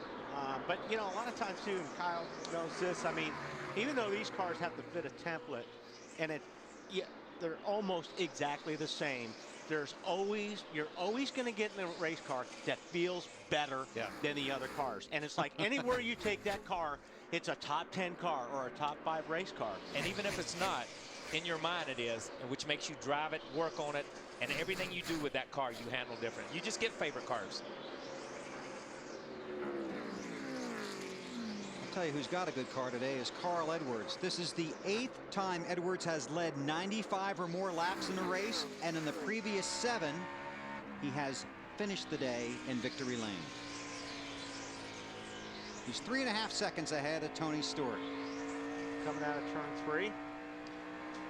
And these guys are all of them are turning right a couple of times in the middle of the corner, saving the race car. Yeah, they're all driving. You know, before we went... 64. And that's a lap time, and he gives it to him. 61 behind. I walked on somebody. Yellow's out. Caution Yellow's for debris. Out. That was me. I was getting ready to tell you it was coming. Debris over here in 3 and 4. Rodney Wise, Rick Monroe in the flag stand for NASCAR. So 43 to go. But you heard that was interesting. He said 61, he said somebody walked on me, and Carl said that was me. I was getting ready to tell you that there was debris in 3 and 4, or up here in 3. So that's pretty cool that, you know, these guys have saw it and they called it. Lucky dog goes to Michael Waltrip. So he will come around and be the 28th car on the lead lap. 5 cars are out of the race. Carl Edwards is the leader, then Tony Stewart, Matt Kenseth, Greg Biffle, and Mark Martin. And I want to say something about the lucky dog and that kind of thing. We've got more cars on the lead lap now than we normally would have under the old rules. That's right. All right, we'll see what happens along pit road when we come back. Welcome back to the Pocono 500. Pit stops are underway. Greg Biffle has no brakes. He's loose everywhere on the racetrack, and he told his crew chief, Greg Irwin, if you can change it, I need it fixed. Outside of that, everything's great, Matt. No changes for the 5 of Mark Martin. His teammate Jeff Gordon stayed out because he senses rain in the area. To Lindsay. Matt, you just saw Matt Kenseth come off pit road. His best finish here at Pocono was in 03, the only one of his Roush teammates to have a win. They gave him a track bar adjustment, 4 fresh tires and fuel, Marty. Quick stop for Carl Edwards. The car was a little bit loose on throttle, quarter round in the left rear to tighten him up, but a quicker stop for Tony Stewart and his crew. They win the race off pit road. 4 tires, no changes for the 14 team, and rain starting to fall just a little bit here, Bill. You know, you want to be careful who you're racing off pit lane to get the lead. Or no, I guess you do get your choice. But you get your choice. You get your choice. Yeah, you get your choice. The first 2 guys get their choice. But yeah. If you're third or fourth or fifth, you want to be on the outside. Yeah. If you're 5th or 6th, let that guy have that position. If you want on the outside, who cares? It's one spot. And a driver's going to need a lot more help with that than trying to a lot figure more it help. out. A lot more help. Still, that's a great shot right there. Difference. You saw how all these guys come into their pits and where they're at in their pit box and how they exit. See the 99. Tony just rolls off the end of pit road. And again, qualifying here was rained out. The field was set by the rule book, so that put Tony Stewart number 1 in points. First on the grid, he got to make the pit stall selection, even though he lost a car in qualifying. That pit selection just helped him there. Little bit of light rain, but a little bit of blue sky too. Under caution at Pocono, just 41 to go. Under caution at the Pocono Raceway in Long Pond, Pennsylvania.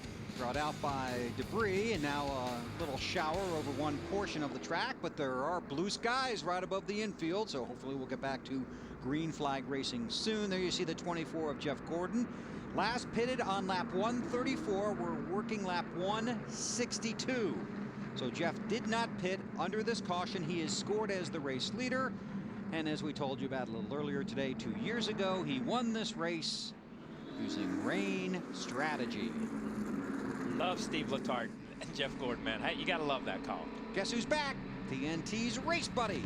Log on to NASCAR.com now and watch up to 4 live camera angles at once with the new TNT Race Buddy Mosaic View. TNT Race Buddy, he hangs out at NASCAR.com. And you can send us a question if you want, and the truck tells me we've got a question. Actually, I saw that thing, really took a look at that. The Race Buddy? It's really cool. It really is.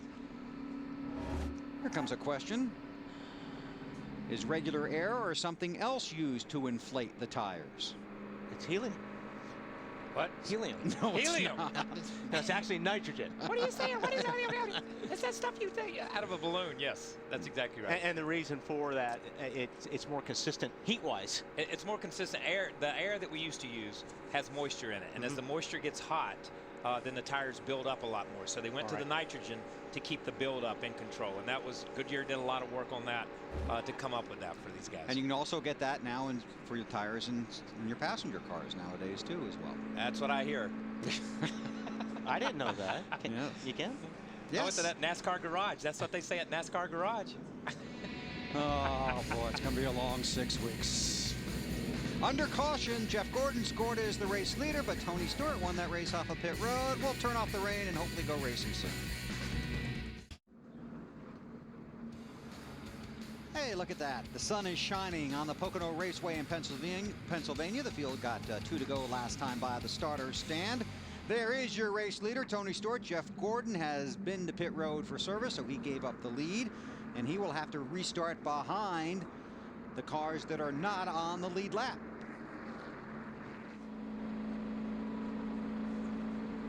Time now for our AT&T pit crew of the race. Larry Mack, is this these your picks here? Well, it is. I mean, I think the obvious is the 14 crew led by Darian Grubb sitting up there leading the race, won the battle off pit road that last time, and doing it with a backup car. Look at the Kenny Francis-led team, the 9 car of Casey Kane. They had the throttle problem.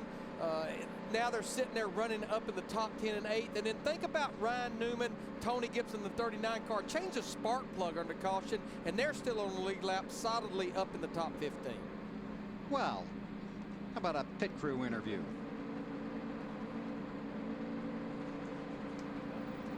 Marty. Well, Bill, let's talk to the man who got his car out front. Darian, first of all, how worried are you about fuel? How short might you be? It's going to be really, really close here. I'm not the man that got him out front. It's that pit crew out there. It's been working so hard all day. Got him out front. We're going to be really, really close here. I think we might have another caution for another little sprinkle here in a few minutes. That's what we're going to hope for right now. How much are you watching the radar? And let's talk about this crew and Tony today. It's been a very calm pit crew today, and Tony's been very calm on the radio as well. It's been a very methodical march to the front. That's what we're all about. We're staying calm, taking care of business right here. All right, Tony Stewart out front, and Darian promises one more rain shower. We'll see if that comes true. Been a number of cars waved by the pace car. They'll come around to be behind the pack as we get the restart, and these cars have come to pit road to top off. Yeah, now these cars came to pit road to top off. Now what they're going to have to do is they go behind everybody else, just as you explained earlier. You've got lead lap cars, then you've got lap cars, then you've got these guys who came to pit road the next time. They've just got to fall in line wherever they can fall in line. They can't drive up to the front of the pack. 31 cars on the lead lap. Matt. Bill, the bad news for Jeff Gordon, the rain stopped. We're getting ready to restart the race. The good news, they came in and pitted. They can go the distance. As soon as Jeff left pit road, Steve Letarte put him in fuel conservation mode. The 39 of Newman came in and topped off, as well as a few others. But the cars up at the front, Letarte told Gordon they cannot make it. The 24 feels like they're sitting in a pretty good spot. Thanks, Matt. And just to put a period on Larry Mack's deal, fans, we want to hear from you. Cast your vote for the AT&T fastest pit crew of today's race. From your AT&T phone, text in the car number for the pit crew you think is the fastest and most valuable in this race to 2258. Michael's pit crew was pretty fast. They've had to dodge him twice on pit road. Don't think that's and what everybody we need. else around. And everybody else. pretty fast. I give that group a score right there. Brand new double file restart shootout style. The leader of the race is Tony Stewart in that red Office Depot car. He chose the outside lane at his leader's choice. It's all lead lap cars in the front, then the cars not on the lead lap, followed by those that have been penalized, and the wave by cars, and the guys that pitted off of their scheduled lap. Here we go. 35 laps left at Pocono.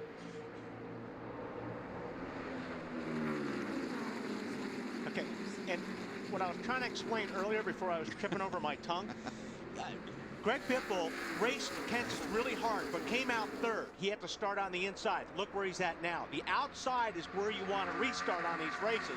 He's just lost 4 or 5 positions, and that's what I was trying to say earlier. You got to be careful when you're racing off pit lane, because if the outside line is better, let that guy go so you get that outside lane. But and we were talking about it too. But you know how race car drivers are. Oh, there's a car in front of me. I gotta get by him. I gotta get by him. Biffle in that 16 3M Ford right behind Mark Martin.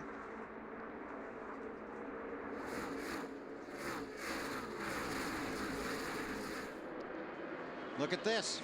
Kenseth, Kane, Boyer. Tony Stewart is the leader.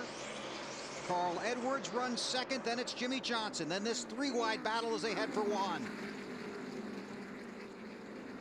You know, this is the first time the 9 car's seen anything close to clean air all day long. So we don't know what he's going to do. This is a new guy in the mix because of the double file restart rules. It's a new guy in the mix. And that looked pretty strong right there for Kasey Kahne. That was a pretty strong move. 3 of the wave around cars have been on and off of pit road. They're at the rear of the field. We check with Marty. Well, recall Casey's day guy. He had a terrific car early on, came to pit road, had a sticking throttle. They had to pull up the hood, fix that. His car since then has gotten progressively better. The last 2 stops for Kasey Kahne, no changes. Clearly the car very good here at the end of the race as well. Coming to 33 to go.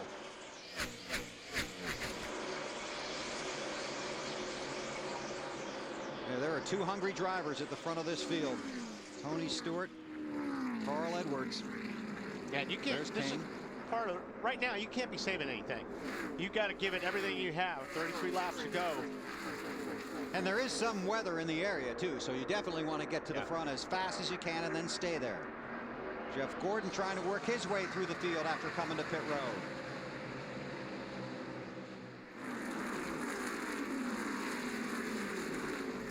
Okay, there's something strange happened right as we went back green.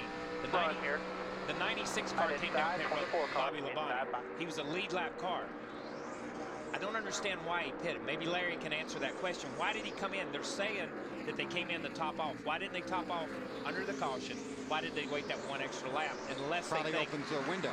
Unless it was that 1 lap they needed to get into the window, but they lost so much track position by staying out that 1 extra lap. Yeah, but Wally brought up an excellent point during the commercial, is that some of these cars that are doing that, they're handling so poorly, it's not going to make any difference where they run. Hey, bring it up on the air. That's exactly right. They are handling honestly, I think everybody out there is going to be really, really close on fuel. Even those guys that topped off at lap 164 I agree. with 36 laps to go. I think it's close on everybody. I think this, you really want this to stay green because this is going to be exciting. Yeah, down to the if end. it stays green all the way to the end, there's going to be littered cars all over the racetrack just sitting there begging for fumes, really. 32 to go. Mark Martin in the 5, the 39 of Ryan Newman. Then Rudiman and Truex Jr. That's 9th, 10th, 11th, and 12th.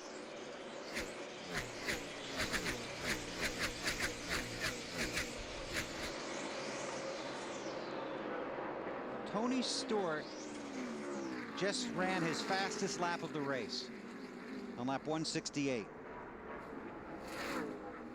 Edwards ran his fastest lap of the race on 167. Kasey Kahne just ran his fastest lap, and so did Clint Boyer. Yeah, well, a lot of that's got to do with the track cooling off. Getting a little bit more grip. Cooling off. Might be rain in the area. Yeah. 30 laps to go. I got to get up on here. Win. I got to jump up in the seat and get up on the wheel here for a little bit. Here comes Truex, that TomTom Chevrolet. And Gordon looking to the inside.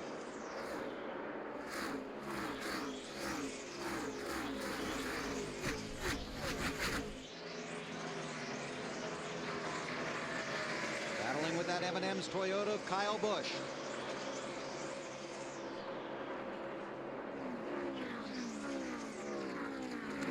Ooh.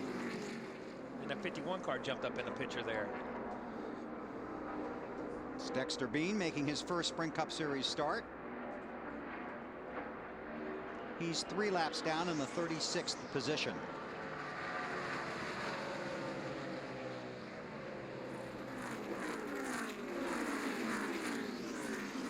We've reached the 30 to go mark. Up front, it's Tony Stewart. Boy, Carl Edwards trying to rope him in. 3 races this season have been won by a driver that had to go to the rear of the field before the start of the race. Matt Kenseth did it in the Daytona 500. Kyle Busch did it at Las Vegas, and Brad Keselowski at Talladega. Tony Stewart in that 14 car had to start this race at the rear of the field in a backup car. He leads with 26 to go. Time to take you through the field. Here's Mr. Snyder. And Mr. Weber, earlier this week, Tony Stewart told the media this has been a dream season. He hopes he doesn't wake up and find he's going to Daytona and he has to start it all over again. This may be the dream run. As you mentioned, might become the fourth man this year to go from the back to the front and win.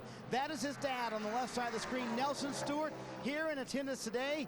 He may be in attendance for his son's first ever win as a team owner and a driver. Right behind him, Carl Edwards doing the best he can to catch up with him. Carl saying the car a little bit too loose, especially through turns 3. That's where he's worried about it. Edwards 4 laps short on fuel. Stewart, however, a little bit closer on fuel. They may make a gamble. Casey Kane's car has absolutely gotten so much better and come to life here in the last little bit. Fastest car on the racetrack the last several laps.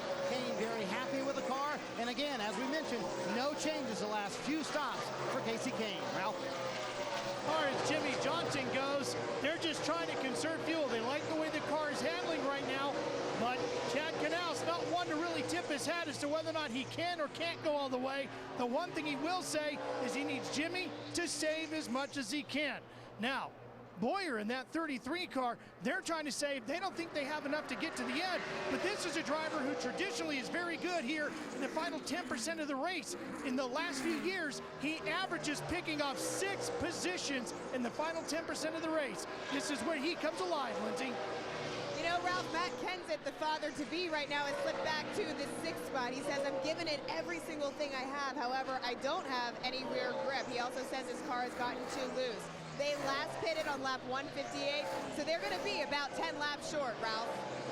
Greg Biffle's car was way too loose. They put the setting back to where he likes it, so the car is handling okay. Now it's a question of fuel. They feel like the 16 is going to be right on the edge. If Greg can work that throttle enough, Matt, and save a few ounces, he might make it to the end. If you're a Ryan Newman fan, today has been an e-ticket ride. He started 5th. Then he fell outside of the top 25 with a broken spark plug. 6 pit stops, they got the car back in contention. Then Tony Gibson called him to pit road under the last caution to top off. At this point, Tony Gibson says it is too close to call. They are right on the line of making it to the distance. So there may be a Stewart-Haas car in victory lane, and it may be the 39. Ralph? Well, David Rudiman used rain to help get the win in Charlotte at Lowe's back in May. He might be using fuel to get a win here today. The 00 is one car inside the top 10 who can go past the 200 lap mark, Marty, if he needs to. Martin Truex Jr., however, Ralph, not so sure about that. Very close on fuel. Probably do not have enough to make it all the way, but the car much better in the second half of this race. They really battled a very loose race car early on. They've worked on it every stop and have gotten much better. Larry, Matt? Well, when you look at Mark Martin in that 5 car back in the 11th spot, and remember, 44 starts here at Pocono. He's never been to victory lane. He's one of the guys I think that will not be able to make it, so unless we get a caution, he'll probably be 0 for 45. But his teammate, Jeff Gordon, in the 24 car, remember, they topped off at lap 163 with 37 to go. Could Steve Letarte be not worried about winning the race as far as outrunning people, but out-strategizing people? Kyle Busch is 13th, then it's Marcus Ambrose, Vickers, Logano, Allmendinger, Burton, and McMurray, the top 20. 178 laps complete. 10 of the last 12 races here have had a caution after lap 175. Father's Day a couple of weeks away. Unless maybe you're that man, it could be today. Tony Stewart is the race leader. He's finished in the top 10 in 6 of the last 7 races here, but finished 35th last year after he got caught speeding on his final green flag pit stop. He's out front now by about a second over Carl Edwards. Then it's Casey Kane, Jimmie Johnson, and Clint Boyer are the top 5. We took you through the field, told you who the top 20 positions were. Currently, Sam Hornish Jr. runs in the 20. There's Jamie McMurray. He was 20th. He just passed Hornish. So Jamie currently runs in the 19th spot. He's about 20 seconds behind the leaders. Had a pretty decent day. And like a little better finish behind him, there's Sam Hornish Jr. Kurt Busch gave him some kudos yesterday, saying Sam's really coming along and really contributing to the information the team's able to gather at the track on race weekend. And behind Hornish, Casey Mears in the 07, driving for Richard Childress. Currently runs He's in the 21st spot. And behind him, you'll find his teammate Kevin Harvick, a couple of Richard Childress Chevrolets running 21st and 22nd. Man that's really struggled with his car all day is right behind Harvick as we ride with Kevin right now. There's Harvick, and behind him, running 23rd on the track, is Dale Earnhardt Jr. And I'm going to chime in here.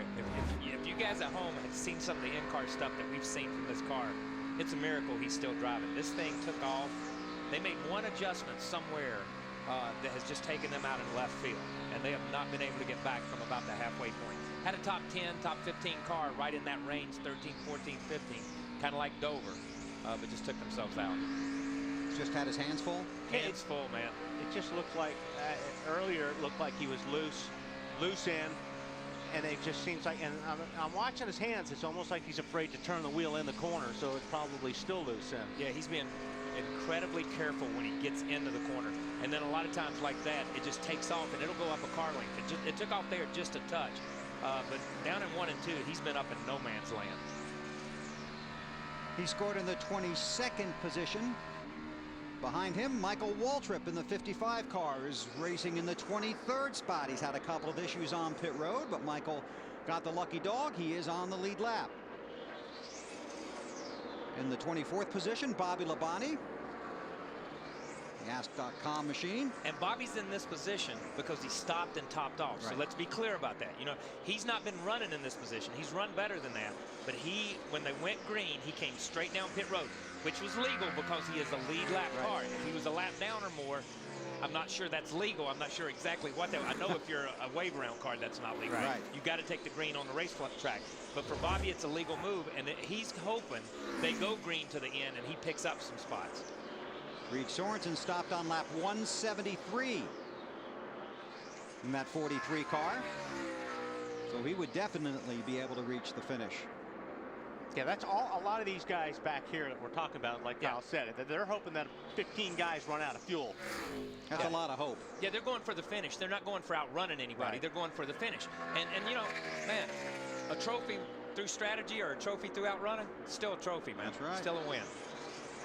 So, and after Sorensen, it's Elliott Sadler.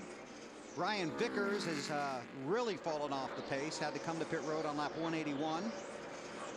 And David Reagan and Kevin Harvick has slipped back all the way to the 29th position. Some of these guys aren't waiting. Mark Martin. Smooth here. Nice and smooth. 47. Ralph's already there with the 16. Well, the 16 is in to take fuel on with that car. They weren't sure they could go all the way. They thought they were going to be a little short. He's got 2 tires and a quarter round in the right rear, Matt. Alan Gustafson's worked over his Larry McReynolds signature calculator, burned it up, and it told him he was 3 laps short. Right side tires only to top him off. Chassis adjustment, service complete. Marty. Kyle Busch hitting pit road, Matt, and it's been a long afternoon for him, dealing with a very, very loose race car. They knew they had to top off, so when everybody else started coming, they decided to come as well. It'll be fuel and an air pressure adjustment. 2 right side tires only for Kyle Busch. This happening with 15 laps to go. 185 laps are complete. Tony Stewart is the race leader. Now, guys, they're short pitting, but while they're doing that, they don't want to take a chance running out of fuel. But if you notice, they're throwing those right side tires on there. That way, they'll get advantage for more laps of the fresher tires. Matt? Ralph, I'm sorry. Clint Boyer was in 5th, Bill, but he couldn't make it. They were going to go all the way to 192. Instead, they come in at 186. They take fuel, put on little tires on the right side, and away he goes. Sometimes these crew chiefs don't tell you the whole truth. Sometimes.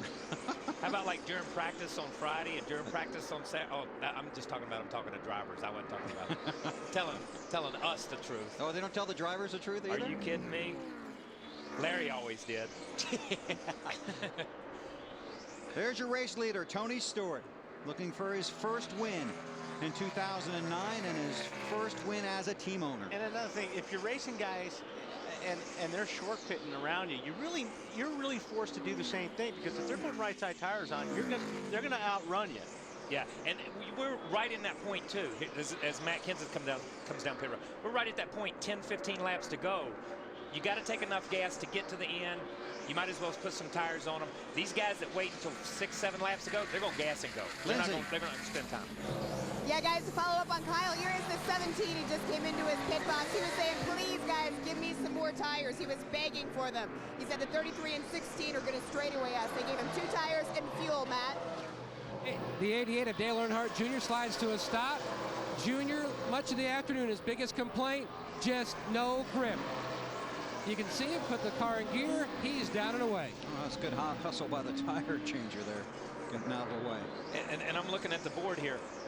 3 laps ago, Bobby Labonte was 26th. Now he's 16th, and he doesn't have to pit. That's right. So that strategy is playing out for the 96 car right now. Bobby Labonte last pitted on lap 165. Stewart continues to lead. He pitted on lap 159.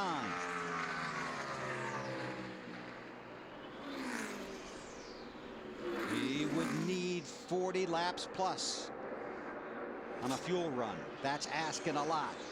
Take a quick break, come back to Pocono on TNT. Tony Stewart is the race leader. Qualifying here was rained out. He was going to start at the front of the field, but he lost a car in the first practice session here on Saturday. Had to start a backup car at the back of the field. Stewart has led 30 of the 191 laps complete. And he just let speed get back in front of him. So he just switched on to conservative fuel mode right there. Yeah, and we saw speed motioning by to the inside. Tony went by, didn't pull away from him, just kind of rode there, and then he did pull over.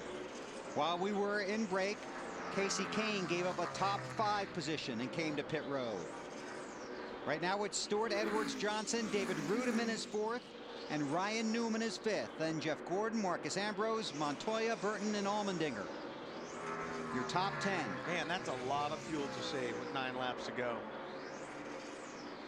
That's a lot of fuel, man. I mean, a 2.5-mile racetrack. Yeah, I mean, I don't know how much they have to save. I don't know what's in their tank, but if they're thinking about this with 9 laps to go. Now, these guys have been running about 157 miles an hour. That's been their lap speeds. See what they are now. 153. No, Stewart was 155 that time. Some of these guys are running 153. Edwards at 153. Johnson at 155. Hey, you know, there's these straightaways are so long. You got to run down these straightaways. Yeah. I'm sorry, it's not ease off getting in the corner and save a bunch of fuel like that. The straightaways are so incredibly long. You're in the throttle and you're using gas. Sorry. Now it's time for the NASCAR Sprint Cup Mobile Monster Moment. And let's give it to the 14 crew, not only for the work they've done on pit road, but for that pit stall. And that got Tony Stewart out front, beating Carl Edwards off of pit road and giving him the lead. Stay tuned to all of the in-car audio, live radio broadcast stats, and more with NASCAR Sprint Cup Mobile, only from Sprint, only on the Now Network. Visit sprint.com/speed to find out more. Let's get more from Marty. And guys, what's going on is a little monkey see, monkey do down here. What Tony Stewart's crew saw was that Carl Edwards' crew was slowing down, or Carl Edwards was slowing down on the racetrack. Bob Osborne told Carl Edwards, slow down. I don't want to see anything under a 58-second lap. So Carl has taken a lot off his time. Subsequently, Tony Stewart has slowed down. In fact, Carl Edwards just asked on the radio a moment ago, should have let the 48 go by me. They're playing the fuel strategy, Tony Stewart as well, hoping they can all hang on and finish all 200 laps. 7 to go. This is going to be amazing. Larry, I can't believe this. Well, guys, let's just think if we're trying to save 4 laps of fuel, which is what we have heard the 99 cars trying to do. This is a 2.5-mile racetrack. That's 10 miles. Go back to the beginning of the pre-race show when I talked about miles per gallon. If you're getting 4.6 miles to the gallon, you're trying to save over 2 gallons of fuel. And guys, Bill, you pointed it out. What did you see on the scoring monitor when we went back racing at lap 165? Some of the fastest laps of the day. 168, 167, lap 167. You're right. And when you're running faster, you're using more fuel. Now, I know they've slowed down now, but this is going to be interesting in the next 6 laps. Okay, let's get more on this on the 24 situation. Matt, that you? Bill, we've documented the storylines with Stewart, Edwards, and Johnson, but the gentlemen 4th through 6th, that may well be where the biggest storyline of all comes from. This was Jeff Gordon's conversation moments ago with crew chief Steve Letarte. 39 can make it, right? He's going to have to go longer than us. Everyone in front of us is going to have to go longer than us. How much did you save when you left pit road? You saved me a bunch on that one yellow we had? You quite a bit, but I thought the 39 started behind us. He come on and topped off, Stevie. 39 came lap after us, okay. 44, he's behind us, don't worry about it. 39 at 00, push them both. Those are our two. Keep pushing them. Do not let them pedal, man. They're going to have to. They're trying to save. Don't let them. The 2 cars in front of you. Run them down. At this point, Steve Letarte's calculator, too close to call. They may be half a lap short, but they're going for it, just like you heard him tell Jeff Gordon.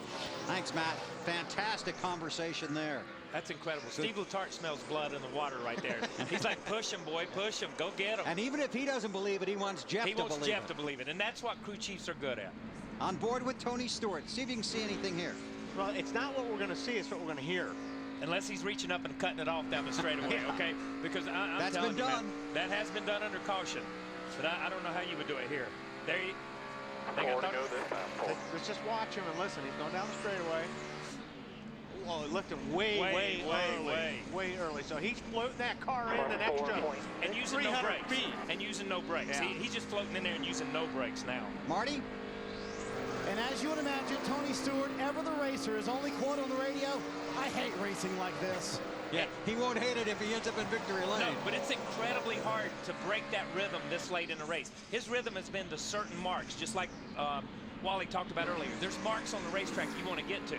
His rhythm has been within those marks. When you get yourself out of that rhythm, it's hard sometimes. It's very hard. It's hard to drive a race. It's hard to drive a race car, not 10/10ths. That's right. When you got to back off and you got to run 75%, it's very hard to do. You lose concentration. You're so used to just busting on that thing every single lap. This is great. He's using no brake. Watch his brake thing, man. I mean, he's letting off going into turn 3 over there with nothing. Casey Kane just ran a lap of 159.6. Stewart was 5 miles an hour slower than that. Hey, Bill, what does Tony Stewart and Darren Grubb actually have to lose? You would say, well, they're the points leader. Exactly.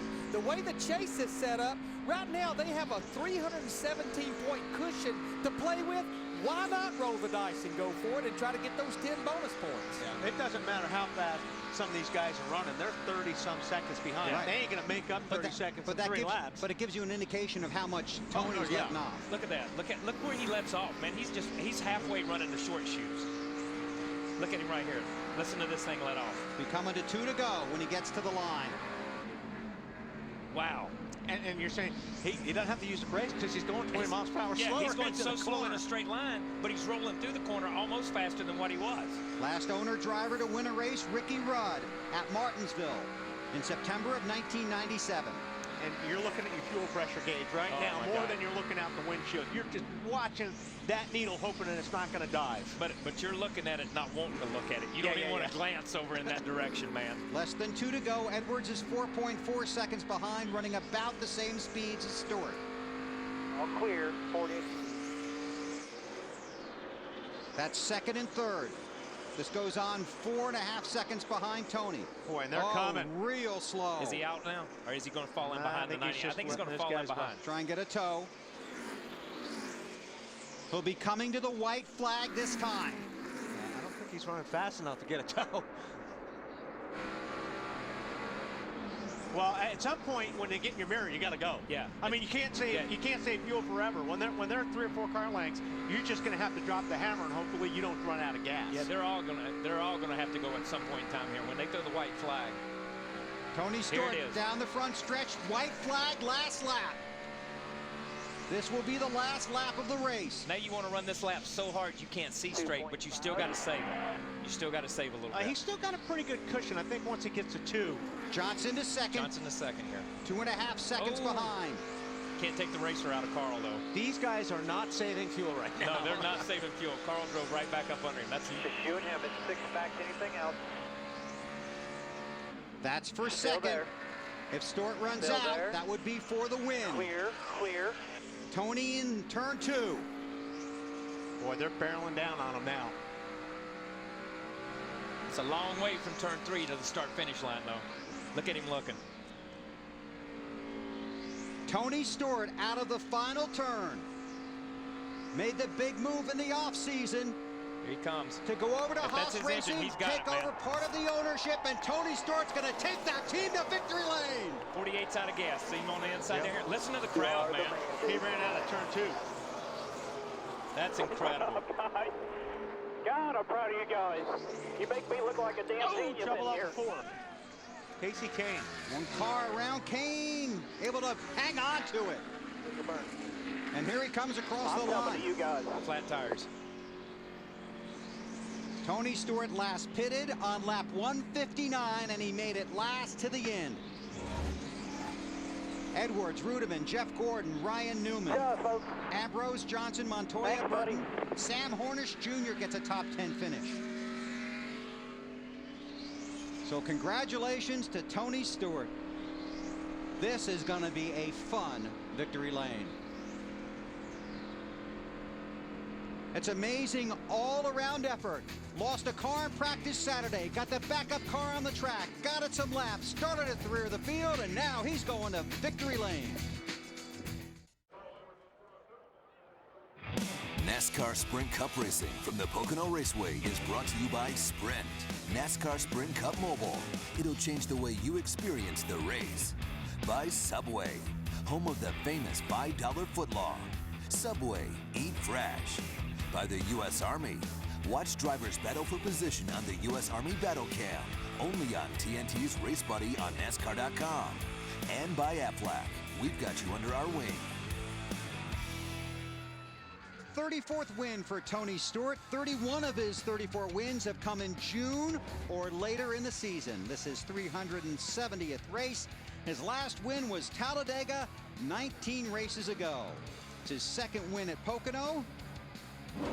And he even improved his lead in the championship standings to 71 points over Jeff Gordon. That's a victory flag he's going to hang on to for a long time.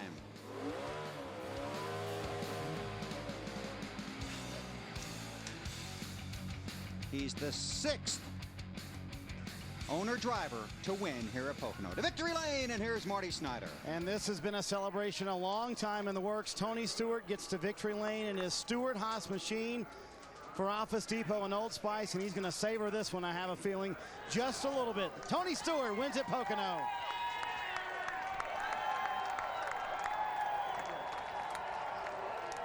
With his dad here and his Bobby Hutchins, one of the team managers at Stewart Haas, Eddie Jarvis, his longtime business manager. When you put this deal together last July, did you ever believe you'd be in victory lane less than a year later?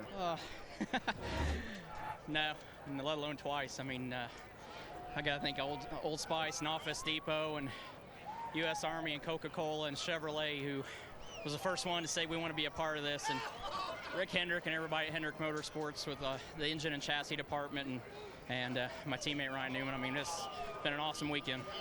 For you, Tony, so many men and women helped make this happen. Is it more special as an owner-driver than just a driver?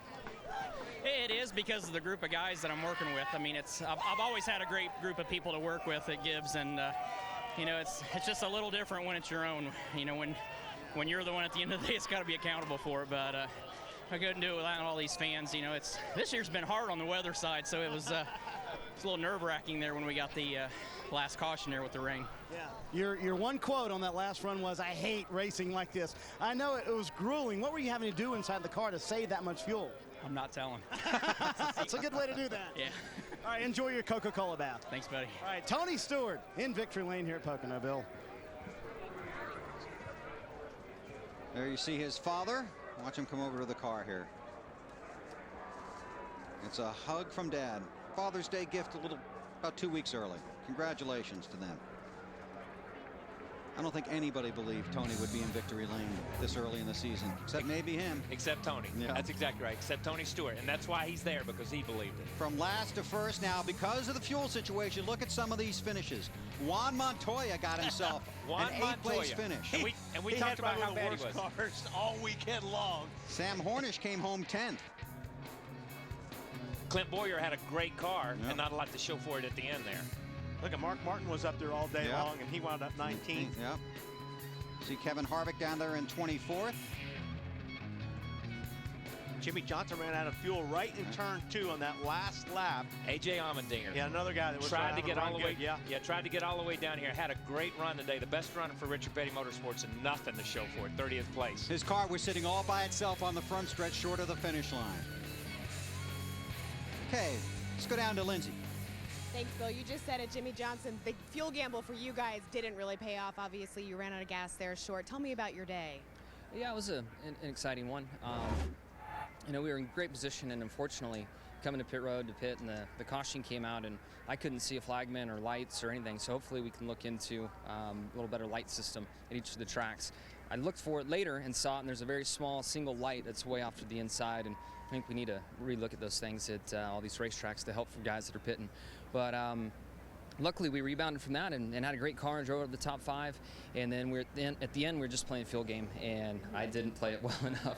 I had to run too hard at the start of that run to stay ahead of the 33 and try to stay ahead of the 9. And I just used up too much gas, and I ran out coming into the tunnel turn. But you tried. I did. I tried, and it was funny just kind of riding and wondering who was going to go and win because everybody was about half throttle. Just trying to get to the end on gas, and I thought Carl ran out on the front, so I got in the gas and got by him, and I went down through 1, came down the back stretch, and I ran out. And I'm like, okay, that figures. So one of those days, but a big congratulations to Tony Stewart and Stewart Haas Racing. Those guys have been doing a great job.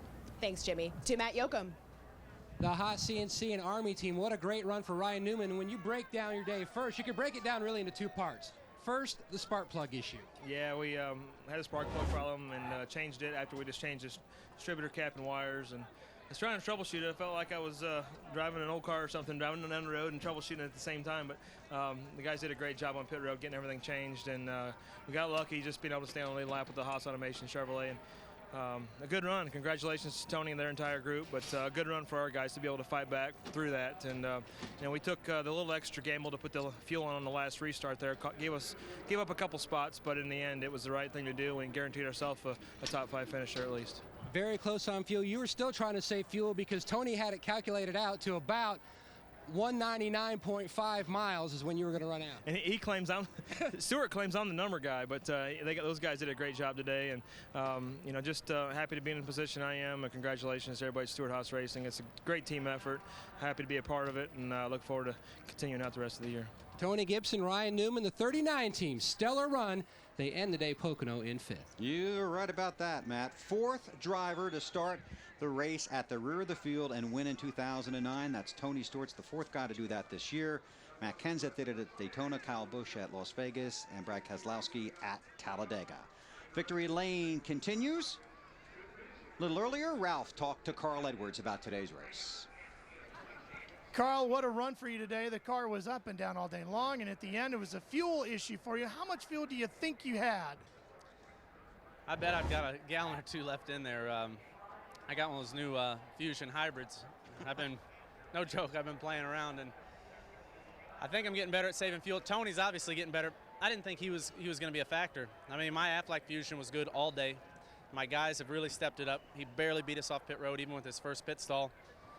And I mean, we made a decision. We're going to race him or we're going to save fuel. We saved fuel, and I was sure he was going to run out like Jimmie did, but he didn't. So they won the race, and we just got to rest on the fact that we're stronger now than we've been all year. Early on today, though, there was some frustration in the deal, but you stayed very calm.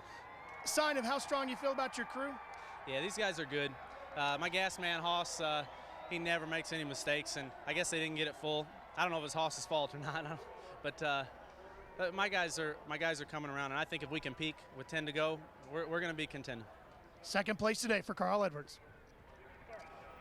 You know, when you look at the history of Pocono, strange and unique things always seem to happen. And Jeff Gordon, how would you describe this finish today with the whole fuel mileage scenario? Yeah, you know, we've seen it happen in a lot of races, and this is a tough place to save. So I'm really impressed with those guys that finished ahead of us.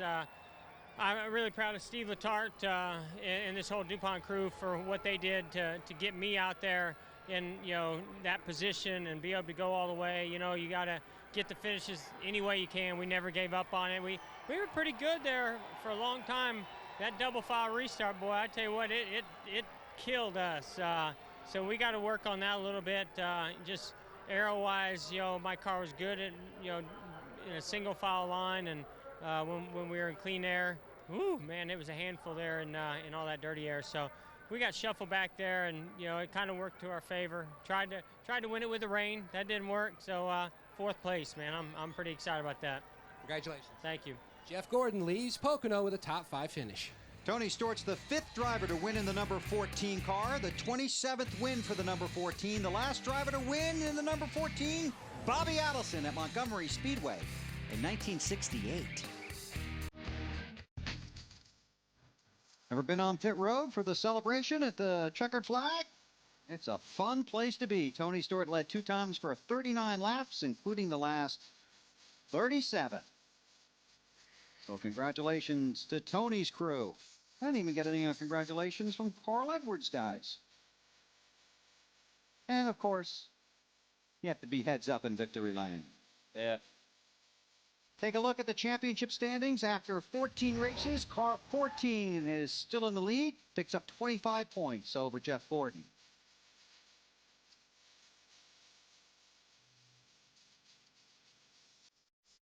And if you go down, you'll see the guys chasing. See David Rudiman into the top 12, and Mark Martin unofficially 1 point out.